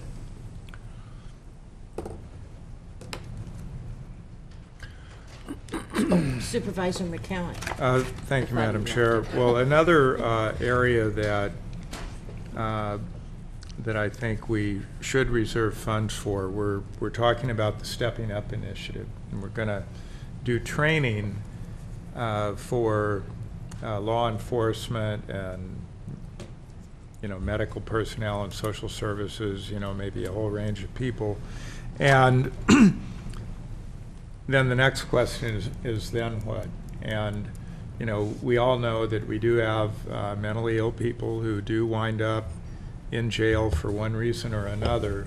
And, you know, when those individuals are released from jail, then I think if we have resources in place so that, you know, perhaps there's either a discharge plan, just as when a vulnerable person is being released from a hospital, or there's a case manager already in place. So I would like to consider reserving funds for organizations like McAvan, like the Hospitality Center, that do provide services to, in many cases, people who are mentally ill, who are, you know, often homeless. And I know McAvan does a lot of this work, whether they're getting funded for it or not. They get funded at a minimal level. Whatever funding they get a lot of mileage out of it. I think Hospitality Center has the same track record. Some of the folks being released, their home might be in Covelo or it might be in South Coast. So I think situations like that, we could identify groups that we think are capable of providing case management, and then have different amounts of money available based on the perceived need for that area, that groups could then come make a proposal, make a presentation, and then the board would be able to approve those. You know, I'm thinking I keep citing, Yuki Trails in Covelo and Community Action Network in Wallala as examples of these community-based organizations in remote rural areas that are really a lifeline for some of the people in their communities. And if you give them $5,000, they're going to do something with it. And here, groups like McAvan or Fort Bragg Hospitality Center, Manzanita, maybe, the demand on their services would be potentially greater. They could be in line for a larger level of funding. But I'm looking at that as a kind of an unmet need or a critical need that if we were able to help serve it, would greatly reduce expenses to the sheriff, the court system, the hospitals. But when you think countywide, some of our most rural areas get the least amount of services, okay? That you talk about centers for counseling, you talk about shelters, talk about counseling. You can go through the whole thing. And what I said when we talked before, I talked about the family service centers, because they do offer all that for troubled people within their communities. And a little bit of money would help them. That's why I suggest it's a much greater conversation. I'm not saying that anything that you support, Supervisor, I'm not saying I won't support them. I'm just saying this is gonna, we're really gonna have to, we've never had the money before. No. We have literally been our hands tied in order to help communities. But I do see, for the most urban areas, I do see a lot of services. I see court services, counseling services, and I guess, within half an hour drives of one another. And, but some of our other areas that are serviced by family service centers, isn't that what they're called? Family Resource centers. Yeah. And they're in, remote areas like Laytonville, Potter Valley. And they get the least amount of services. I see a lot of lost, isolated people on the streets right here in Ukiah. Come to Potter Valley, you'd see some more. They think culverts are great until it starts raining. Madam? So, Supervisor Woodhouse. Thank you, Madam Chair.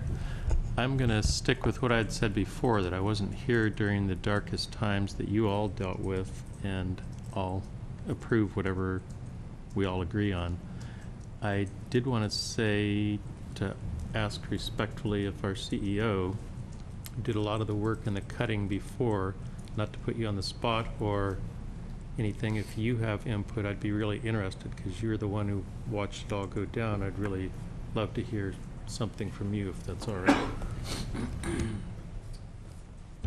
Well, thank you for that.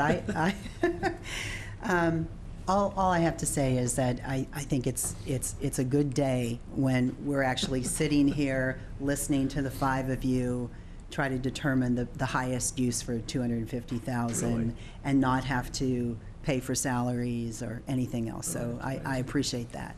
The only thing I would like to add is I think you've identified something that's more of an urgent need with the homeless shelter. But other than that, Chair Brown, what you're saying is really what we were thinking, that the $250,000 would go in the Board of Supervisors budget. It would be a line item. We could come up with an outline for proposals. We get unsolicited proposals in the county system all the time. We just don't fund them because we haven't had the money. But we could come up with a process for you for the community-based organizations to submit a proposal for money that then you could review, and that you actually could review apples to apples, because you know what the goal is, what the outcome is, what the dollar amount is. So if you'd like to go in that direction, we could certainly assist the board with that. The money is yours, you could determine what to do, but for anybody who makes a request, you would actually see what the outcomes are for that money. Well, and I really feel, and I heard what Supervisor Hamburg said, and it was on here too, is the rural fire departments. And I remember, I think we helped with some funding, getting training programs here, because otherwise they were having to drive down to the Bay Area out of the county in order to get that training. So I look at that as another way to help with emergency services within our county. I just don't know how much that would be. I would be willing, as an immediate funding source, I'd be willing to support the $30,000, but I'm not going to go more than that till we see what all these other needs might be.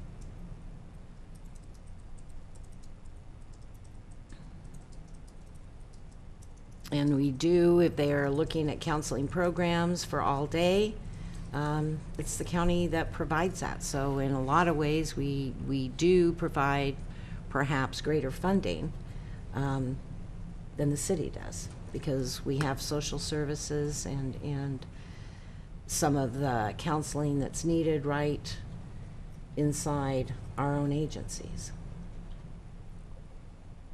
Sir. But again, I'll make the point or offer my opinion that I think the community-based organizations are often uniquely situated in a way where they're able to gain the confidence of the people that they work with, and they're able to reach people that, for whatever reason, we don't currently reach or we don't reach effectively. And they not only are able to work with some really vulnerable populations, but they do it both cost effectively and effectively. So. Yes, they do. Supervisor Woodhouse.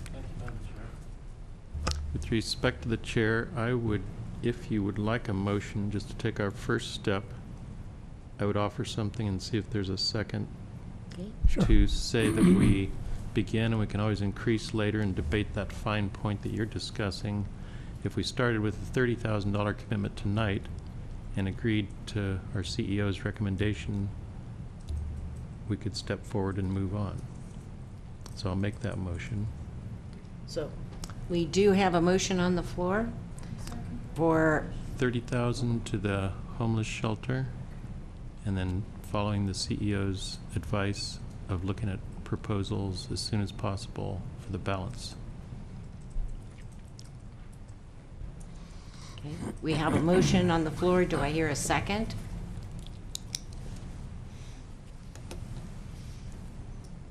Somebody want to try another motion? Okay, motion dies for lack of a second.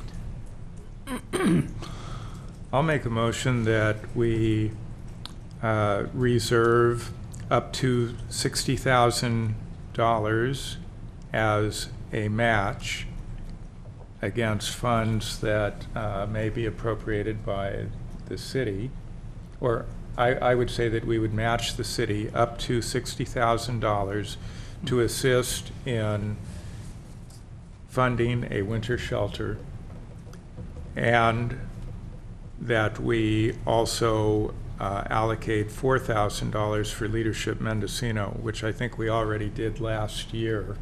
To me, that puts it in a little bit different category. So that's my motion. And that the balance of the money goes into a contingency. Well, to a board. It's in your line item, it's a contract line item in the BLS budget. Okay. And for staff to get the correct language. Thank you, Madam Chair. I'll second that motion. Okay. Now, we have a motion on the floor by Supervisor McCowan and seconded by Supervisor Woodhouse, and Supervisor Jurdy is asking to be recognized. Just a question. So for clarification, so included in the motion, I assume, is the direction that the CEO's office will start creating the template for an application process, so all proposals can be considered all at once. All other proposals can be considered all at once at a later time. I think that would be appropriate.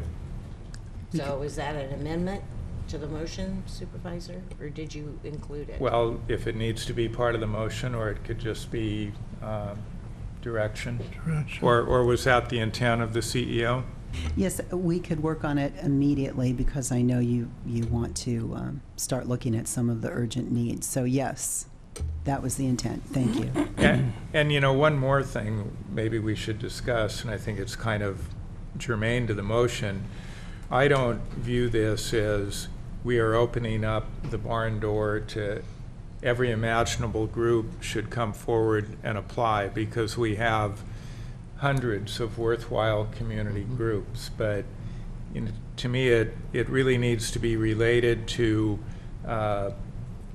the county operations that we're already involved in one way or another, with our partners that we're already are working with or have worked with.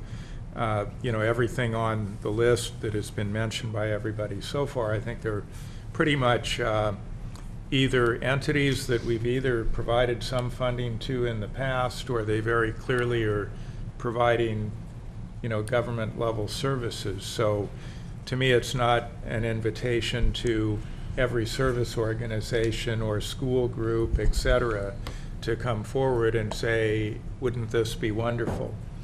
Otherwise, we'd have to exchange this fund for the general reserve. But well, that's true. But Supervisor McCowan, I understand what you're saying. I truly do. And I think that the CEO's office can start working on some type of proposal, and that we come back at our next meeting, that we have an agenda item, that we can have a bigger discussion as to, because I'm hearing somewhat the same thing: law enforcement, emergency services, counseling, Fire safety. Pardon? Fire safety or volunteer. Fire safety. The reason I brought up Leadership Mendocino is because they train people to take leadership roles countywide and within their communities. And one of the greatest needs that we have right now, special districts have empty seats, people not applying for them. We have our fire departments that are looking for volunteers, and I could go on and on and on. And that particular program, people would say, oh, why are you doing that? Well, I think we get a lot of results out of it. You just have to look at the roster of past participants. Yes. But I do understand you'd like to put parameters around it, but I think that we can do that with a longer conversation at our very next board meeting. And clerk, if you'd get that on the forecasting. Supervisor McCowan, you may offer language that will go in the agenda summary that you just talked about, that we need to look at setting parameters. Yes. And I think that would be a good discussion, longer discussion. So I accept all that. Supervisor Drudy. And I've supported Supervisor McCown bringing this into the budget, and I admire his vision for this, but I am also just a little nervous about where this could lead. I mean, as we all know, the county's finances are very precarious. Yeah. The pension debt looms very large over. I mean, I read a letter from a county employee who I respect, and she was complaining about her paycheck being reduced because she was increasing her contribution to the pension plan. Well, the county on her behalf has been increasing its contribution all these years. She just isn't seeing it because it doesn't show up. It's not a line item on her paycheck. And that's a big cost to the county that just keeps growing, growing. And on top of that, we have the unfunded, the road deficit. Yes. About 150, actually several hundred. $500 million. $500 million. So it dwarfs actually the pension debt. But anyway, they're just, nevertheless, I do support this movement, but I do think we ought to consider to what extent do we want these, you could call them grants, to go towards one-time expenses versus what could easily become an ongoing expense. Right. And I think that's, going to be a big question in my mind when these proposals come in. Right. Are they requesting something that's like, we can, if we get this refrigerator, it's going to make our operation more efficient, or whatever. I mean, do they have a small capital need that we could fulfill with this one time? Because we just don't know what the county's finances are going to be a year or two down the road. And so I would hate to see people start to build in an expectation that this will be ongoing, because it just may be that the county may not be able to make an ongoing commitment.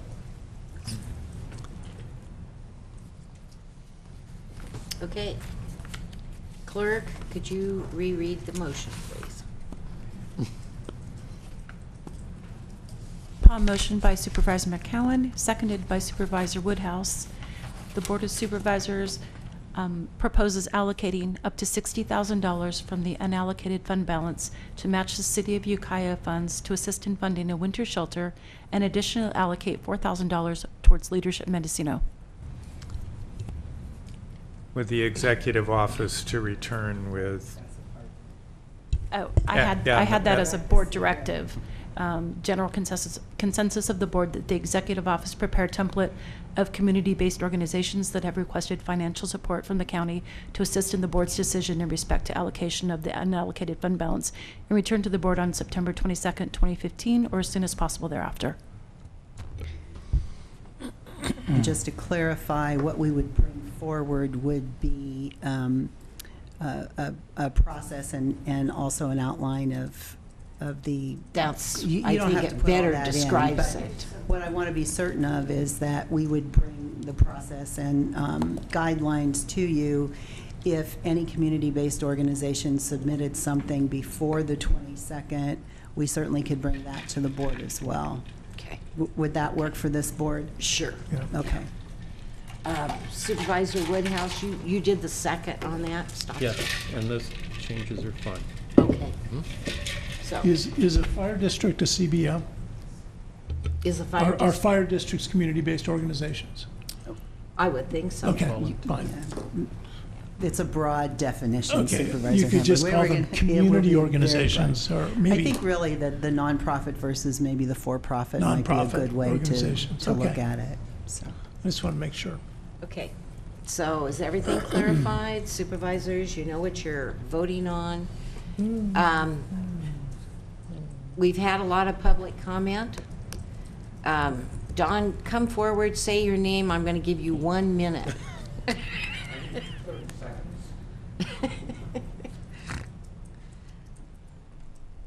Again, my name is Don Popowski, and I'm a little bit concerned about you will match the city's funds up to $60,000, and the city may say, I'll match the county's donation up to $60,000. Who goes first? We did that I think- last year. Yeah. We eventually got there. Thank you. We're making a commitment here, I Yeah, believe. we are. Okay. Let's vote by the button.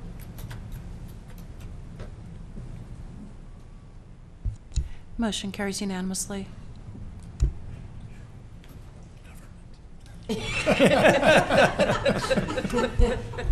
I agree with you, Supervisor Hamburg. All righty, so we talked about the allocation and how we go forward with that amount of money. We need to do budget wrap-up and recommendations, any more that we may have. I think we've completed all that.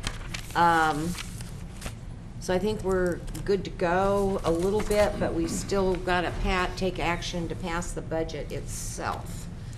Yes, so if I could, Madam Chair, the only wrap-up I would like to provide is just thanking executive office staff. There's a lot of work that goes into putting this together, department heads and other fiscal staff. And also I think the department heads and elected officials presenting to the board over the last couple of days was really beneficial for all of us, and appreciate their efforts in putting that together. So this is word for word from page 24 in your budget packet. I did update the numbers related to the contingency increase and the general fund reserve increase on this slide based on the jail discussion that we had, so that you can see the increase amount and the totals. So it was 24? Yes, page 24. So what you see here are the first 5 recommendations, and then the sixth one is related to a number of other things, such as recommendations surrounding the county vehicle pool, and then just all the procedural things that are required, directing the Human Resources Director to come back with a position allocation table based on these recommendations, and then probably most importantly, the Auditor Controller returning to the board on the 22nd with a formal resolution with all the final budget changes included. So. All right. Looking for a motion? I think so. Supervisor McCowan. Thank you, Madam Chair. I will move approval of the fiscal year 2015-16 Mendocino County final budget as recommended, incorporating the changes relating to the jail match and the discussion of the 250,000, what are we calling that? Previously unallocated. That's perfect. Yeah. Supervisor Hamburg. Yes, I'll second that motion, and that includes the changes in the contingency and the changes in the general reserve. And I'm sure I'm not the only board member who wants to thank you, Alan, and the rest of the EO staff. And you know, I want everybody to get a chance to do that. But I do know that Alan was in the office over the weekend because he was sending me emails. I really super appreciate it, and It was appreciate a full house. all the work that's gone into it. And this budget is like a reference book. There is so much information. I've never seen such a complete budget document in my 9 years as a board member. And it was really a slog to go through it, but I really appreciate all the work that went into it. I think we just won another prize. Supervisor McCowan. Well, thank you, Supervisor Hamburg. I have my little postie here. Thank Alan. And really, I want to thank all of our staff and all of the budget managers in the departments, our executive office staff. But really, Alan, I know you spent countless hours on this, you know, working with the departments and crunching numbers. And I also want to say that the document, you know, is presented in a very straightforward, readable, understandable fashion, and I really appreciate that. So I really think you did a great job, and obviously it shows that the CEO made a great selection when she hired you as the assistant CEO. So thank you. Thank you for that. And I'd like to also thank Jill and our auditor. Yes. I think it's important to point both of you out in this process. Supervisor Woodhouse. Thank you, Madam Chair. I want to also join in and thank all of you very much. It's excellent. I really feel like I'm part of it. It was a great presentation, and I want to be sure to thank the CEO for the content and the changes, and it's really a wonderful product. I'm very proud of it. Thank you very much. All righty. Righty then. We do have a motion. I think we all know what that motion is in front of us. You know what?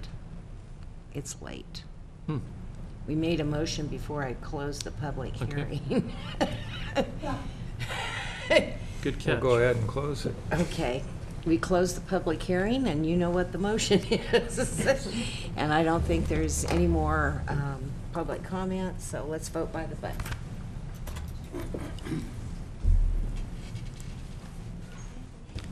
Motion carries unanimously.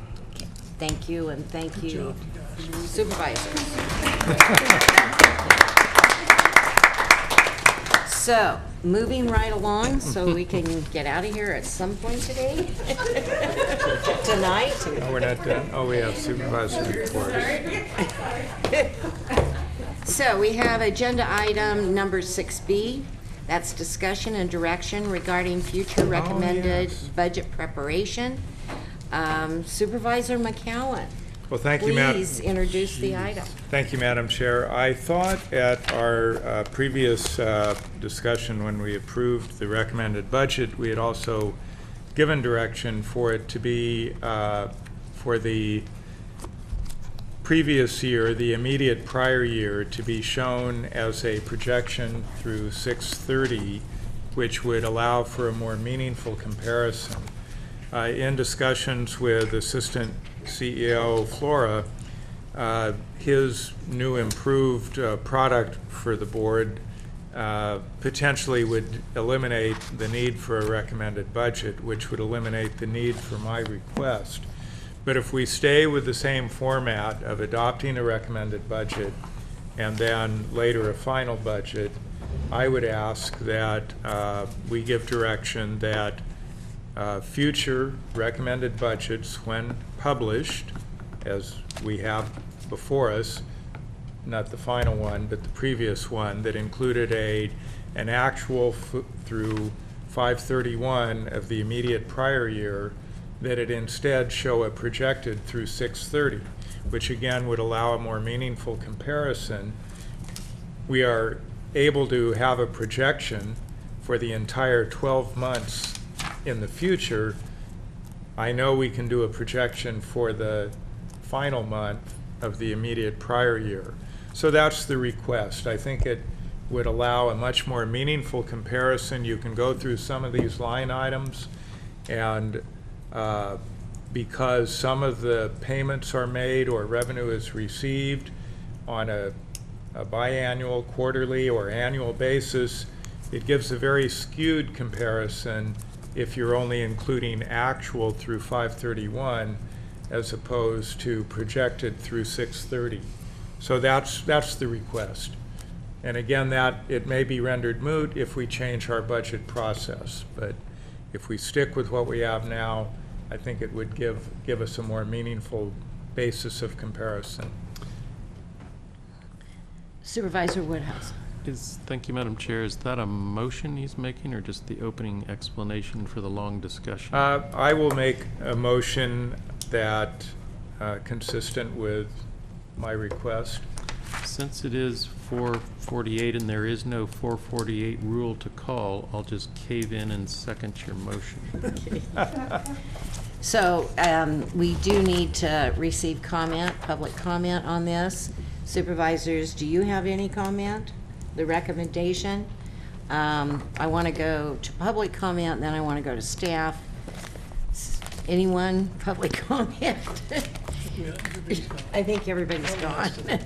Okay, then it's going to come back, but I would like to hear from any staff members that would like to speak to this. I suppose I should say something, Madam Chair. Okay.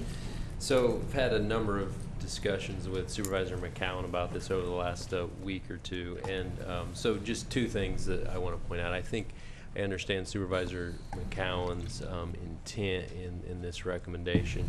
I think that it's in some ways arguable whether it's more meaningful to have a projection for 6/30 or actuals, the most recent actuals available at the time the schedules are published, and I think there's some benefits on both sides of that. However, I also told Supervisor McCowan I would review the County Budget Act and see if there's any requirements, because these are, what we're referencing here, are state controller schedules that the auditor submits to the state controller's office, which don't have to be used as part of the recommended budget, but generally are. And so my understanding of reading that is that there is an option, either including actual numbers or what's referenced in there is estimated numbers. So I don't see any legal obstacles to doing what Supervisor McCowan requests. And of course, if that's what the board wishes to do, we will figure out a way to make that work. Okay, I would like to ask a question of the auditor. How long does it take for you to get the books closed out? Yeah, so I'm Lloyd Weir, Auditor Controller. I'm required to have a 60-day accrual period past the end, past the end of June 30th. So the end of August, last day of August is our day that we have to stay open to accrue.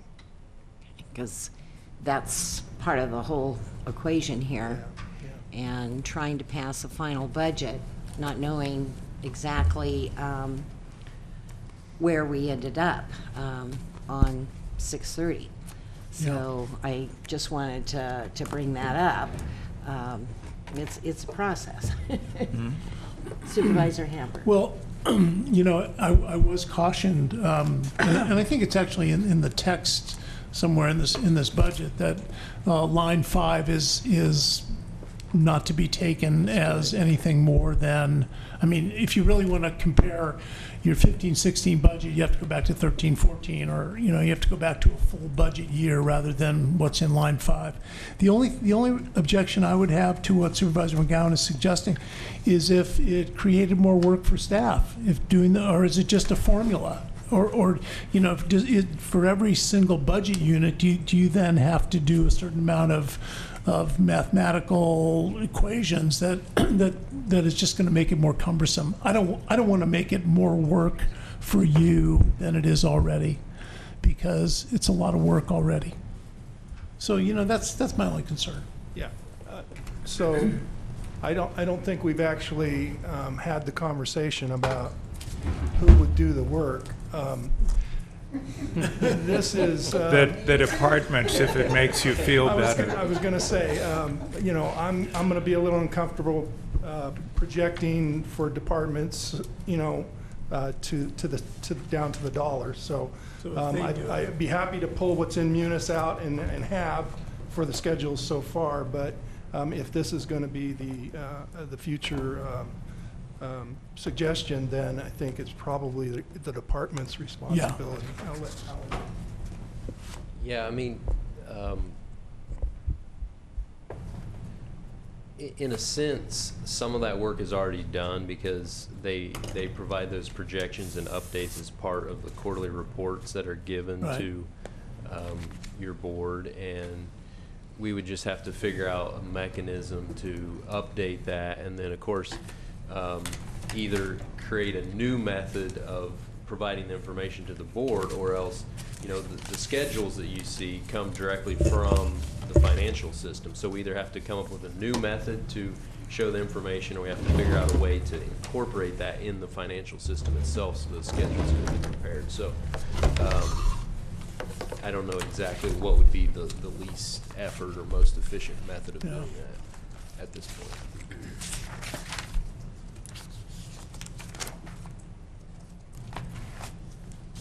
Okay, where are we, team? Well, I believe we have a motion on the floor, and the intent of the motion is that if we maintain the same budget process, that departments be instructed to submit an estimated prior year total rather than an actual projected through 6/30 rather than actual through 5/31 for the recommended budget. Madam Chair? Yes. Thank you. I still want to keep my second in there if the maker of the motion wants to keep it going. If staff has trouble doing this or there's expense, I would expect them to put it on an agenda item early and let us know, and we can rediscuss it. But I think trying something new, even if it's estimated, is worth doing, but at your direction, however you want to, if you have another idea. Thank you. Ms. Angela. Madam Chair, thank you. I've tried to be quiet through this, but my only comment really is when I thought that the additional work would really just be our office and the auditor's office, it seemed like, okay, we could try to go the extra step. But in hearing what the auditor said and then the motion to have all of our departments have to do that additional step, I think really is a hardship. I heard Alan say they're already doing it, because they're already giving a quarterly projection. If they can do a quarterly projection, they can do a 30-day projection, breaking it out of that same quarter that they've already estimated. I mean, I don't think this is any kind of rocket science here. They know when payments are made and when revenue is received. Yeah. The only problem is when you have people that really just work with numbers, they really try to be as accurate to the penny. So I do think it could create some hardship in the departments. And my hope is that for next year, this will be a moot point because we will go to this board adopting a budget in June and then having to do all of the adjustments at the first quarter and then not even worried about the August 31st deadline. So I hope we could get there. Thank you. Okay. The entire budget is a projection. So again, my point, we can do it for 12 months into the future. I think we can do it for 1. Okay, my final comment, and anyone can make final comment, is I'm not going to support the motion because I'm hearing concern from staff, and I think that's very important to listen to them at this process. So I will be voting against the motion. Let's vote. We'll see how many join. I thought he you. had his pistol out and said, let's size off. Right out on the street. At least we were unanimous on the budget. Okay, let's vote by the button. Passed. Okay. Motion carries with Supervisor Brown and Hamburg dissenting. Thank you. All righty. Mendocino Town Plan. So we see I'm who so always sorry. goes with the status quo. That's me. Very sorry. Oh, we're not done yet. Good afternoon, Madam Chair. Andy Gustafson. I'm here to report on the Mendocino Town Plan update or our work progress. We've commenced work full speed with Dahl & Associates. We've been transmitting documents to them, and they're beginning to review the update as it was presented to the board and begin to ask pointed questions to help to ensure that this document, when it gets to the commission, will withstand and successfully get to the Coastal Commission for certification. We are scheduled, and I know the ad hoc committee's confirmed that we're going to meet with them on the afternoon of the 30th of September, and then we'll follow up that same evening with a meeting in the town of Mendocino where we're going to have a noticed public meeting to give members of the community an opportunity to come to a place where they can ask questions, get clarification, so that when this package comes to you on October 20th, we will be discussing issues and not having to make clarifications or answering questions. Any questions or input from the board? Well, I was just wondering, and I shared it with Supervisor Hamburg, but there was a news article about the Community Service District board meeting that went over their meeting, sort of like minutes, reporting about it. Have we heard anything from them? No, well, I'm not aware of the meeting. I have not heard from them directly. Okay, I need to find it, and I will find it and give it to you. Okay. Supervisor McCowan. Thank you, Madam Chair. Well, I missed something apparently in the, I'm told by the CEO that the retention pay recommendation is actually included in the budget recommendations, although I'm not sure it's a proven increase. No, I don't see that this actual document. Oh, I'm off topic, but I want to come back to the budget after we do the Mendocino Town Plan. Thank you. Did you know what he was talking about? I did. And it wasn't about me. Okay. I was in my own little world. I have one question, Andy. So what time and where is the Mendocino Town Plan meeting in Mendocino? Thank you. 7 p.m. and it's at the Mendocino Rec Center. Okay, right. Yeah, it goes 7 to 9. It's a So that's on September Wednesday 30th? night, September 30th. Yeah. Okay. Oh, I didn't realize that. We're meeting in Mendocino. The public meeting is in Mendocino. The board ad hoc meeting will be here at 11 a.m. that same day in Ukiah. We thought it would be more convenient for the ad hoc committee to meet here And then in we're Ukiah. meeting that And then evening. if members of the board wish to attend that meeting, I look to county council, you're certainly welcome to come to the public meeting that evening at 7 p.m. And that meeting is going to be presented by PBS. Yes, we're making the document available, and we're there to answer questions. Yeah, PBS will present. We'll be there with the Dahl and Associates, and then staff that's been working on the town plan. And I'd like to give you Mendocino Beacon article. Okay, I think that is it. Doesn't appear there's any more questions. Thank you very much. Thank you. Yes. Okay, Supervisor McCowan? Thank you, Madam Chair. So part of the budget recommendations makes reference to the $200,000 for retention bonus payments for various positions, and so that's included in the budget, but we didn't specifically discuss this proposal. And, you know, I support the general outline of this. In fact, I'll even support the dollar amounts, although you know, Director Cryer referenced some concern if we were to increase this, would that start getting into the general fund? So I'd like to, you know, approve what is here now and ask for a report to come back, you know, informing us as to could we approve some additional amount without impacting the general fund. So the other thing that I'd like to adjust, we do have, it looks like 6 people that are within 1 to 3 months of hitting the target date for 24, 36, or 60 months, and then the next nearest is 7 months out. So the adjustment I would make would be to approve the bonuses for anyone within 3 months of the stated target.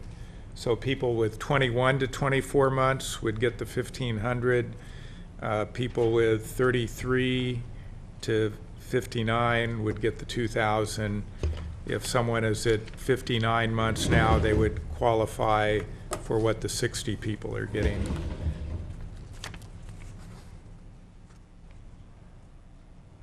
Is that a motion? Well, so I will move approval of the retention pay recommendation with the clarification that those who are within 3 months of hitting the recommended rate would be eligible for the higher amount. So those who are at 21, 22, or 23 months would, in effect, we would change the recommended rate. It would be from 21 months to 35 months. Well, we had one. Anyway, the point is we have 6 people within 1 to 3 months of the threshold to qualify for a particular tier. So if they are that close to the tier, then they would qualify for the higher. So if they're at 23 months, they qualify for 24. If they're at 59 months, they qualify for 60. So. Madam Chair. Okay, I'm sorry. Madam Chair, I just want to Yes. clarify thought you had yours. for county council purposes that we are not changing the budget. It is the same dollar amount. Correct. That we're just looking at the number of people that could tap into the 200,000. And along with that, if this board chooses to do that, there's no problem with staff on that, with us anyway. I mean, I could refine it because there's so few in here.